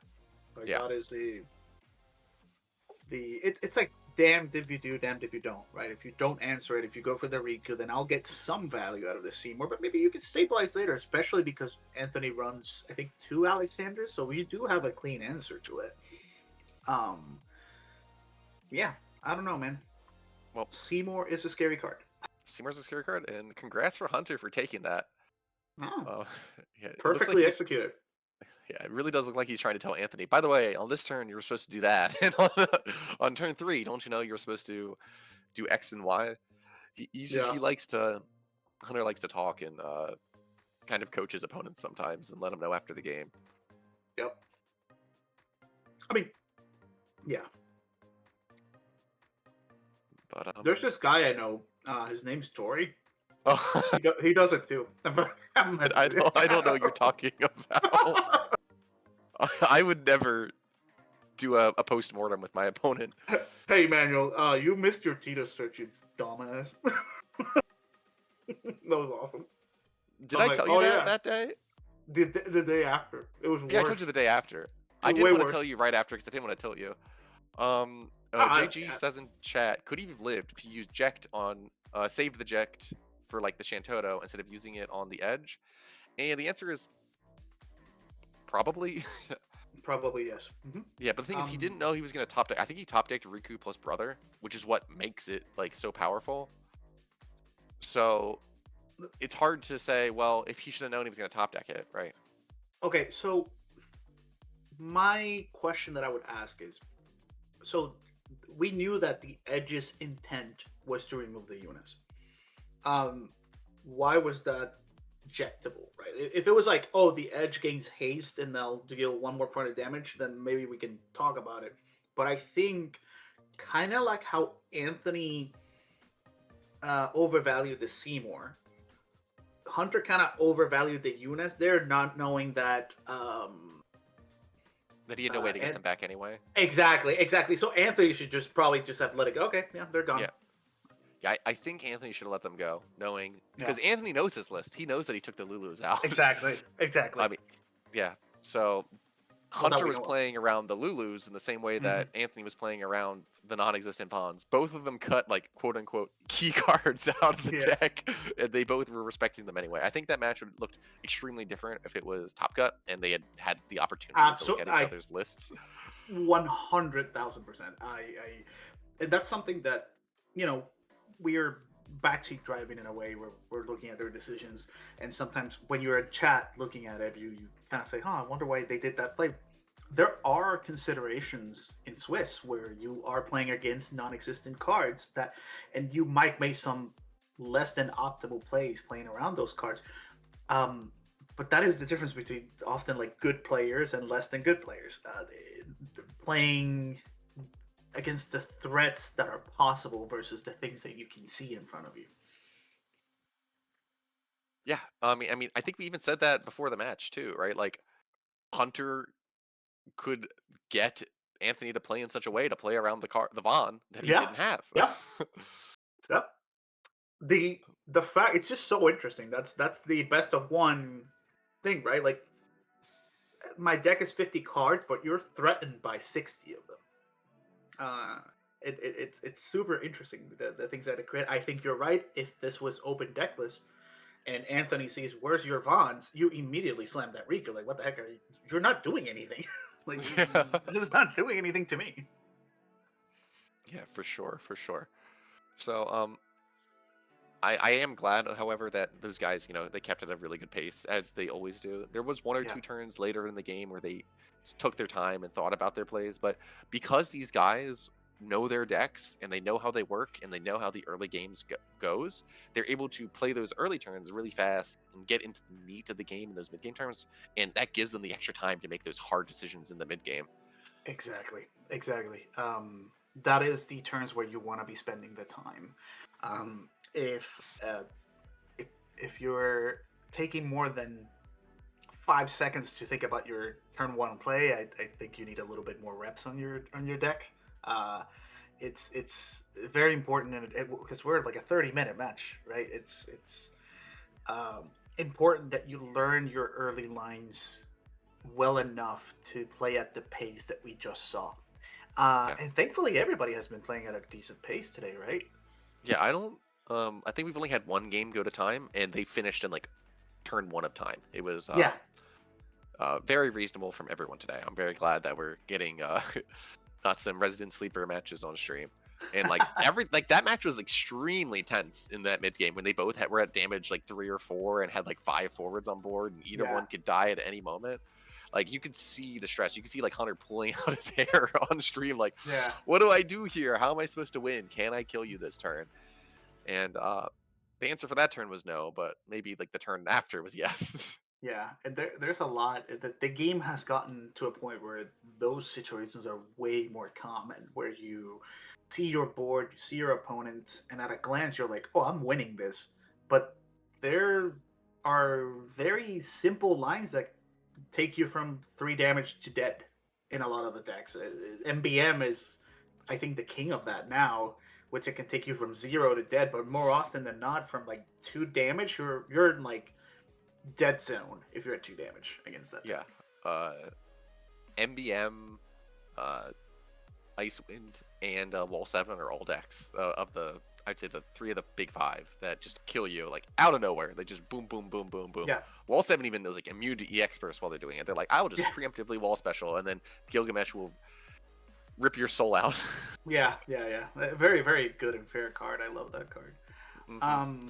But MBM, the math, and I think that's why it's so popular right now, because even for me on the other side of the table, the math sometimes it takes me a while to figure out that I'm dead.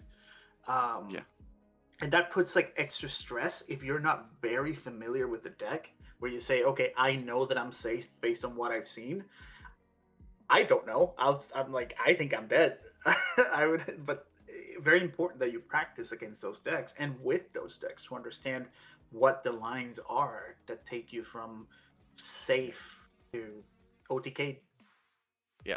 Icewind also does that, right? Because like it looks like, oh, I'm safe. I've got 5 blockers and they've got like 3 attackers, and then suddenly, boom, Toto effect out of the hand, dull your whole field, boom. Yeah. Play edge from the break zone, haste him, attack, and then you can like use Yuffie to kill your own edge, and then you can edge again and attack again. There's just like surprising lines that you can go for that people might not expect, and then you can threaten like 2 or 3 damage, like out of nowhere, like between Magna Rotor and like playing multiple edges in a turn, and Toto removing all the blockers. That Icewind deck, I think that's where the power is. It has so much haste that you don't think about, right? Like it's like you said, Edge, Magna Rotor, Yuffie, and Marsh all have haste, and you're like, oh, wait, I thought I was safe. I think I've seen so many games lost to Magna Rotor LB. I think people don't respect that card enough. Yeah. Where it's like, oh, it'll rip a card out of my. Yeah, we'll rip a card and kill and the game. Yeah. So Delay the Fate says in chat, is it rude to tell people where they went wrong? It helps me learn. Personally, I like it. Being told what I did wrong, that is. So it's important, like with everything in life, to read the room. If your opponent is like in a bad mood and made some errors, sometimes like I don't want to be told where I messed up. I know where I messed up. I don't need my opponent pointing out to me, by the way, why did you forgot this trigger on X turn? Mm-hmm. I know. I remember. I was there too. But sometimes after a game, if there's something they obviously didn't understand and there's some like interaction with their own cards that they clearly got wrong, letting your opponent know after the game, hey, by the way, I saw you did this, you could do this instead, and you end up with like the exact same board but with like 1 extra card in hand or something like this, or stuff like that. That's fine, but like if your opponent's in a bad mood, probably don't say, hey, by the way, you should have won this is where you messed up, because they already feel bad they lost. The last thing you need to do is like rub it in their face, by the way, you lost because you're bad and you should have played better, right? No, I agree. And one way, if I were to give you advice on like if you want to say it in a way, it's how you say it as well. Sometimes instead of saying you could have done this or you should have done this, phrasing it as a question is significantly better. Hey, what may I ask why in this turn you did this, right? And that is significantly less tilting than saying you did that wrong, right? Yeah. It's unless like if they're friends, if you're friends or whatever. Like I don't care if like Tori tells me like you like or my friends tell me like we shit talk each other a lot, right? Like, and you're like, "Hi, you're bad." Gets Well, like, rude, etc. even But with you, Emmanuel, right? Like, I didn't tell you immediately after the game. By the way, no, you missed your absolutely. trigger, you dumbass. I Yeah. let you. Like, I was like, okay, I'll let him know later. I don't want to like Yeah, yeah. frustrate you right then and there, right? You had just lost. You were. It never feels good to lose. I'm just gonna be real. No, no, It no. doesn't. Losing does not feel fun. And so the last thing you need to do is like tell someone, dude, why'd you forget your trigger? Yeah, yeah. No, so me personally, like, I don't care as much because, like I said, like, I what is it? I don't play enough nowadays where I know everything that I missed. So even stuff like that, like the we talked about like the missed Tito's triggers, I didn't even realize. I was like, oh shoot, I need to be more careful about it. But some people might be a little less receptive to things like that. So like you very well pointed out, read the room, read your opponent, and when in doubt, just don't say anything. Yeah, honestly. Yeah. Like, yeah. Yeah. I mean, if it was Anthony sitting in front of me, and after the Yeah, game, exactly. I would have told him, "Why didn't you play Riku?" Yeah, dude, what the heck? You're so dumb, right? Like, yeah. Yeah. Yeah, that's fine. With friends, I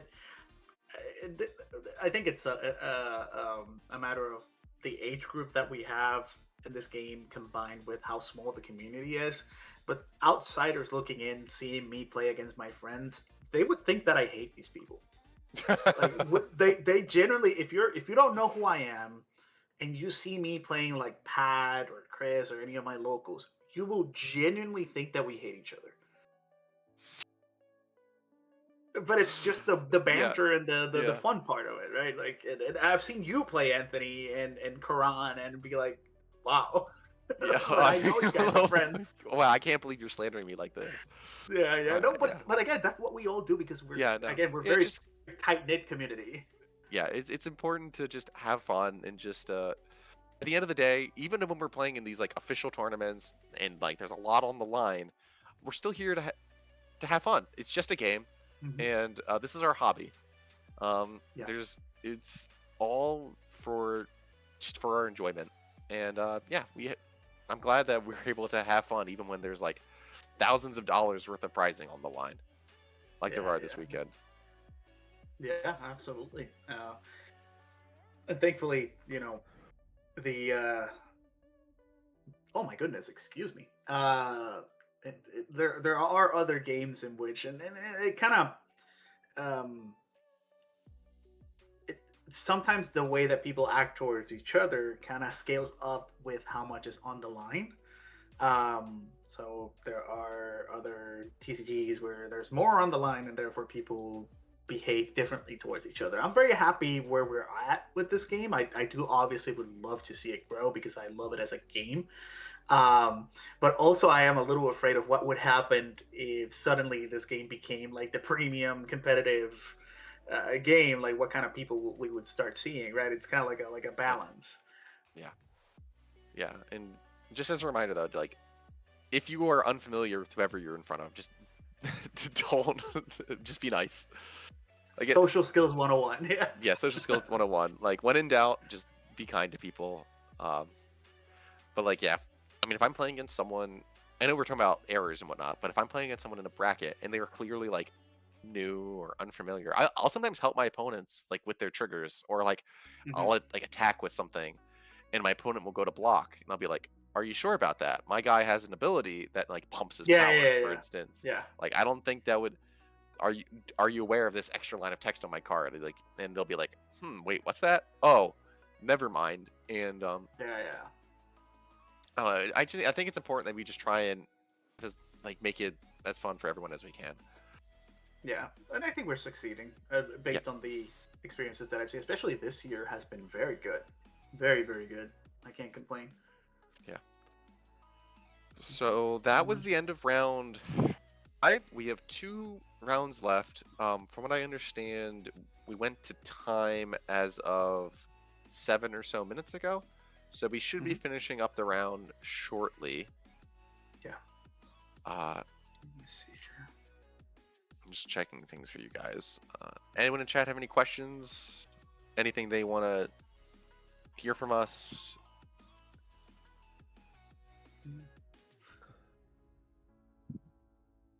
Yeah. I don't know if people are aware that there's a new product that got announced. Like a new anniversary box, and it has some fantastic cards in it. Have you seen that? Oh yeah, I just saw that this morning. It was the. Do you want to go over it? Sure. I think from what I saw, the little that I saw, there's some very nice reprints coming, including Axstar and Lightning, which are 2 very, very expensive cards right now.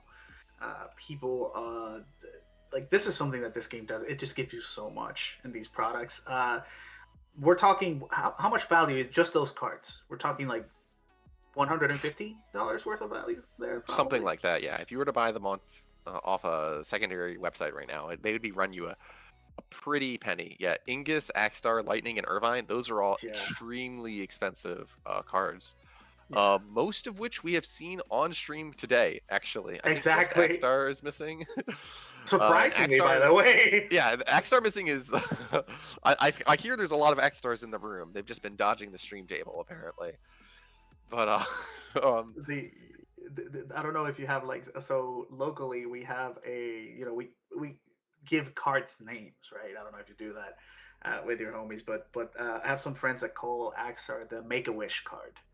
The Make-A-Wish, because it's like someone in Make-A-Wish designed the card. Okay, I want this card to play a card for free and also deal damage and also don't freeze the board and it's like, okay.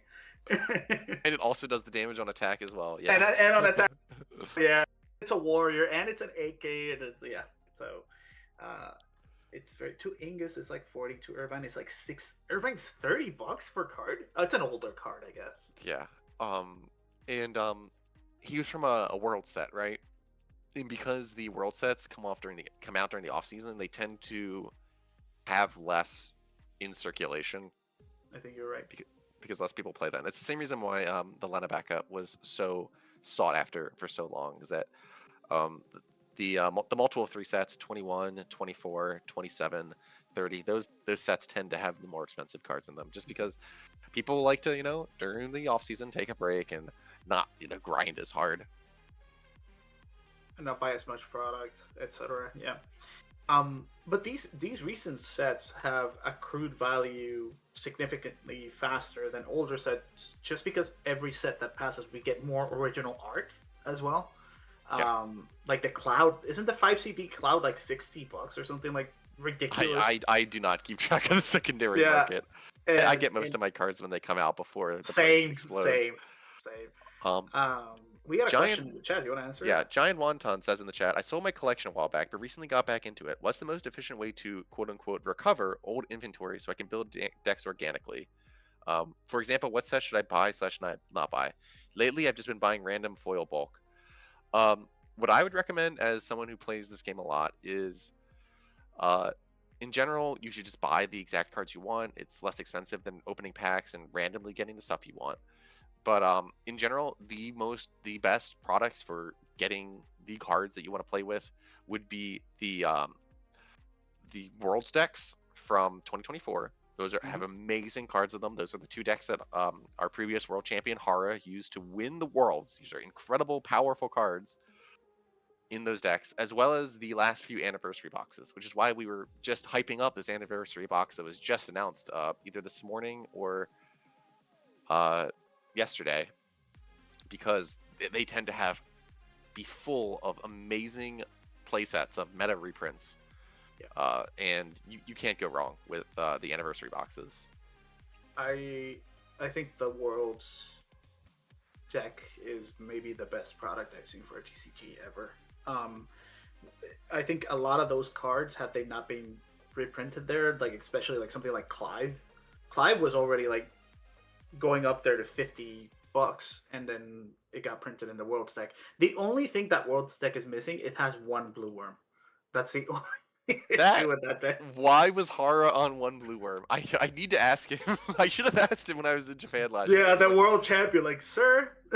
We even played round three in Swiss. Really? I should have said, Hara, why was there only one blue worm? Yeah. Blue worm is my most expected in Hobby Japan. If you're listening, monthly promo. Like, come on, it's free. Please give me the blue worm full art. I've Yes. been asking for years now at this point. Yeah. Does Lone Star Pack Break sell it? I imagine that they have the World's decks there.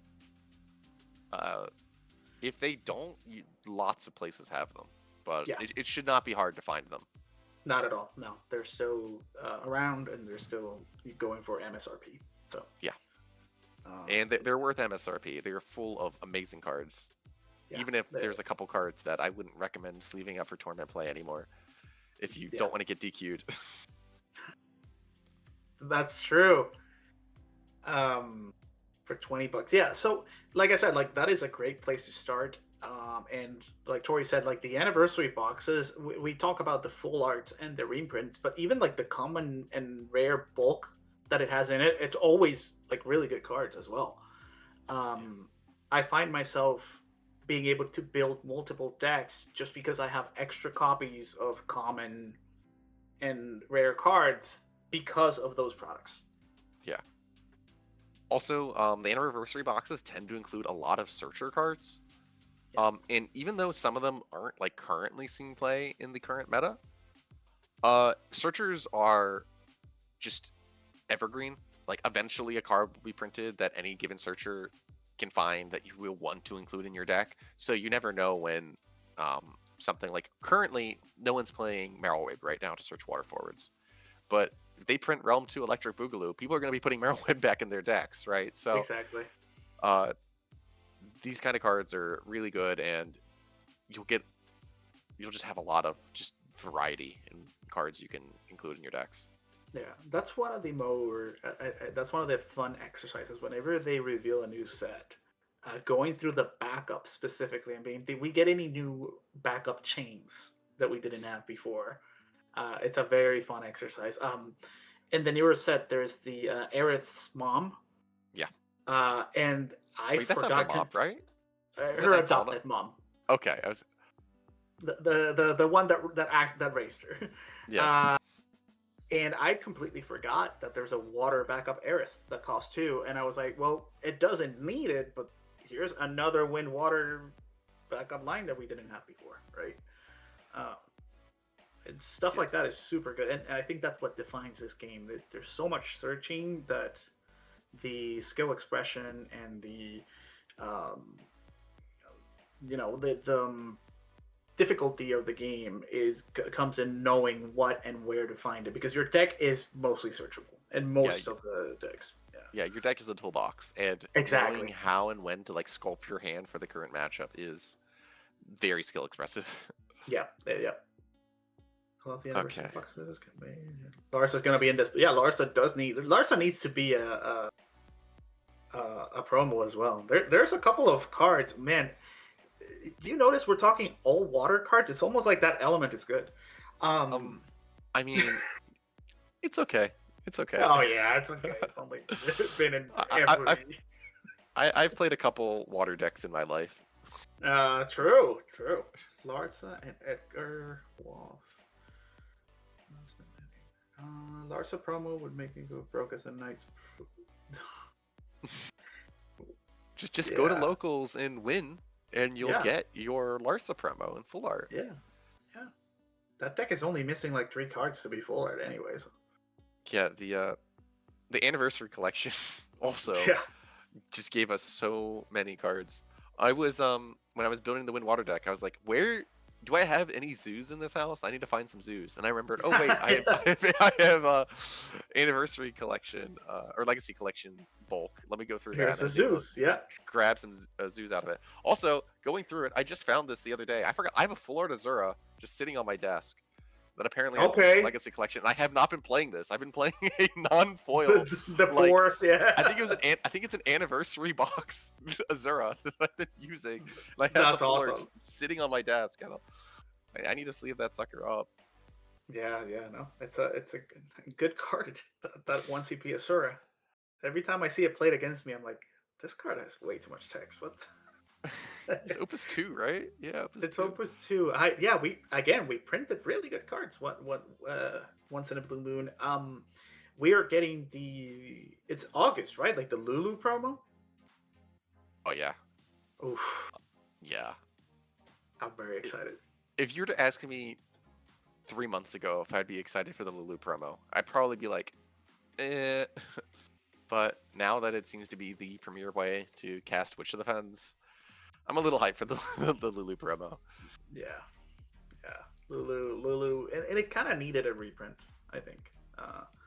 Yeah. It was in a starter, like the 2-player starter deck or something like that, or the Opus 16, I believe. Thing. Yeah. It's that old. Wow. It's around. I think it's from the first half of this game, right? Because stuff slowed down in Opus, around 2020. Wow. Right? She came out in like 2020, right? She's like no, 2020 was Opus 11, I think. Oh, was it? So, yeah, Opus 21 or 2021, I think was when this came out. Okay. She's still a $10 card when you see it. Like, so it kind of needed this reprint, yeah. Yeah, but I remember during COVID, there was a mono fire deck that didn't see. There were a couple of decks that thankfully did not see the light of day in competitive play, because it would have been the worst competitive season ever if it was a real season. I'm gonna be honest. Doga, Une, Marsh, not Marsh. The mono fire Marsh Reds. The Chocobos with the Stern. Stern, thank you. Mashari. Yeah, no. Yeah. That was some interesting stuff going on at that time. Doga, now that we're having the new rule change going into next set, where you can discard any number of cards to overpay, could you imagine discarding like 10 cards to Doga and drawing 10 cards? Yeah, turn 1, discard 5, summons Doga, draw 5. Have fun. How do you feel about that rule change? I don't know if we have time to go too deep into it, but how do you feel? I think it's good. I think that there was a lot of awkward wording around the current rules, and like when you could or could not overpay was a little unclear to most players unless you were like really entrenched in the rules. Like, for instance, like for when you're playing Refia, right? You could dull 2 backups and discard 1 card to cast her, but you couldn't just dull 4 backups to cast her. But like both are overpaying by 1 and paying 4 for a 3-cost card, when you honestly, there's basically no reason you would ever need to pay the dull 2 backups to cast her. So like allowing you to do either just feels cleaner. Also, there's awkward situations where like your opponent overpays for something, and like you'd be like, I don't know if they intended to do it or not, and like should I tell them? And like sometimes it'd be hard to know if you were accidentally breaking the rules. Yes. Because like I don't know if you're actually allowed to overpay, and like the overpay rules were very hard to understand. I'm just gonna be honest, as someone who is like a pro player, they were very complicated, and now just the fact that you can just always overpay unless it's a 0-cost card just simplifies it so much. Yeah, and the same for, I think, especially when it came to dual element cards, the overpay rules were for those for newer players. It's like, okay, yeah. So this will always cost 2, except when it doesn't. Yes. It can cost 3. It can cost 2, and it can cost 0. It can't cost 1 though. It can't cost 1 though. Yeah, and like if they wanted to print, I think they might be considering printing a 3-cost or 4-cost, like 3 or 4 element cards going forward that are not only castable via backups. And then the problem is the current rules made overpaying for more than 2 elements without being locked into only using backups was basically a nightmare. Like the wording on the rules was very difficult to parse. So I think it's just going to make it easier, and it honestly changes almost nothing. No, It's a there's little couple of buff to a cards. couple cards. I Yeah. think the cryo that came out last set in Opus Yes. 27 was, I don't think it worked the way they wanted it to work. I think they No. wanted you to be able to like tap a backup and discard 2 cards to use the ability, but you weren't allowed to do that. Yeah. So now you can. Fusoya got a big, well, not a big buff, but oftentimes the Fusoya that, for every element that you paid except water, you get one more effect. Oftentimes it was so awkward to pay for it, where you're like, I could almost get it, but I can't pitch this card, and now you can. Right. Yeah. So it's really nice. To your rules thing, I'm actually not terribly concerned, because again, like the people in this game are very good about it, but it kind of opens up a little bit of rule sharking avenues. But I'd rather be able to rule shark and have a good, clear understanding that that's how it works than be in the situation that you described. Am I supposed to call a judge here? Like, yeah, can I just let it go? And am I breaking a rule? Is my opponent breaking a rule? Now it's like very clear. You overpaid and you did a game action. It is a legal play. So you continue. If you didn't catch it, I'm sorry, but it is a legal play. Yep, that's just how it is. All right, so let me see if have we working on getting last few to report. So we're deck checking. It looks like. Yeah. Okay. So we hopefully will be getting round 6 for you guys up in a moment. Deck checks have slowed down the process, but it's been it should be very soon. We're getting next round.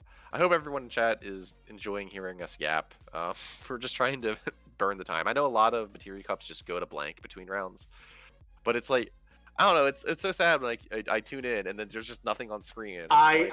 You turn it off. I turn it off sometimes. Yeah, exactly. So at least having some people on here trying to entertain you guys, making it so you don't just want to leave and just like, and then you miss the next start of next round because there's nothing going on stream. Yeah. And hopefully you get to learn from a good player and a washed out player. Why are you calling me washed up? No, I it's very specifically pointed that way when I said good player. Oh, sorry, I wasn't looking. You're the other way, all right? A good player somewhere. Yeah. And then washed out player. But yeah, no, it's like I said, I'm very excited to continue playing this. The new set looks fantastic. I can't wait to review it. Be wrong about 90% of my predictions.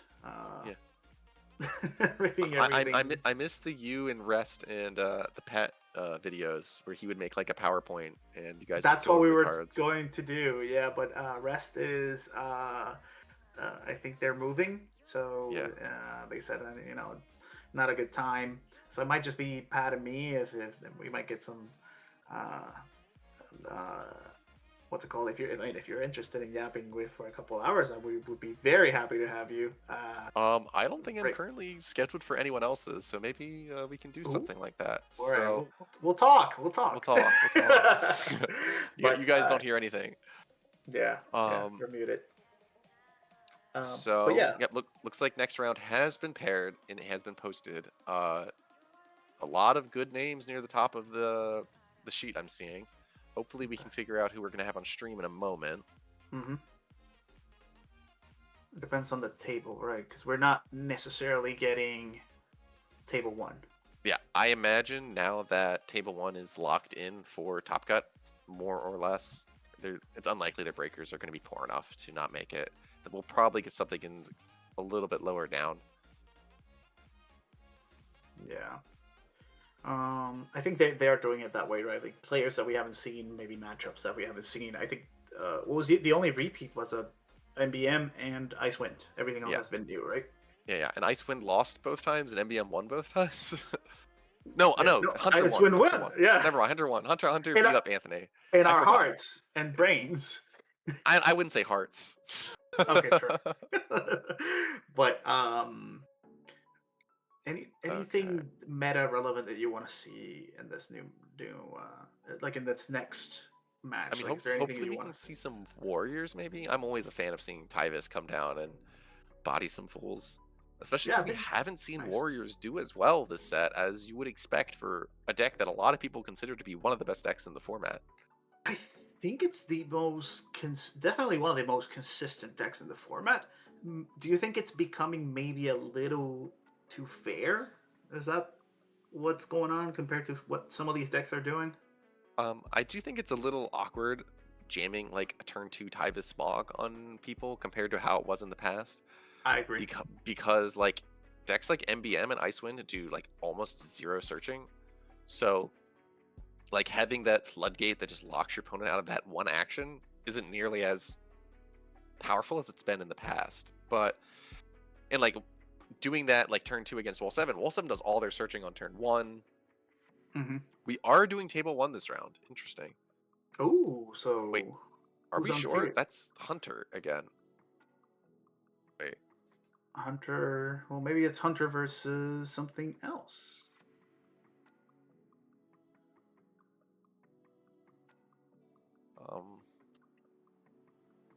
Maybe Hunter really sorry guys, wants we're trying to to. figure this out. Yeah, table 1 is Hunter versus Jacob. Table 2 is Kevin versus Ben, who we've also seen both of those, right? Or wait, Not Kevin, right? Have we? wasn't Kevin on stream? I might have been when you and Ghoul were. Okay, yeah, I'm pretty sure. Ideally, So- maybe we could get like table. I know table D probably doesn't want to be played on stream, so that would be table 3. Table 4 is Muhammad, but Yeah, his we don't wanna deck's see already that been guy. on stream. We don't want to see that guy. He's retired anyway. Yeah, a lot of these names have already been on stream. Table 5 is Anthony. Table 6 is Zeph, who's been on stream. Table 7 is Tien, who's been on stream. We probably have to go down to like table 8. I'd say maybe? bring us table 45. I want to see what's down there. It's cut off from the video, from the picture that I got sent, so I have no idea. I just want to see. I mean, there's some really cool. Was it? Oh my God, the Materia Cup in Pittsburgh. I'm playing, and then next to me, there's someone playing like Mono Water Viking Zodiac, and I'm like, that's so cool. I want to see that deck. Oh, I think I heard about that. Someone was on like 15 dark cards. Yes, with Vegnagon. It was so Yeah. sick. Like, come on, that's super cool. Okay, who do we have? I think they barely didn't make top cut. It was very sad. Okay, so unless Hunter changed his shirt, oh, that looks like Mohammed right there, right? That is Where's definitely that? Muhammad on the right. Okay, so we're not Yeah. doing table 1. I don't think anyone else is wearing the GC jersey there. So we will be getting Muhammad versus John Lowry on table 4. I know Muhammad is on Icewind. So this will be our third Icewind matchup of the day. Oh, not MBM? Okay.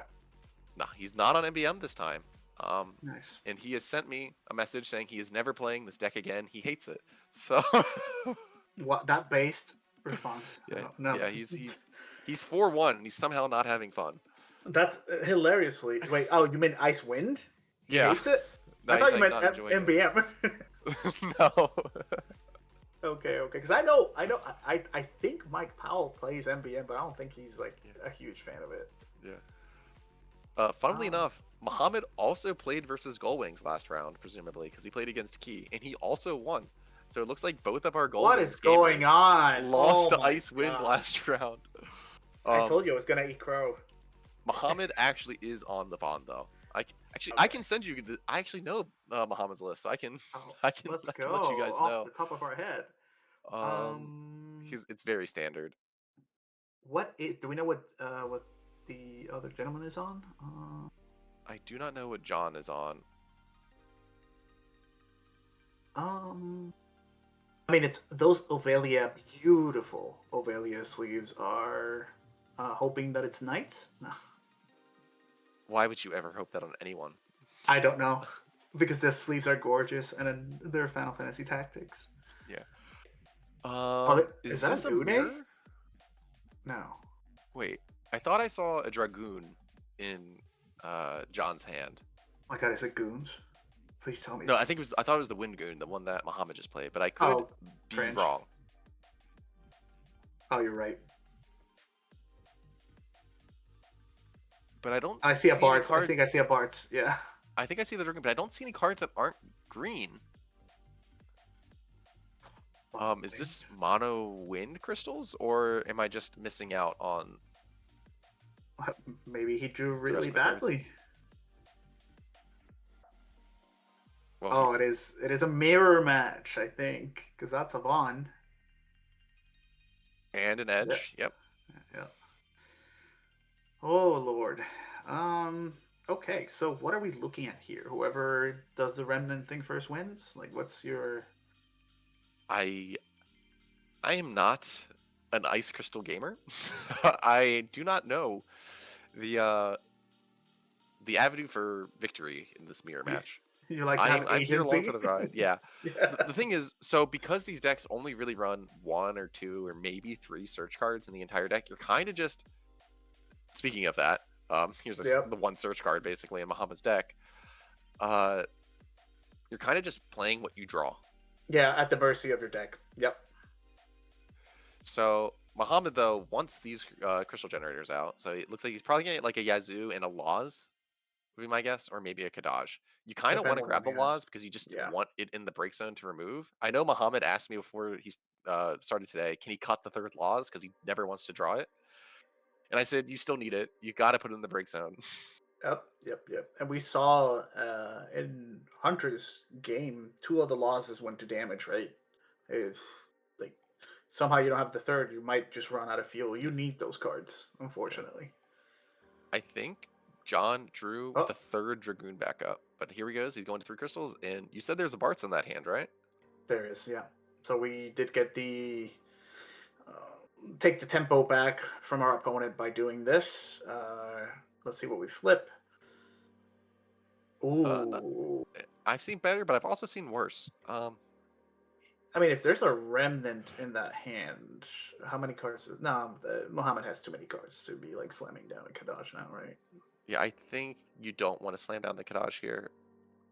I think we're just playing Marsh. Oh, okay. That's fair.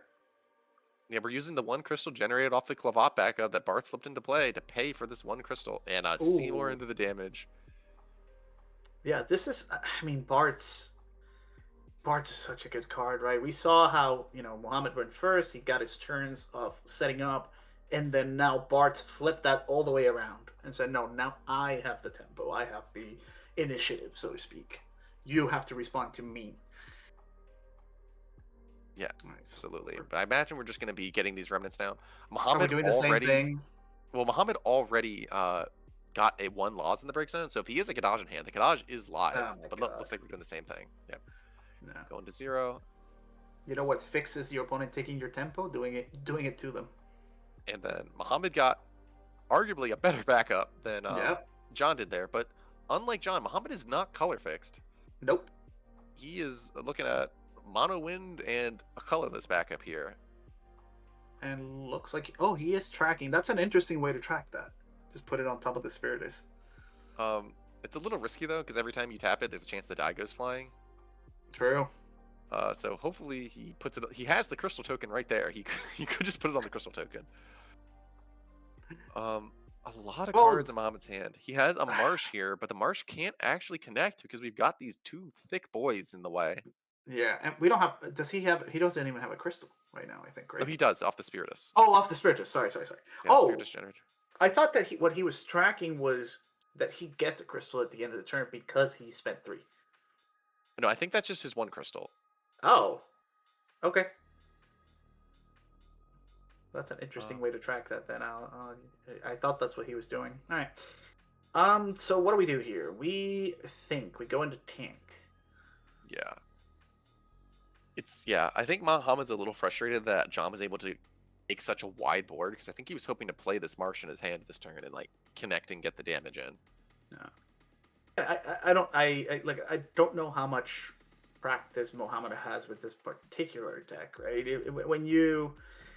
One of the things that sucks practicing is the mirror, but you kind of have to when you're playing a meta deck, right? It looks like we are having him think of multiple lines. It is turn 2, and we're already. It's turn 3, but yeah. Oh, turn 3. Yeah. Sorry. And we are, We're already already tanking. Yeah, he's in the tank. But is this like a dodge coming down here? No, we're paying 4 for Yuffie. Okay. Yeah, get rid of the edge. Okay. Sure. Edge and Bond. Go up to 3 crystals. Oh my god, you're right. He's tracking his crystals there. I wonder what that crystal card on his left side is for. I think he forgot he has it. Okay, so Yuffie, are we gonna kill the yes? Oh, I guess. What? Why aren't we just killing the Marsh instead of freezing Yeah, it? because next turn we do get a crystal at the end of turn, right? So we will be back at 2 and we can kill both, right? Right. Interesting. He chose to kill the Yazoo.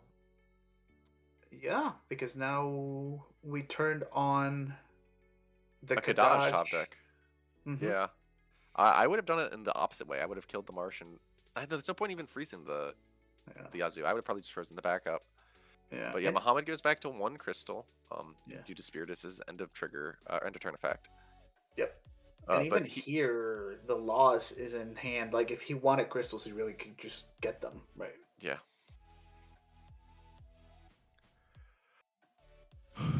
The other awkward thing here is that Muhammad has exactly 2 cards in hand, which exactly is enough for Kadaj to rip out. Mm-hmm. Yep. Yeah, we opened ourselves up to a Kadaj blowout. Yeah. Let me think here. What else can we do on John's side here? Like, ideally, you'd like to freeze these stuff. The thing is, there's no point in really bouncing any of the stuff here, because you exactly want to rip out the 2 cards in Muhammad's hand. You want to force him to start top decking.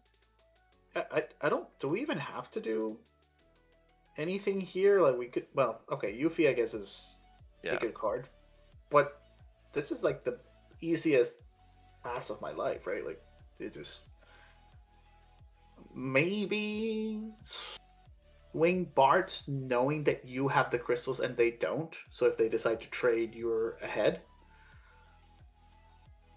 But I don't know. Okay, so it looks like we spent 2 crystals to try and kill the Yuffie, and we spent 1 crystal to protect.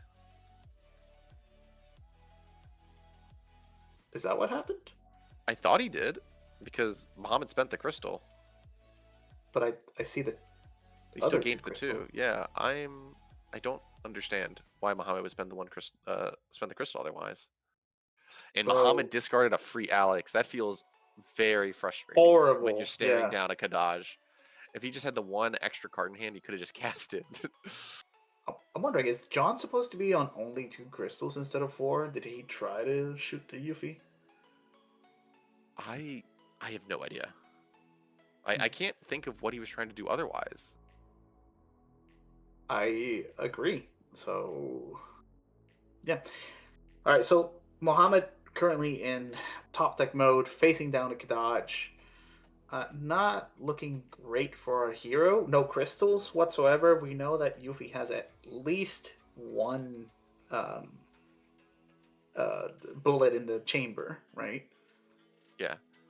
Yuffie's got at least 1 bullet, and John is ahead on board and on, I'd say, resources. Okay. So why are we? So we're paying for Kadaj Kuja like that because we figure we're gonna discard our hand anyway to the Kadaj. But Muhammad has a burst in his. I don't know. There's not really any point in holding these 2 backups up, right? They don't have any abilities he can use on his opponent's turn. He has no cards in hand. Nothing he can. He might as well just say, I don't know. You can't trade Kadaj into Bart's, right, for value, because if you do, I won't discard the cards, right? We were talking about this earlier. There was no reason. The only reason to do it is if you're afraid of discard triggers, but it's very rare that these ice decks play anything like a lock or a Biblos or anything of that type. Yeah. That you need to try and deny those triggers.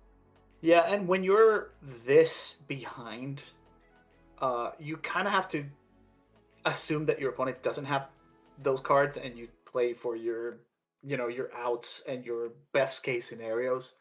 Because if you're playing around things that could or could not exist when you're behind, you're just gonna stay behind, right? You Yeah, can't afford uh, to be inefficient when you're trying to catch up. yeah, absolutely. Um, I'm just trying to think what we do here because Yeah, the problem is the lack of crystals, right? Like yeah, what we mentioned before, this deck relies so much on crystals to kind of come back, and Mohammed is completely empty. yeah. Um, I'm a bit surprised we didn't use Yuffie to shoot the Kuja during Muhammad's turn. It would force out the ability right then and there. And yes, it gets a dull and a freeze, but because it occurred on Muhammad's turn instead of during yep, your main phase, that means your forward would unfreeze one turn sooner. So like this exactly. is giving Muhammad just a little bit of extra value out of his Kuja that he wouldn't otherwise have. I don't know if I agree with shooting the Yuffie that literally has no text, but okay.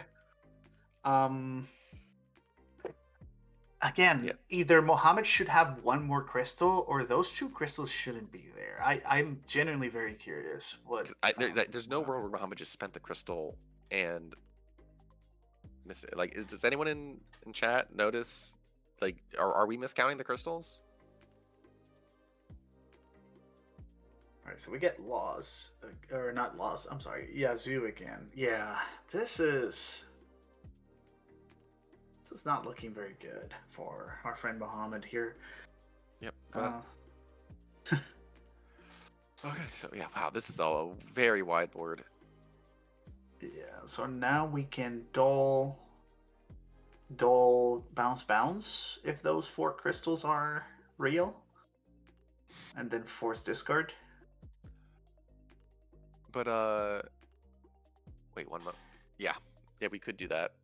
Yeah, Muhammad's also in a really awkward situation, right? Because he wants to use Kuja's effect to dull the marsh to prevent it from attacking, but if you dull Kuja, it just gets bounced by Kadaj. Yep, there we go. Yep, and then we just spend 1 and kill it, right? Yeah.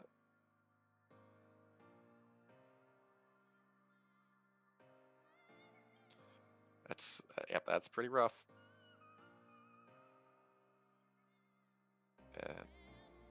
I Yeah, know we I said definitely before. freeze the marsh here.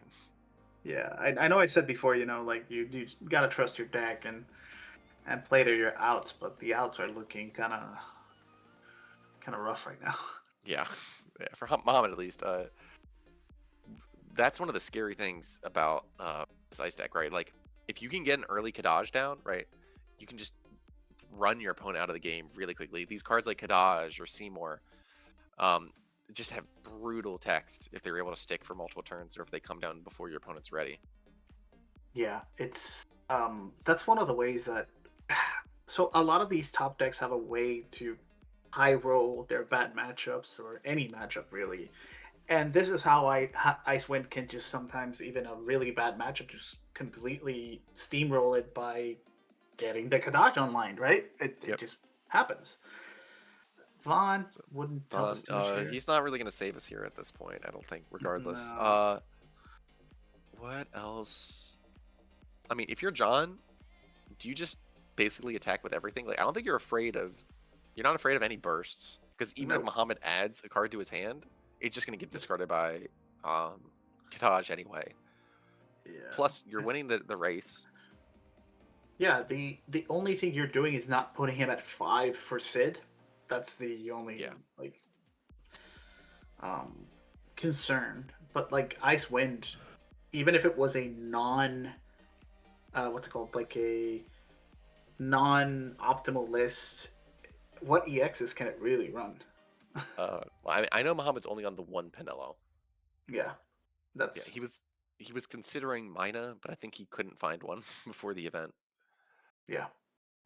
So we drew the Alexander. So are we going to see like an Emperor into Alexander play here to get rid of the Kadaj?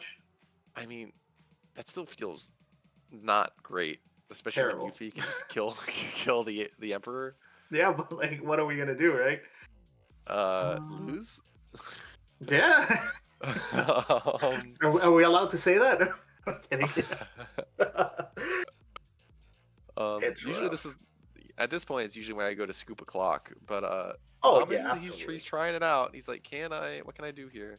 I mean, just because we're on stream, right? We go for it. Yeah. I swear these. Why is he paying? Okay, so he's doing this because, well, if he doesn't have the crystal for Spiritus, this does not save you. I don't know. We talked about this, right? Yes. Is Mohammed? Are those plastic like big plastic? I believe he uses top loaders over his LB, so that way he doesn't actually get it confused.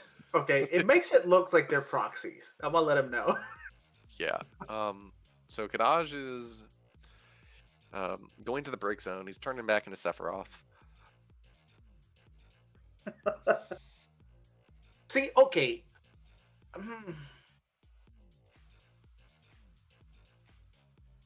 So he does have the crystals apparently. I don't know. Maybe we just can't count. Okay.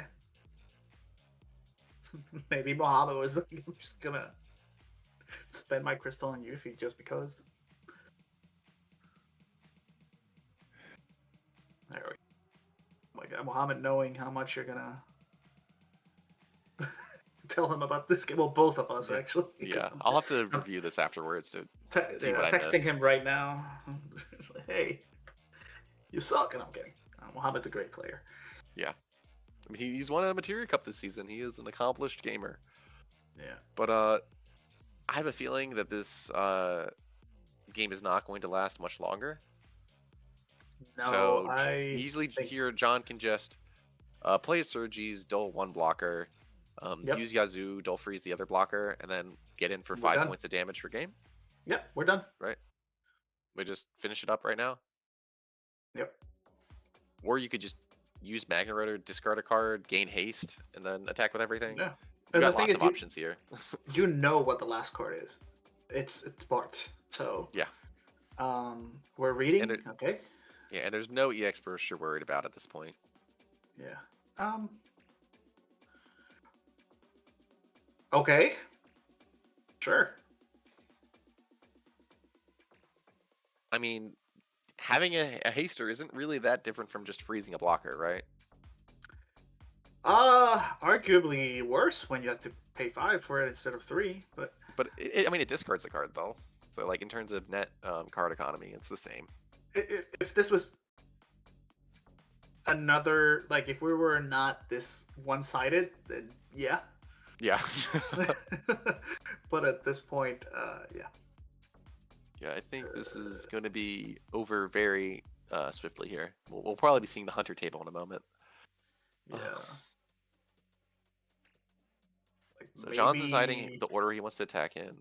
Usually you want to attack with your hasters first to play around anything that can remove haste. Obviously, that's unlikely to be found in this list. You're not likely to see a Kukulin EX burst, but it's still nice just as a habit to attack in certain orders. Yeah. Is he afraid of like a Charlotta EX that gives him a crystal and then he can spirit his block? I don't know. It's such a... Well, if he was afraid of that, he should have just Dulfers both blockers. No. Oh! We hit the one EX. I think there's one Vaughn still in the deck. There it is. I do not think that matters. No. You're done. That's it. This is the beginning of the end. Okay. Yeah. Well, we decided to don't freeze. And attacking in. Does Muhammad take the damage? He does. Yeah, Muhammad's like, yeah, I know I'm dead. Yeah. Well, that was... It says exciting. There's only 10 minutes left, but that felt very quick. Yeah. I think the writing was on the wall for a bit there, but it just took a little while for John to get over the finish line. Yeah, I'd say like minute 22, we were pretty sure that this was a downhill or an uphill battle for Muhammad. Unfortunate. I mean, it is the way it goes. But well played by John. Yeah, right. I mean, he played that really well. He saw the opportunity to play Kadaj and just win the game basically on the spot, and he took it. And Muhammad's like, oh, I lost. Yeah. Dang, I also have this card in my deck. Why didn't it win me the game? Yeah. Yeah. So, yeah. No. Is there time enough to go? Or, I mean, the other table was like Hunter. Those guys should be done, right? Yeah. We'll see. We'll see if we still have the other stream table going. So someone in chat said he just targeted Kadaj for the freeze. If you're referring to the one crystal he spent, that was during John's turn. Yeah. I'm like pretty sure. So you can't use Yazu's effect to freeze during your opponent's turn. Mm-hmm. So yeah, Even I'm not then, sure what happened there. Like, Yuffie can't protect other things with her crystal, so what was his crystal spent on? That's the part that I don't know. Yeah. Yeah. But I don't think those two crystals mattered regardless, even if we are correct. Yeah. There was Yeah. an error there. Yeah. All right. 10 minutes left, then final round of the day to get to top 16.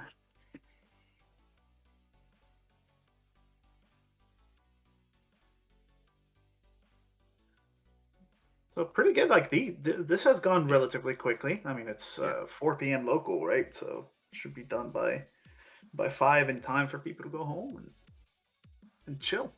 Yeah. Yeah, I hope we can all get this finished up soon so we can all relax as well. I'm starting to lose my voice. I've been talking so much today. Yeah, okay. I don't think I'm gonna talk for at least the rest of the night. Yeah, I'll probably just relax. Relax and go on Octagon, grind games. No. Are you doing any pre-releases at all? I don't not that I know of. Next weekend, I believe I'm going to an LQ in Pennsylvania, and I don't think. The Lancaster one? No, Ephrata. Oh, yeah, that's far. Ephrata. So yeah, it's a bit far. So I don't know if we're doing pre-release. Ideally, it would be this weekend, but we're a bit preoccupied. Yeah. Yep. Also, I think my LGS got their kits barely in time, so I think they are hosting tomorrow, but there was a chance that they wouldn't, unfortunately. But it all worked out. Let me think if let's see. I ain't going to that.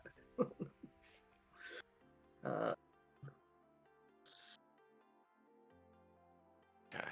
Anyway,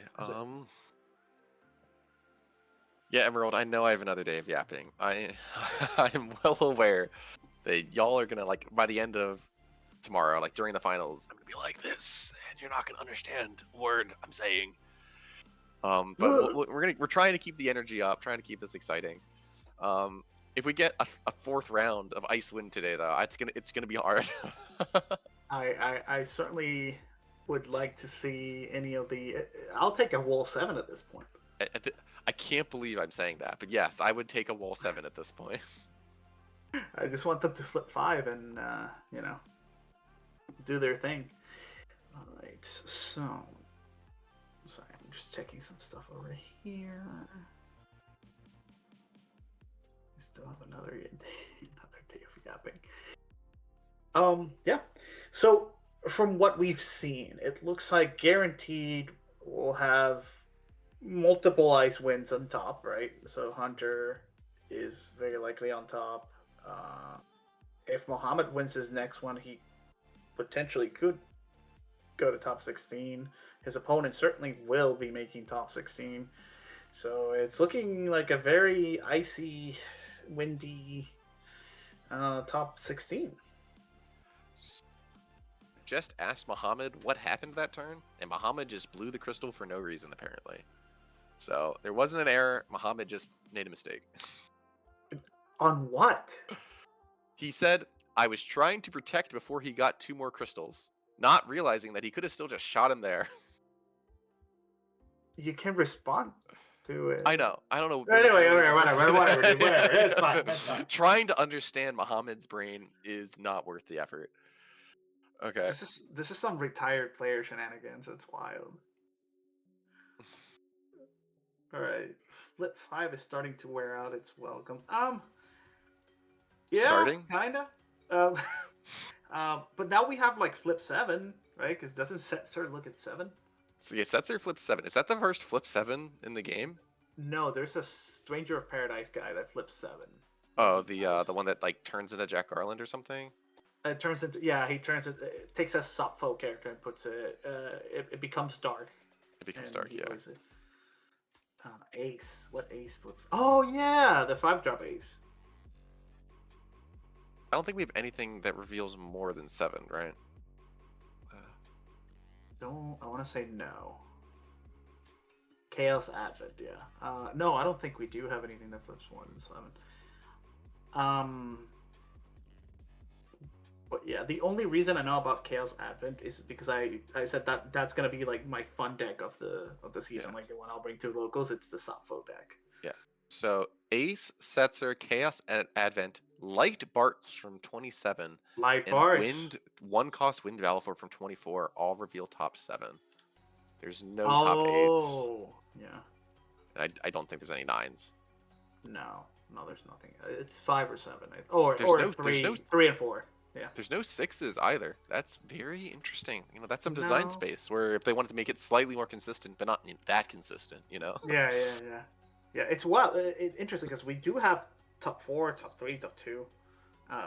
We have top 1. we have a lot of top 1s, actually. Yeah. There's a Riku, 2CP Riku that flips the top. Aranea flips the top if it's lightning adds it to hand. Yeah. Yeah, we've got. Good points. There are.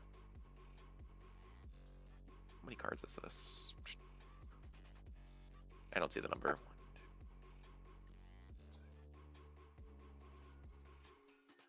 Looks like 59 cards reveal the top card of one of the players' decks. Oh wow! So that's more than I thought. But some of them are like the Shinri we saw today, where it flips the top card of your opponent's deck. Oh yeah. Yeah, like no, because we got like Rosa, right? There's a lot of cards. You forget about it. Oh yeah, Rosa. Yeah. Cast 5 Rosa. Yeah. Cast 5 Rosa, Crystal Sarah Mobius, flips for backups. Ace LB, flips for win cards. Yeah, there's just a lot of them that they tend to print. So you asked me about Garuda, which kind of tells me where your mindset is a little bit. I'm not playing that card. Oh, you're not playing that card? Right. I'm not flipping.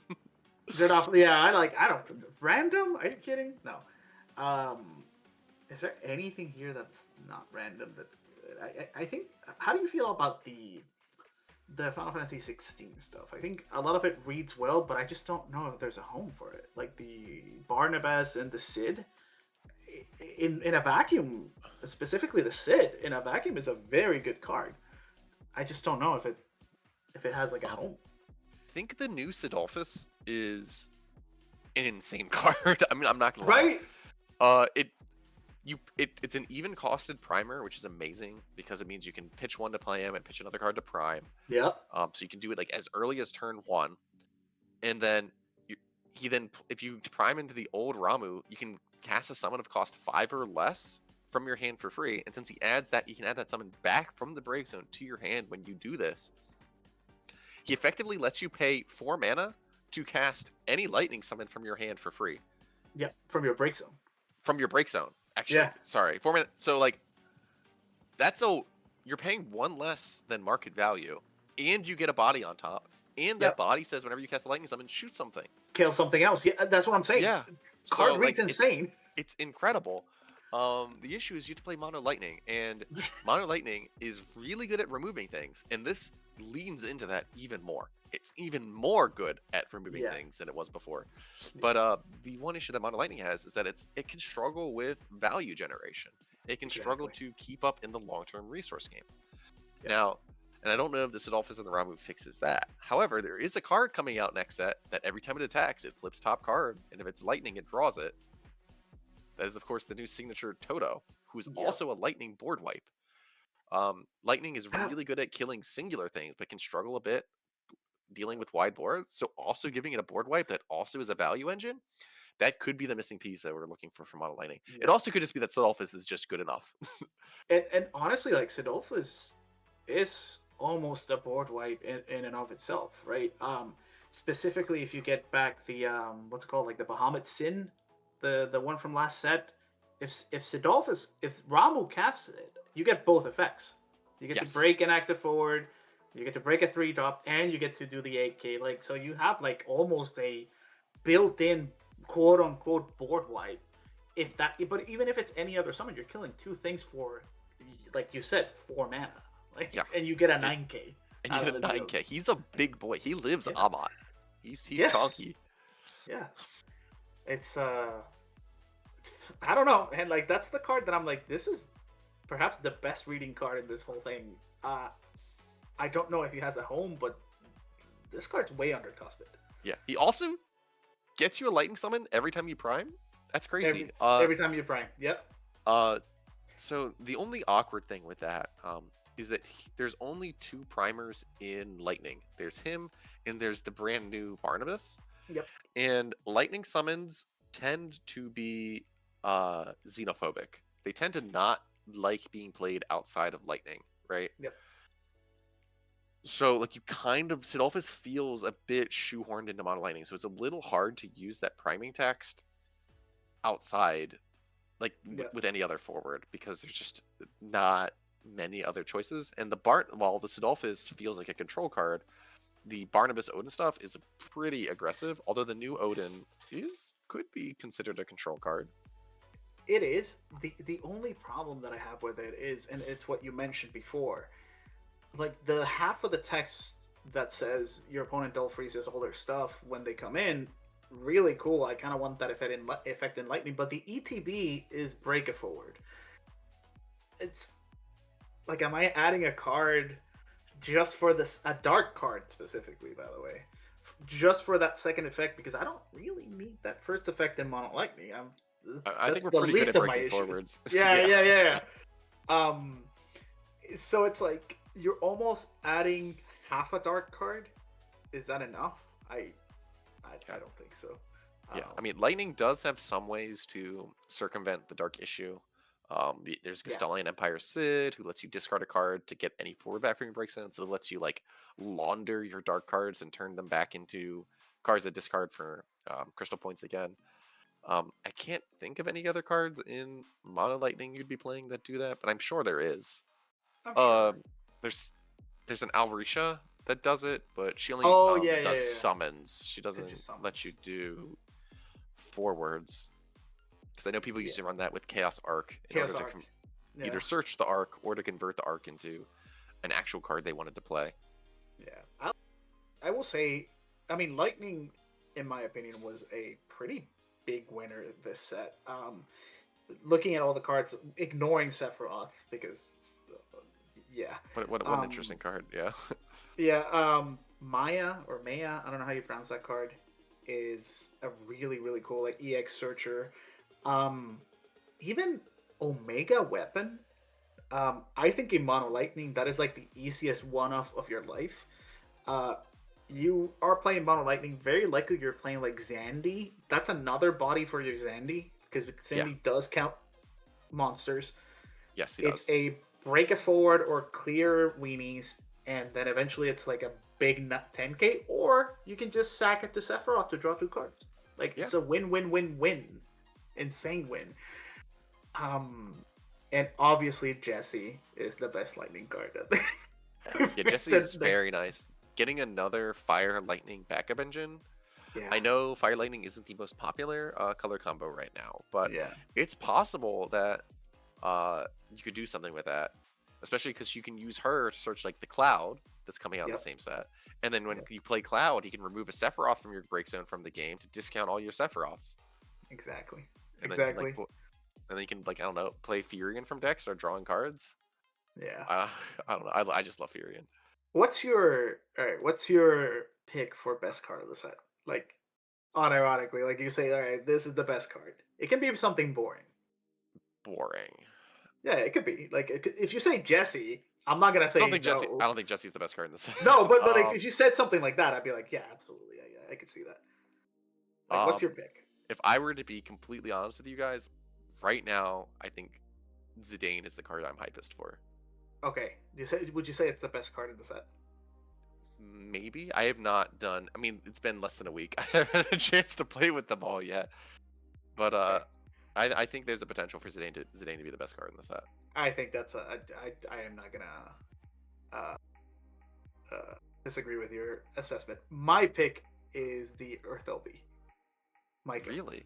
Oh, I mean, I think that card will age the best out of everything. That's my criteria for like best card. It's kind of like the card that it's so generically good, and it's also, in my opinion, severely undercosted at 3 CP and LB1 specifically. I'm like, LB1 is such a big deal. Nothing. And you are playing Earth, you're likely playing big guys or stuff that your opponent doesn't want to, interact with, and you're forcing that interaction. It's kind of, yeah, it's my pick. It's super boring, but I think Micah is up there. No, I think Micah is incredibly strong. A card that I know hasn't seen much play that I low-key love a lot is Zornenthorn, a card that came out in Opus 23. And it's a fire card that on entry and on attack, you get to choose a forward opponent controls, and it must block this turn. And when it dies, you're gonna play a monster from your deck. It's a lot of fun. You gotta play him, force a bad trade for your opponent, and then the next turn you can attack with him and say, "You must kill me," and then you get your monster out of the deck. And then it could be like a bomb, and then you can use the bomb's effect to then kill whatever blocks, so you can trade up. It's a lot of fun. Yeah.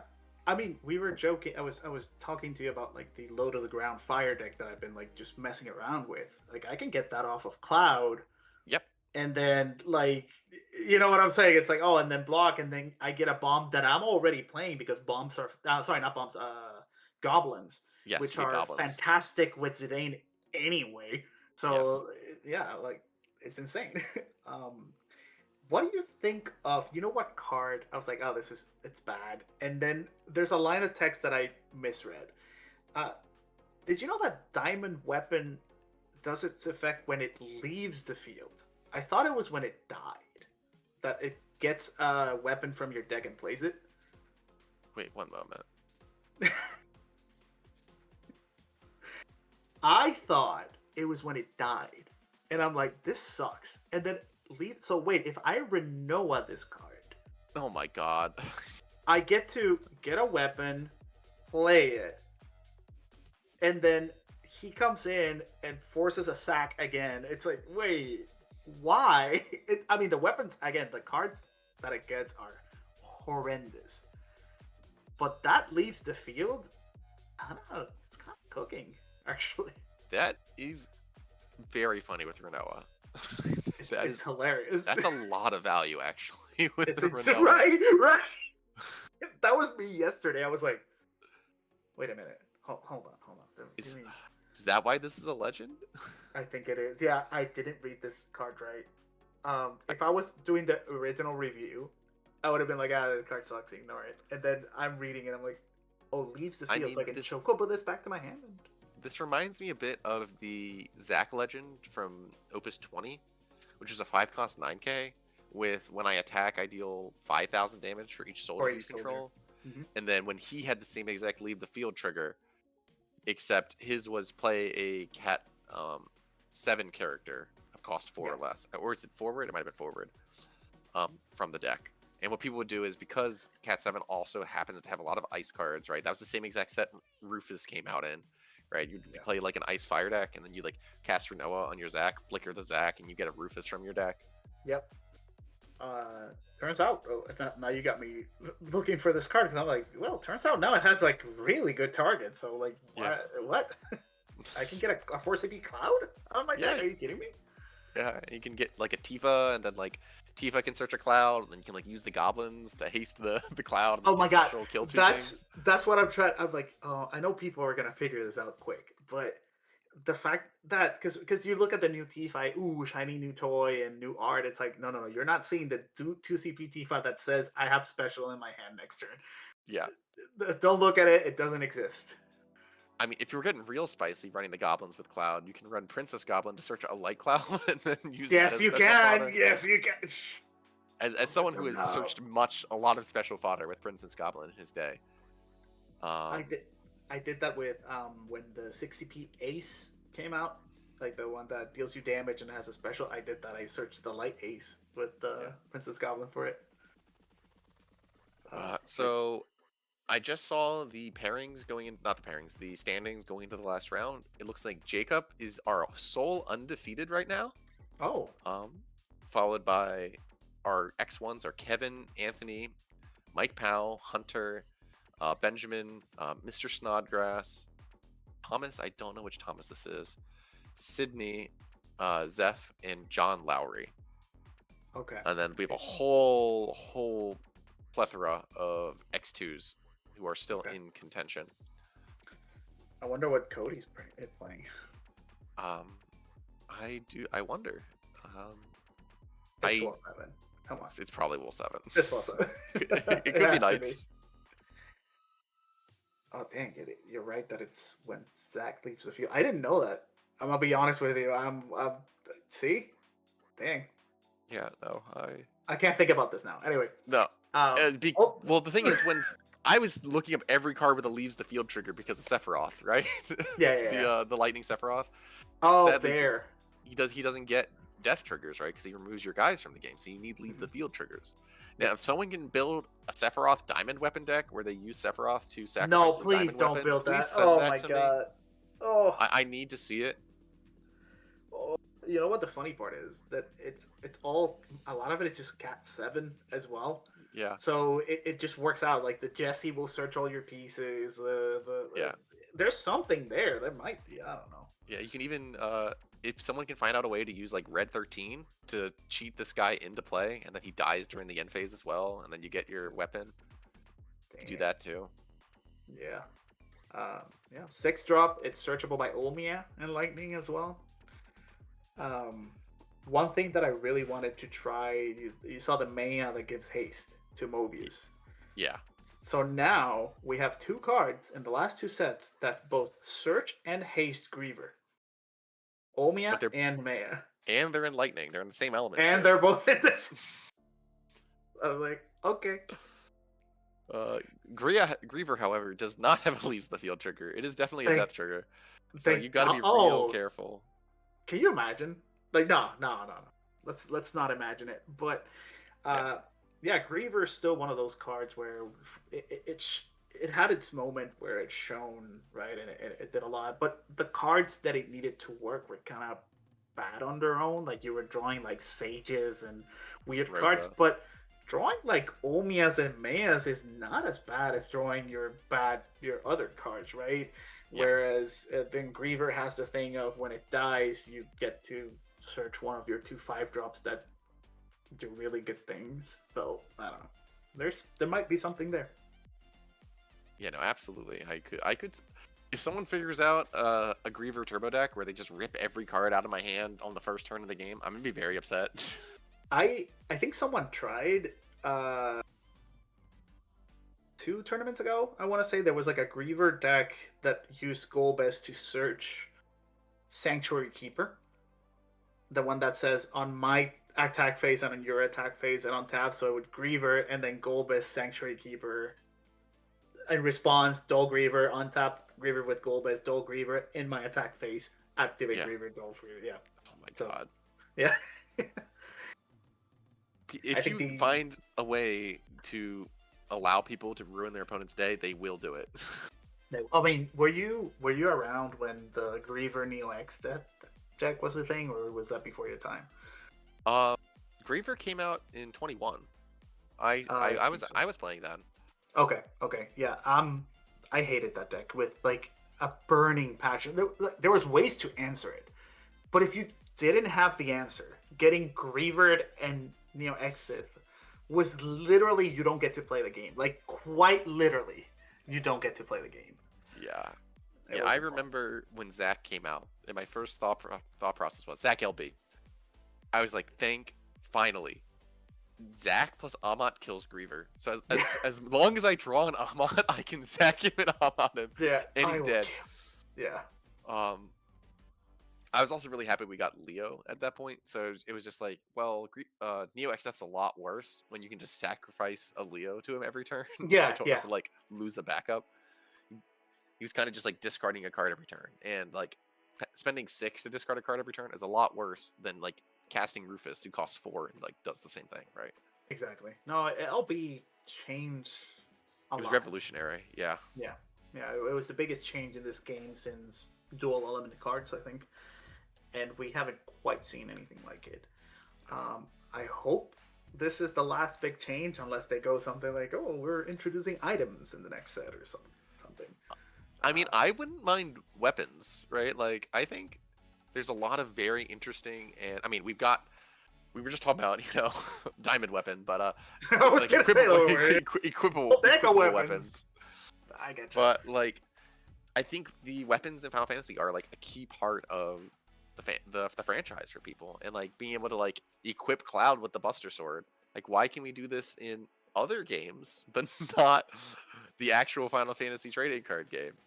Right? I think Chapters had something, and I believe they did. If I remember correctly, I heard that there was like a Gilgamesh that could like search like 8 weapons out of your deck or something. Okay, yeah, so we don't print that. How about that? Yeah, I think they should print Realm for weapons, actually. Realm? It's just Realm with 2. Like, yeah, she's about to Octo Splash you. Yeah. Escalipur. Yeah. Gilgamesh. Now you got me searching for Chapters cards. Hold on. Gilgamesh. Yeah, I wouldn't be surprised if he searched for 8 weapons. I mean, he uses 8 all the time, right? Isn't that his thing? Yeah. We need Eureka. He knows. We do need Eureka. All right, it says here we go. Eureka knows everything. Unfortunately, I am on the Gilgamesh page of the fandom, and it's so long because Gilgamesh is in like every game. Okay, 2 chapter card. Okay, hold on. How many sets did chapter? It was like, was it 15? Yeah, I can't read this. It's fine. And there's so many different Gilgameshes. Who knows? Yeah. There's one that equips 2 weapons to him from deck. Oh my. See. Okay. Yeah. See, but and then when he attacks, he breaks all of your opponent's weapons. It looks like.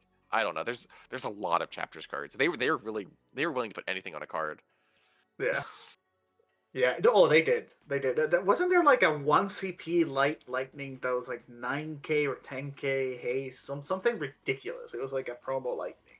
Kind of remember seeing that card and being like, I don't know why we print this. Okay, we are kind of printing stuff very similar to what Chapters printed, but we're 30 sets into our game, right? We have had time to, kind of slowly increase that curve. Chapters, it seems it went from, pay 4 for an 8K monk and put 10 cards from your deck in like a year, right?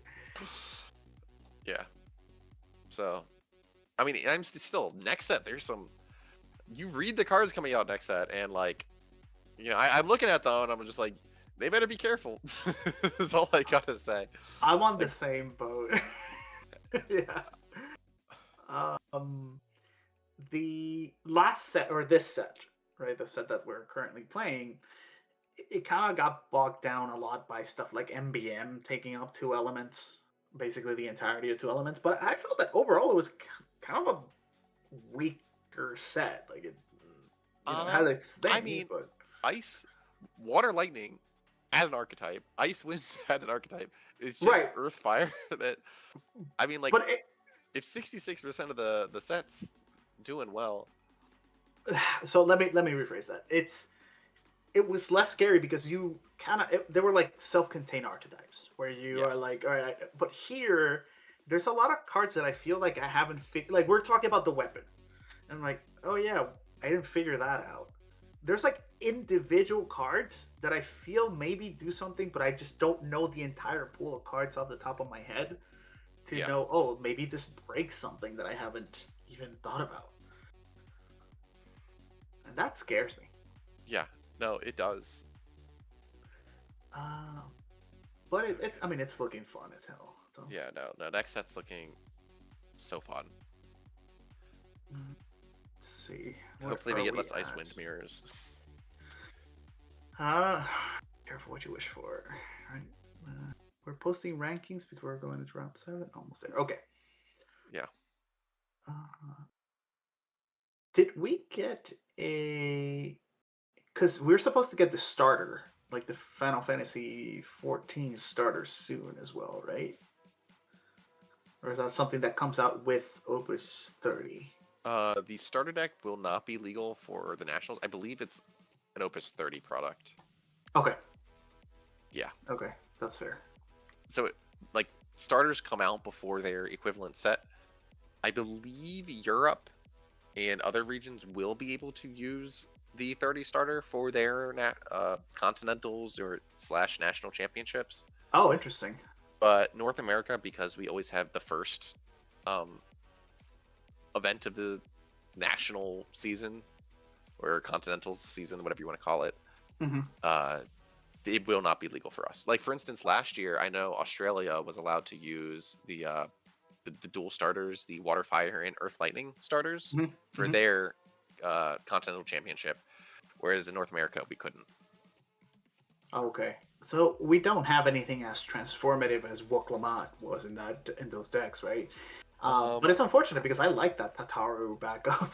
That Tataru is really good in mono lightning. Yeah, right. I'm not gonna lie, that Tataru is a very good card. For those in the chat who don't know, Tataru is a 2-mana EX backup with Job Sign of the Seventh Dawn, Category 14. And when Tataru enters the field, if you control 4 or more Category 14 characters, draw 1 card. So there are a lot of very good Category 14 backups. Notably, all of the free cast element backups for Category 14. There's a backup engine in Mono Lightning of Louisoix into Alize or Alphino, which is a great backup engine, which gets you 2 to 3 Category 14s down. There's a lot of other benefits for running a bunch of both Scions and 14 backups in Lightning, because there's Thancred forward, who on entry can just kill things, and when he dies gets you guys back. And there's Zoralja, who also really wants you to have a bunch of Category 14 characters on board. We just saw him running Havoc in Mono Water earlier. Yes. But he does that even better in Mono Lightning, his actual element. So, while he's a little bit less exceptional in Mono Lightning, because having haste and killing things is kind of Lightning's MO. It's things, He's still a 3 cost that the Thancred, when he dies, brings a 3 cost from your break zone back to the field. You play Thancred, he kills something, he dies, he summons Zoralja, Zoralja attacks, kills 2 things, and you just got your 4 for 1. Yep. And it's a named card with EX that draws you a card in a backup. One of Lightning's huge problems is it gets to 5 backups and it draws dead, but now we have Sephiroth to clear the way, so you can Sephiroth this Tataru to draw 2 cards, play a Tataru, draw another card. It's okay, buddy. Yeah. And it's an EX burst. And it's an EX. It's incredible. And it's a Koana target too. So Koana. Oh yeah, it is. Yeah. Shoot. And one of the best things, like Tori was saying, that you can be doing in Mono Lightning, just because it really doesn't take that much space, it's Scions.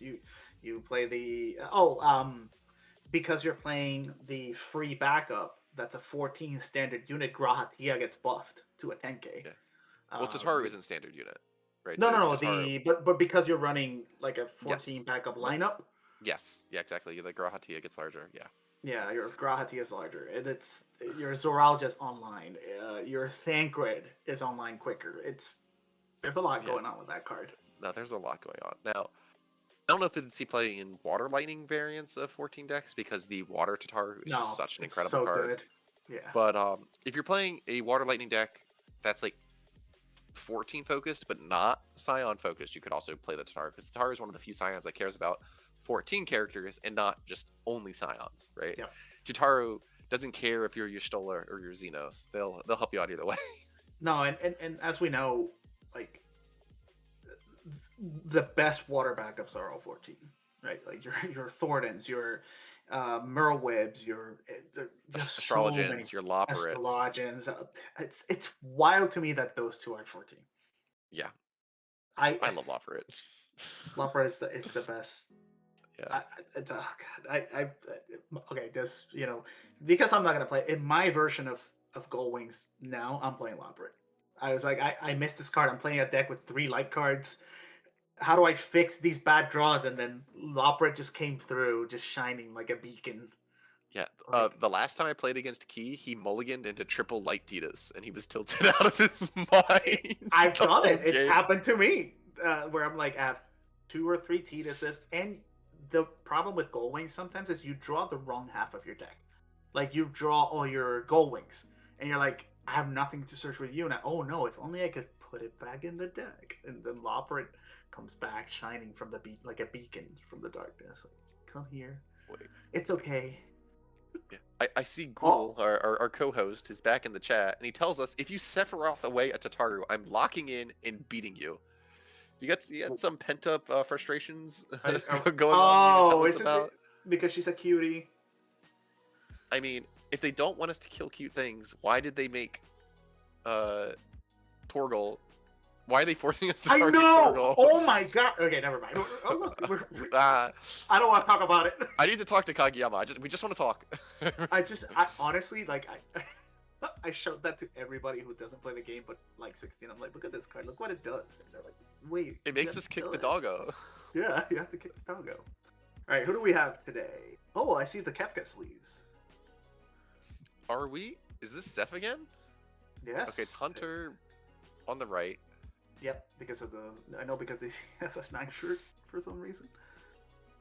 Also because I just saw Hunter's face. Oh, yeah, sorry. Kill the Poppy Tory. Wow.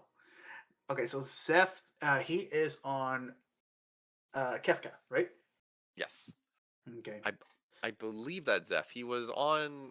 Was it round 2? We had the Earth Water versus Mono Water. It might have been round 1. It was one of the first 2 rounds of the day. It was me and Daniel. Oh, whoa. Oh, I guess we're swapping over. Okay, never mind.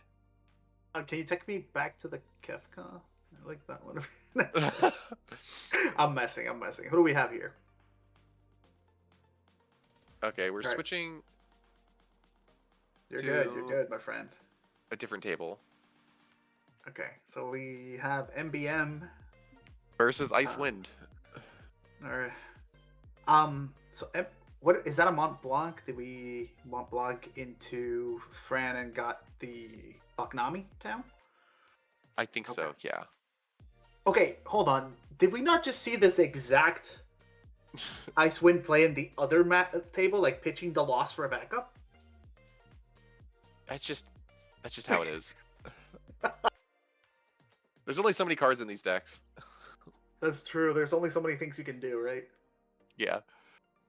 So a little unfortunate to see double lightning turn 1 for Jacob, but luckily this is a matchup where you just really don't care about hitting them because you know there's at most 1 burst in the deck. Yep. And wait, did we pass? We did not use the backups. I'm surprised we didn't just like jam an Ash or something just to dig for some action. Did he not draw water? I mean, I see a water in the break zone, right? I don't know. I do not know. Yeah, I think this is one of the matchups, like you were just saying, where MBM just can put you into the danger zone very quickly with no repercussions. And swinging once and passing, it's kind of what Icewind wants you to do here, right? Because you just give them time to set up and do their thing and run away with the game. Yeah.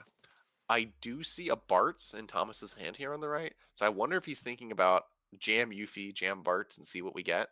Like, let's go gambling. Sure. What's the punish? Oh, we're getting both Yufis. Okay. That's very interesting. Maybe he's thinking about. Does he need another win card? I didn't see might what he be. discarded.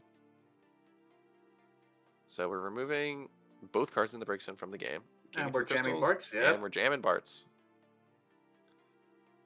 Yeah, they always have to turn 2 Barts. Okay. And Marsh? I guess we get a backup out of the deal, but like we're not unhappy about that. Do we jam the Marsh here and then Well, just... if we were gonna jam the Marsh, we should have free played the Marsh, and then just hard cast. Then just play. You're absolutely right.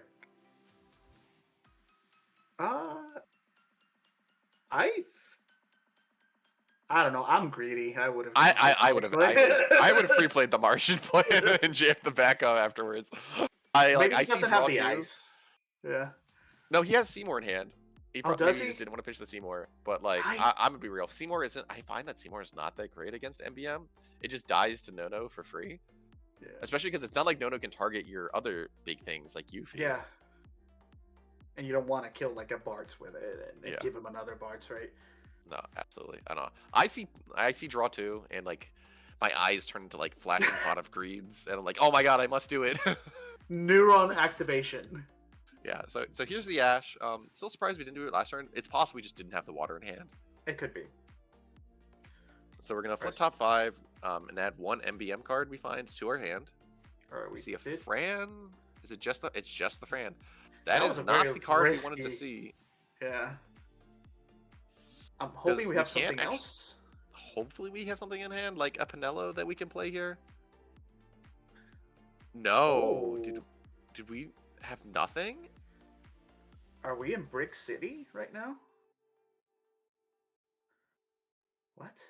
Oh, he was asking, what did you grab? What you added. Okay. Oh, nah, that's rough for Jacob here.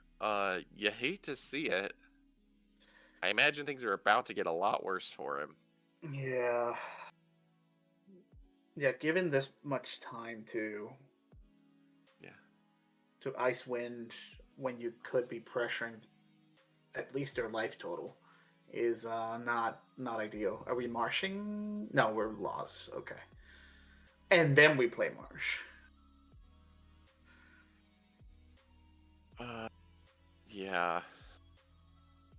It's really sad because Jacob even left the 2 backups up. He overpaid. He paid 6 for the Ash purely from hand. Because he was hoping to find some odd-costed plays later in the turn, and he just didn't find anything.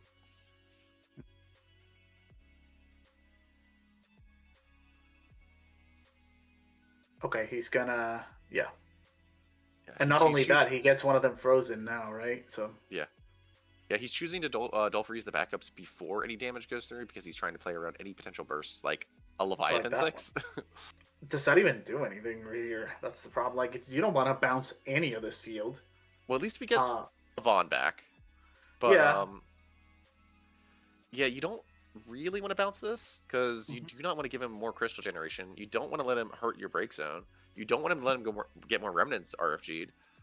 You could say Bartz is fine to bounce back because like it's going to be hard for him to get those crystals back up. But like it's not impossible. Especially when you see that 2 of your backups can sack for a crystal. We chose not to bounce. Yeah, so. I see that. Yeah. Yeah, well, I understand.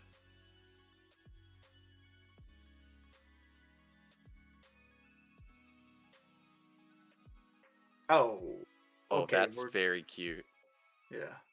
So we are using Fran's ability to, at instant speed, play a Balthier from hand to force a block on this Yuffie. Yuffie is an 8K. Balthier is a 9K. Yuffie will die here. Now, Thomas, if he has an ice card in hand, he can crack his Clavat back up to generate a crystal and get a trade. That's very expensive. Not worth it. Yeah. It's not worth it, no. No. If the other Clavat backup was up, I would consider it. But a card from hand and a backup sack for a trade is so CP negative that you just take this L, right? Yeah. And that is the punishment for blowing your the crystal earlier. Now, Jacob could have used Fran's effect in response to Yazoo in order to play Balthier without having to discard a card. but Yeah. he valued the surprise factor and being able to get the Yuffie. Gotcha. Yeah. Oh, and we have the Kadaj online. Oof. Yep. And so that Vaughn we got off the EX burst is going back to the break zone. This is looking very unfortunate. Like we said before, sometimes you just get the Kadaj online very early on, and your opponent doesn't get to play the game. Yeah. Jacob he played 2 backups on turn 1 and hasn't doled either of them for CP this game. Okay, so we're gonna kill the Kadaj Wait. here. Doesn't the no cost 2? He did. He pitched Gertie. But what? Oh, because the other backup is frozen. Never. Sorry, Yes. sorry. Oh, that's so bad, right? Like Yeah. If he This just could had have been one so more good. character on board, he could have like played the Gertie, added back the no, played the no for free. But having that one, just being one character shy, meant that he couldn't get there. Yeah, or if that Mont Blanc wasn't dull frozen, then it would have been so much cleaner. Yeah, exactly. He could have like doled the Mont Blanc, played the Gertie, and then tapped the Baknami for the no. Yeah, dull freezing.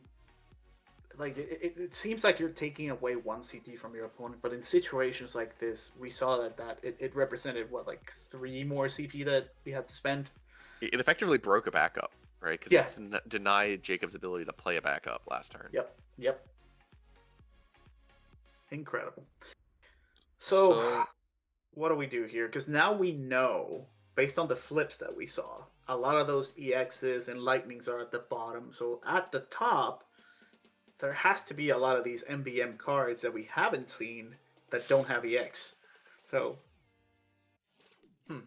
You say that, but I mean, I would never trust an MBM player to not have 5 Odins on top of their deck. You could have just stopped that. I would never trust an MBM player. Okay, so what? Oh, okay. Interesting. We froze the hurt Balthier there. I mean, yeah, when we we're don't not need to swing. really afraid of dying, right? Okay, Yeah. so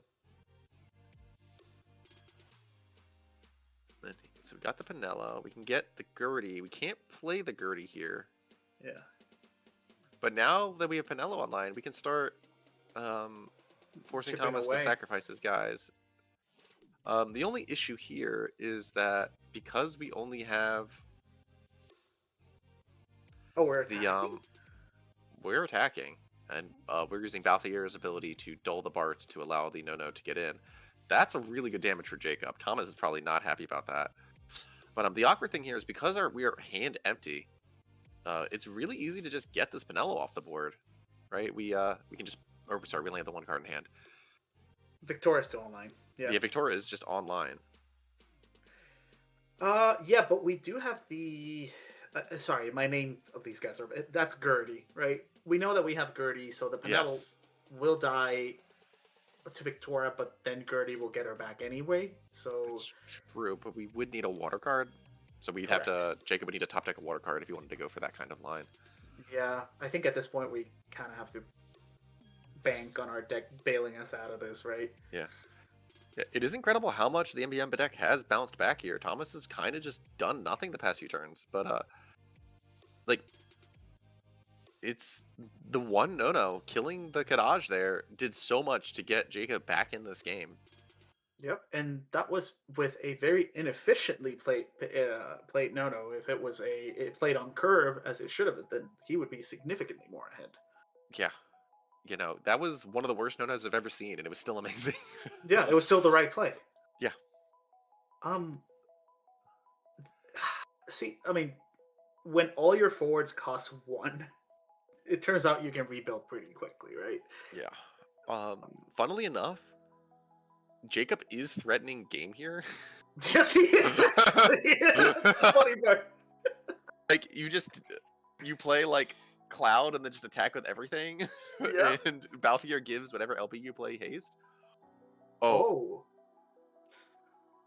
Yeah, but okay. So we're not even getting our entire board wiped, and honestly, I'm not even that unhappy to have no die. I mean, you say Right? that, but that still doesn't feel good. It doesn't feel good, but knowing that we have Gertie in hand, um, kind of I- makes me feel that we're not as far behind as one might think. Okay, yeah. So Thomas didn't attack with the Yazoo there. Probably A, because he's afraid of EX burst, but also he wants to be able to block this Balthier here. If Jacob attacks with Balthier, he dulls one forward, but the other one can block, and then you can use the Spiritus backup he has to pay a crystal and dull the Spiritus. You pump by 5,000 to then win the trade. Mm-hmm. So it's going to be a little awkward for Jacob to attack here. And now, of course, Jacob, if he has like a haster, he could potentially party attack, and then we Yep. get 2 Balthier triggers, and you can just dull both forwards. Right. And okay, so what do we? And Balthier gives haste at 5, right? At 5 characters. Actually, yes, he's not currently giving haste. I completely forgot. Yeah. So right now we got. Oh, What? that's I'm surprised that's a by search. that. Or do we think this Balthier is going to die? No, I Or- think he wants to pitch it for Gertie. So he's just looking for a card to pitch. I guess, yeah. And he's going to play the Gertie here. So the awkward thing here is, on one hand, you want to play the Gertie here to be as most efficient with your crystal points, but on the other hand, you don't know what you're going to draw for turn next turn, so you don't know what the correct thing to add back is. I guess Yeah. Fran is the least committal, right? Because you can play Fran to get anything else back. Anything else, yeah. And you know that your break zone is literally has everything, right? Yeah. MBM is one of those decks that is winning so much because Mist Dragon got pushed out of the game, right? It just, all of this would be moot if you don't have a break zone, but they get to play with their break zone as if it was an extra hand and just get away with it, right? That's why cards like Yuffie are so important. All right, so we get to Dull Freeze here. Looks like we're finally. Did we top deck another Kadaj? I think we did. Well, that's pretty rough. That's very unfortunate. That's so unfortunate because then we get to bounce this Balthier and just have you discard your entire hand, right? Yeah.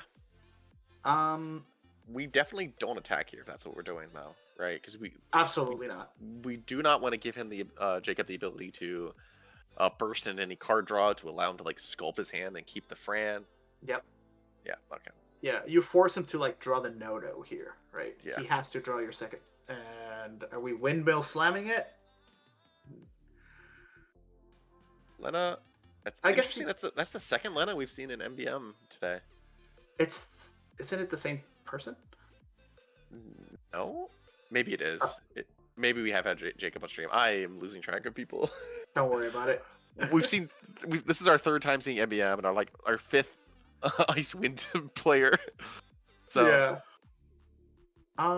We could potentially. So, unfortunately, Kadaj will remain in there for a little bit longer because Baknami can only kill Yazoo, and then Gertie can only kill Vaughn here.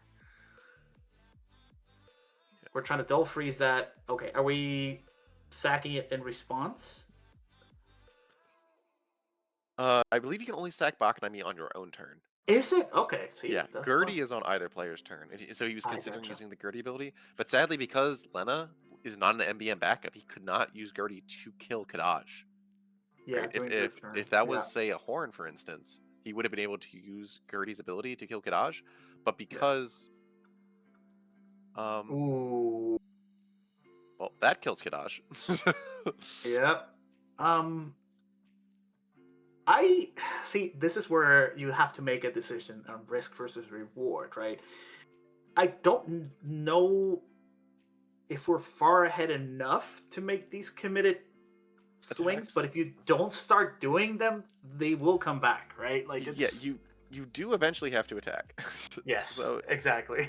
Like, the question is, do you wait to like draw like a Seymour or a Kadaj or something else to like have follow up? But if this is all we're ending on. I see a Yazoo, and is that a Bart's in hand? It is. So we have a Yazoo and a Bart's in hand.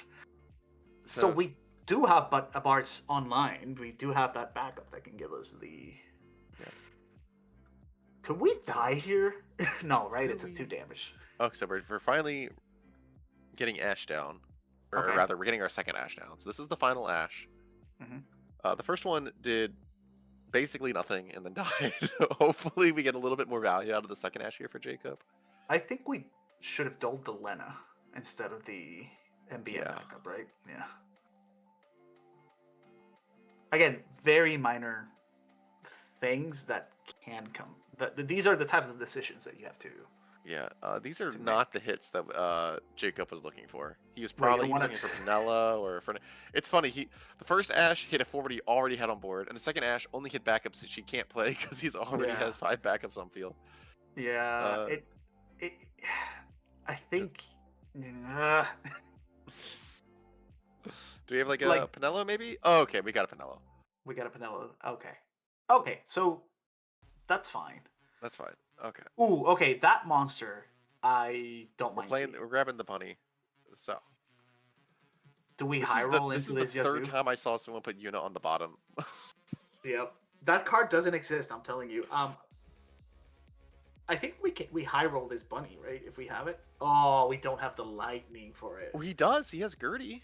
Oh yeah, no, I he think could- I think the bunny was the correct choice. Try to hit this Yazoo and then force him to sack the Vaughn, right? What? He's just using the Gertie effect to kill the Vaughn. I feel like I would save this Gertie for a Yeah, I would have done the gamble line. Right, right? I would have done the gamble line. It would have resulted in the same board if you hit it, except you would have one more card in hand, and you would have the extra backable board still. And the potential upside of you also killed 2 things and Well, right? yeah. Well, it would have had the same result on Thomas's side of the board if you hit it. Yeah. But the difference is one extra card and the backup. Correct. Yeah, at this point you kind of have to go. But to be honest, Jacob is in a decent spot here. Yeah, Jacob. Somehow, both of these decks have the ability to just come back from the brink. Like every turn, it feels like, oh, it's so over. Oh, we're so back, right? Like, Yeah. right. Oh my god. So we can Kadaj here, although the Kadaj. Yeah. Actually, the Kadaj will get a lot of value, right? 'Cause Yeah, we know that Yazoo was just put in the break zone during this last turn, so there is a target for the Kadaj to remove to gain 2 crystals, and we can use it to bounce the Ash, which just gets the last Ash out of the game. and you Interesting, we bounce chose Manolo, to discard Bart's. I guess we value the crystals too much. too. It's interesting because Spiritus will give him a crystal back, so Bart is live for next turn. So I feel like I would have kept that Bart potentially.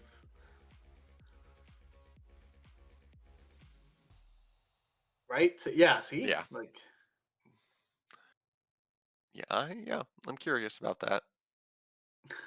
Yep, and Spiritus is getting a crystal back because we bounced 2 things with Kadaj this turn. So Yep. Penelo once again gone, and Jacob is for like the 5th time this game is trying to top deck an answer Yeah. to a Kadaj Which- after having his whole hand ripped out. We're so back, baby. Yeah, is it Nono this time? It's a no. Nono costs 2. I mean, there's like Fran into Nono. Fran into Nono does. I was kill gonna say the Kadaj. there's like 20 copies of Nono in this deck. Like it's every Fran, every Penelo, everything is a Yeah, they always have it. I don't think I've ever seen Seymour live more than like 1 turn against MBM. Even No. like you rip every card out of their hand, you dull freeze every backup, and then somehow they manage to like Fran into Nono into Penelo. Okay, we're just passing. Oh no, ooh, that's rough. 3, 4. Yeah, we can't even kill the Kadaj with the. Oh, we don't even have a Gertie. What am I talking about? Yeah, we don't What even do have we Gertie. draw? Is there a? These have to be summons in hand, right? I'm trying to think of what it could be. Couldn't we have you can't- Leo Elbeed and Doug's for something? Like I don't know. Maybe he thinks he needs these backups up for like. So it has to be for summons. I can't think of anything else because if it was raised, we just would have raised Fran, grabbed back Nono, played Nono, right? Or Yeah, like so raised into Penelo and just dug for Nono or something. Do you think he's trying to bait this Kadaj attacking into like erased Fran into Balthier? That would be the funniest thing I've ever heard. But that wouldn't work unless he top decked the Balthier as well, because you could use Kadaj to bounce the Fran before her ability resolves, so she can't actually play the Balthier. Fair, right? Lena brings it back dull. I forgot about that. Yeah. Did you imagine if it was active? I don't want to. So here's the Marsh. We don't have... Oh, this dinosaur's... No, actually, the Spiritus. Oh, yeah, we have the Spiritus. So Spiritus pumps Marsh up to 13k, which I believe gets him to like exactly live. Yes. But Mont Blanc could finish off the Marsh if you really wanted to. Do you want that Marsh to eat a backup and a forward? Oh, no, Mont Blanc is just you tap him and discard a card to deal 4,000. Oh, it doesn't... Oh, I'm thinking of the other one. Yeah, 30 is the one that... The 30, whatever. The Horn. Horn. I don't know any of these guys. Oh my god. There's yeah. But if we're going to be discarding our hand to Kadaj anyway, we might as well kill the Marsh on our way out. That's Assuming fair. That it has to be an MBM card we discard though. So if we top decked 2 non-MBMs, we just discard them for no value. Can you imagine he? Okay, no. Can you imagine he has 2 Odins? What? Okay. Then wouldn't we have let him? Okay. Anyway.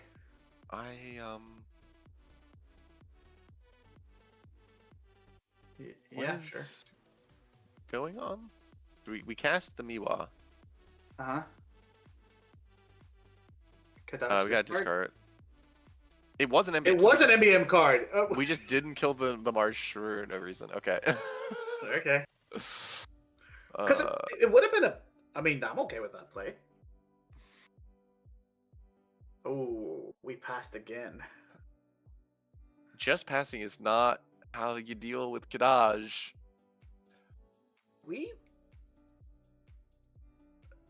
What's it? What? Okay, this kind of also. What's in our deck that we're drawing all these cards and none of them are playable? Why aren't we like casting a Leo to find something that's playable? I have no idea because this is probably the last turn of the game, right? Yeah, like you're at damage 5. You're being threatened by 3 attackers. I figured. Okay, I was like, he has to have drawn the Odin, right? Yeah. And that is the other card, Lena. Does he have a raise? Ooh. We don't have an edge in the break zone, do we? Guess not. No. Main 2. Here's Bart's. How many LBs have we seen the Icewind player use? Like, none of them? None. We could have just Magna Rotored. Yeah, or Zerges or something. This is something I tell people, like, if you finish the game and you didn't use all your LBs, unless your opponent kind of, like, so you should be. Why didn't we just Leo here? Like, we were dead on board. We had no answers. Like, I think Jacob's finally remembering, oh yeah, there's cards over here. Okay. But show me the last card. There's a Leo. Like, so I've seen, I mean, good game. I did love the fact that both players were going back and forth. I think people are not aggressive enough with their LBs in this game often. You should not be finishing a game like this with LBs left in your LB deck. Yeah, especially one that was that scrappy. Yeah.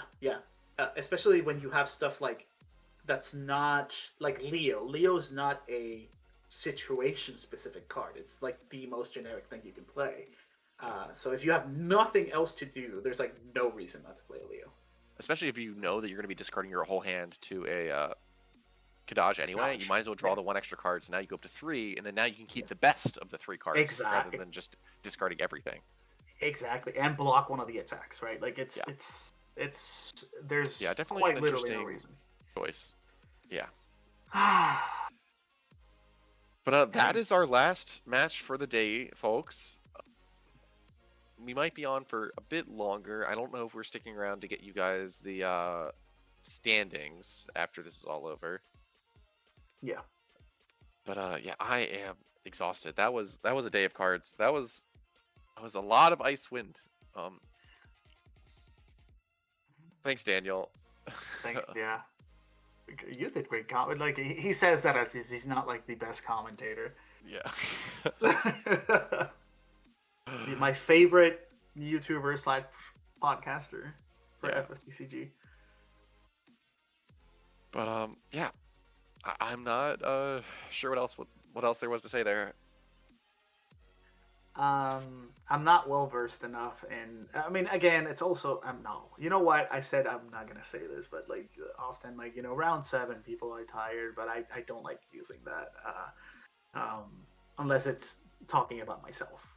How old man gets tired after 3 rounds.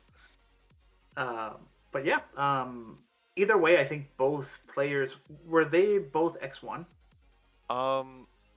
I think our Icewind gamer on the right was our one undefeated. Let me check. Okay. So Yeah. both players should make it to top Yeah. 16. Yeah, they kept putting table 1 on stream. Okay. I'm wondering if table 1 was just the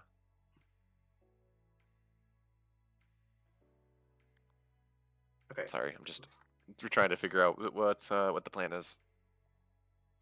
So I think we're gonna announce top 16 when all the standings get in. That should be shortly, because that round went actually pretty long, mainly because like they kept just top decking exactly both of them what they needed to like stay in the game and not to get blown out.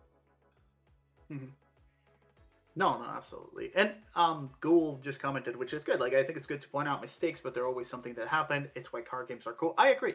It's a combination of that and obviously luck. There's always luck involved in card games.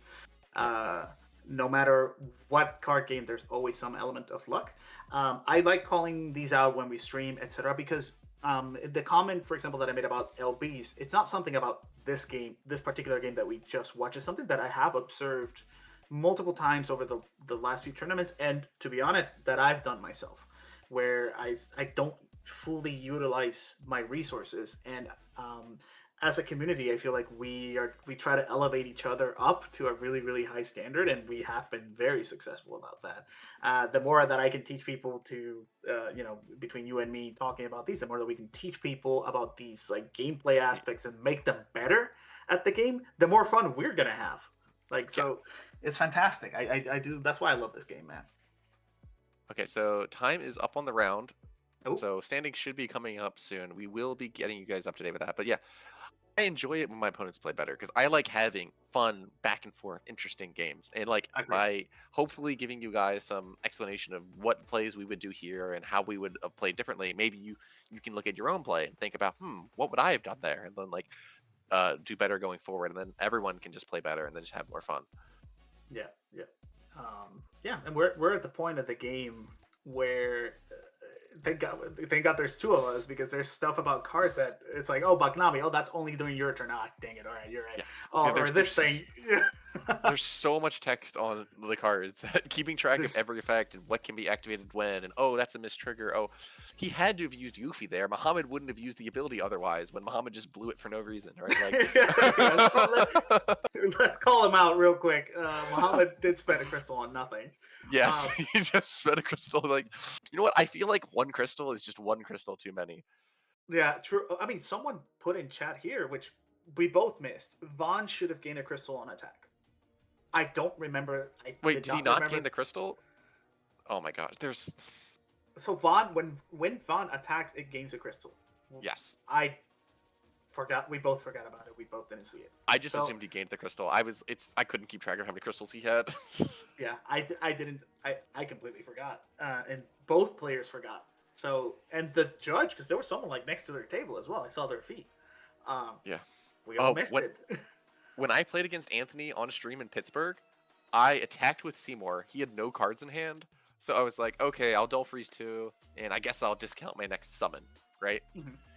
In main phase 2, I was like, oh crap, I'm going to discard for hand size. I guess I'll cast Mist Dragon to reduce my hand size, and I paid for the Mist Dragon. I mean... and I was just like, I didn't catch it. Anthony didn't catch it. We had a judge literally sitting like right next to me, like I could touch him. Didn't catch it. No one. I went back and saw on the stream. No one on stream caught it. I mean, the stream can't hear what I'm saying and saying, "Oh, I'm gonna discount." But there was no reason for me to do literally any other mode. So it's Yeah. it's obvious the mode I picked. I don't know. No one caught Tori paid for the free Mist Dragon, which is illegal, by the way. You're not allowed to do that. No, we had I had someone contact me. I don't remember. It was years ago. I was on stream versus Joe Chocobo Joe. We were playing the mirror, like Moshiri mirror. Like this was right out of COVID, and someone contacted me after the fight. And he's like, "Hey, I think Joe underpaid for a summon or something during your match." And I went back and watched it, and it turns out he didn't underpay. He overpaid, and we. Because I think he had Moshiri, and I think his summons cost less. So it looked like he paid 2, but really he paid 4 for something that should have cost 2.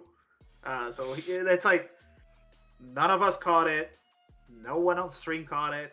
No one on the judge side caught it. It's like, okay. Accepted game state, yeah. I know back when Moshiri and like the mono water Moshiri deck was a thing, and people were running Moshiri with the unit backup. People forgot that they had 2 different summon discounts on field, and they were like, Silger's costing 2 right now, and like they just did not remember. There's just so much stuff to keep track of. Disqualify for overpaying. Well, thankfully that's not a thing anymore. Yeah. When I was playing in the finals of the Chicago Materia Cup back in 2024, I had a turn where I did cast 1 Tyvis, search red 13, free play red 13, use red 13's effect to play Realm from hand, use Realm effect to play Goblin and Tomos from deck, and then I cast, after all that resolved, and Goblin searched a card to hand, I then cast Loporrit, and I said, okay, cast 2 Loporrit, untap 2 backups. And the judge who was watching all of this occur stopped me and said, no, you're past cast 2 at this point. And I was like, no, all of this entered for free. Yeah, it's turns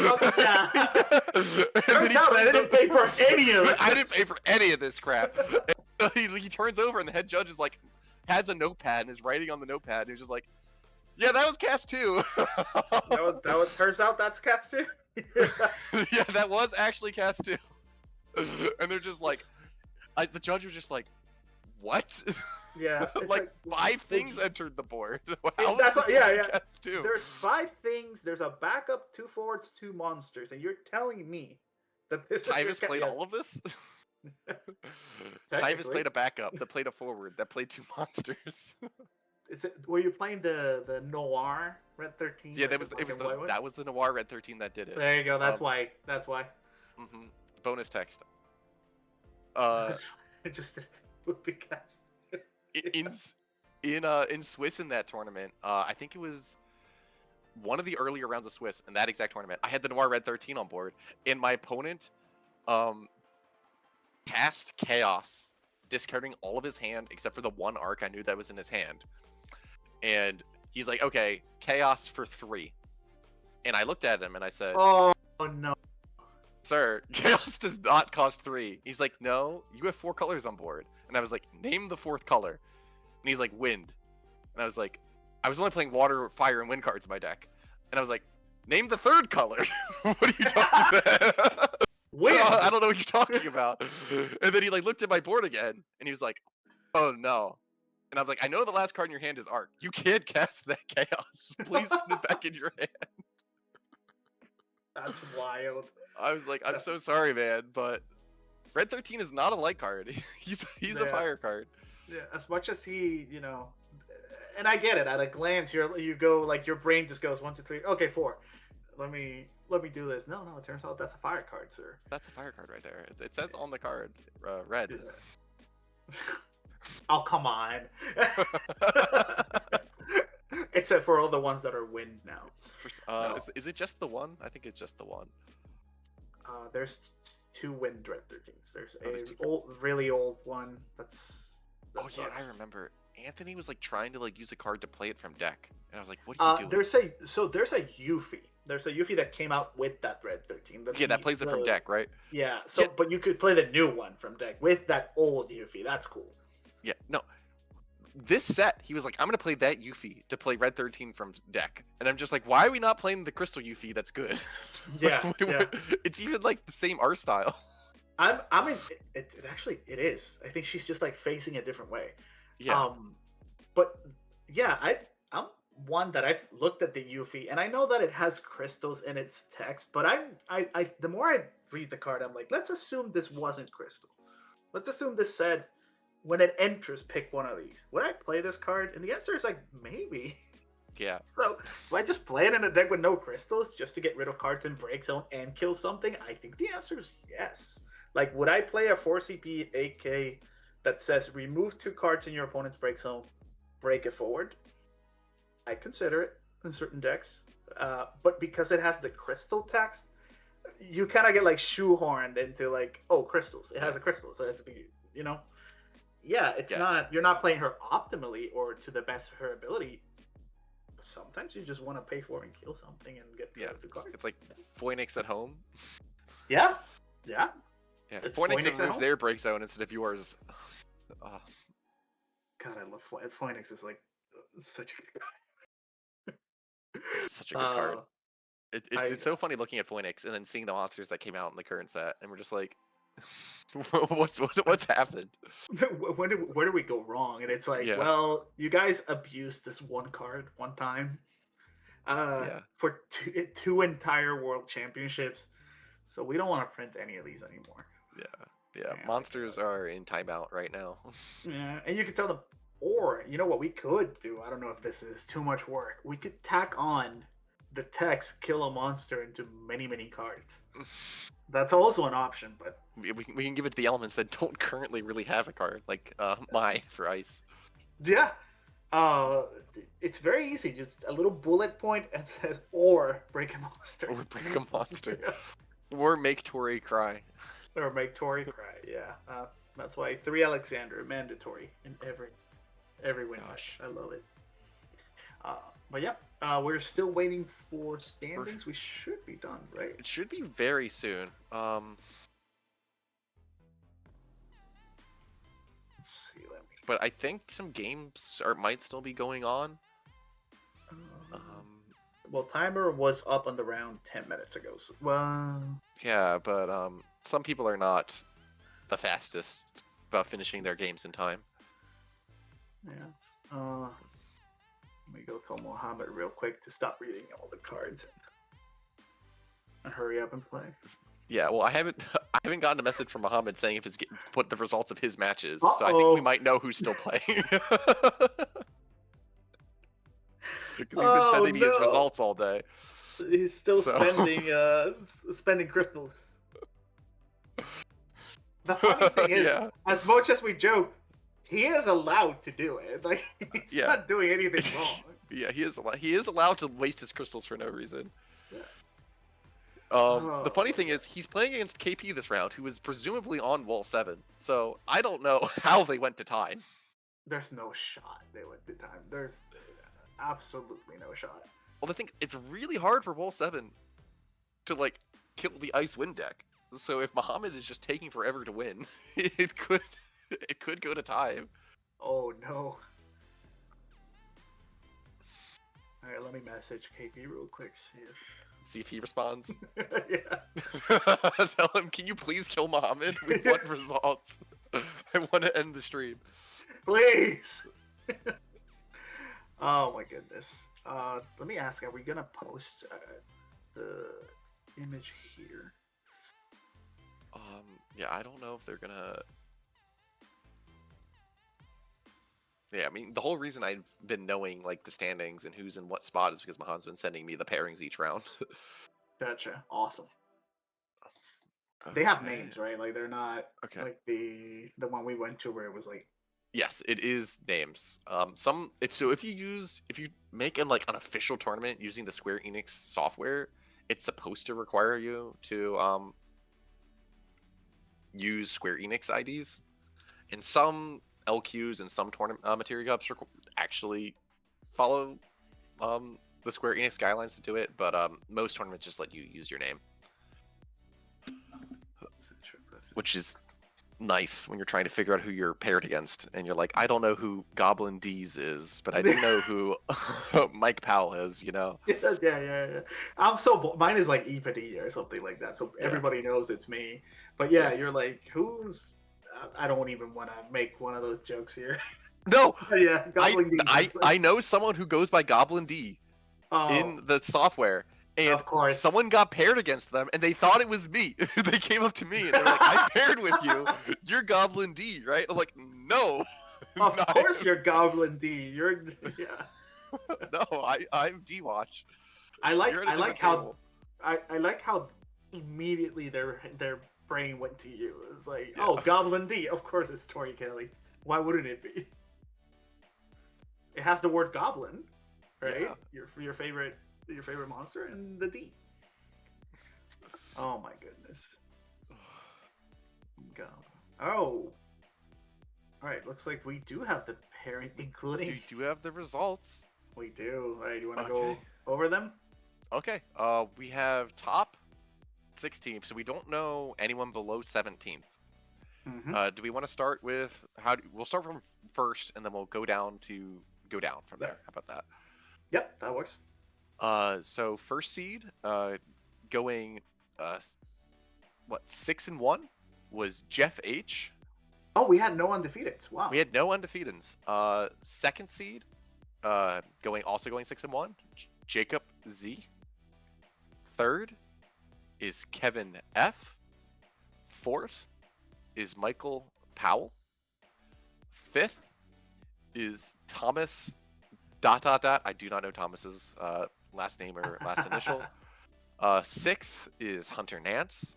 Mm-hmm. 7 is Sydney. Once again, I'm assuming playing Bards Refia. No. 8th is Tyler R. 9th is Anthony. I assume this is a Pico. He was one of the highest ones. He's now X2. Tyler's the first X2. 10th is Benjamin. I believe this is Benjamin P. Yep. 11th is Marcus. I don't know if this is Marcus Reichart. I don't know. 12th is Garrett J. 13th is Pedro R. 14th is John Lowry. 15th is Mr. Cody Snodgrass. Oh my goodness. And then for the bubble is Tian Tran. 16th is Zeph K. Yep. So our bubble was Tian Tran at 17th. Oh, you hate to see it. You hate to see it, yeah.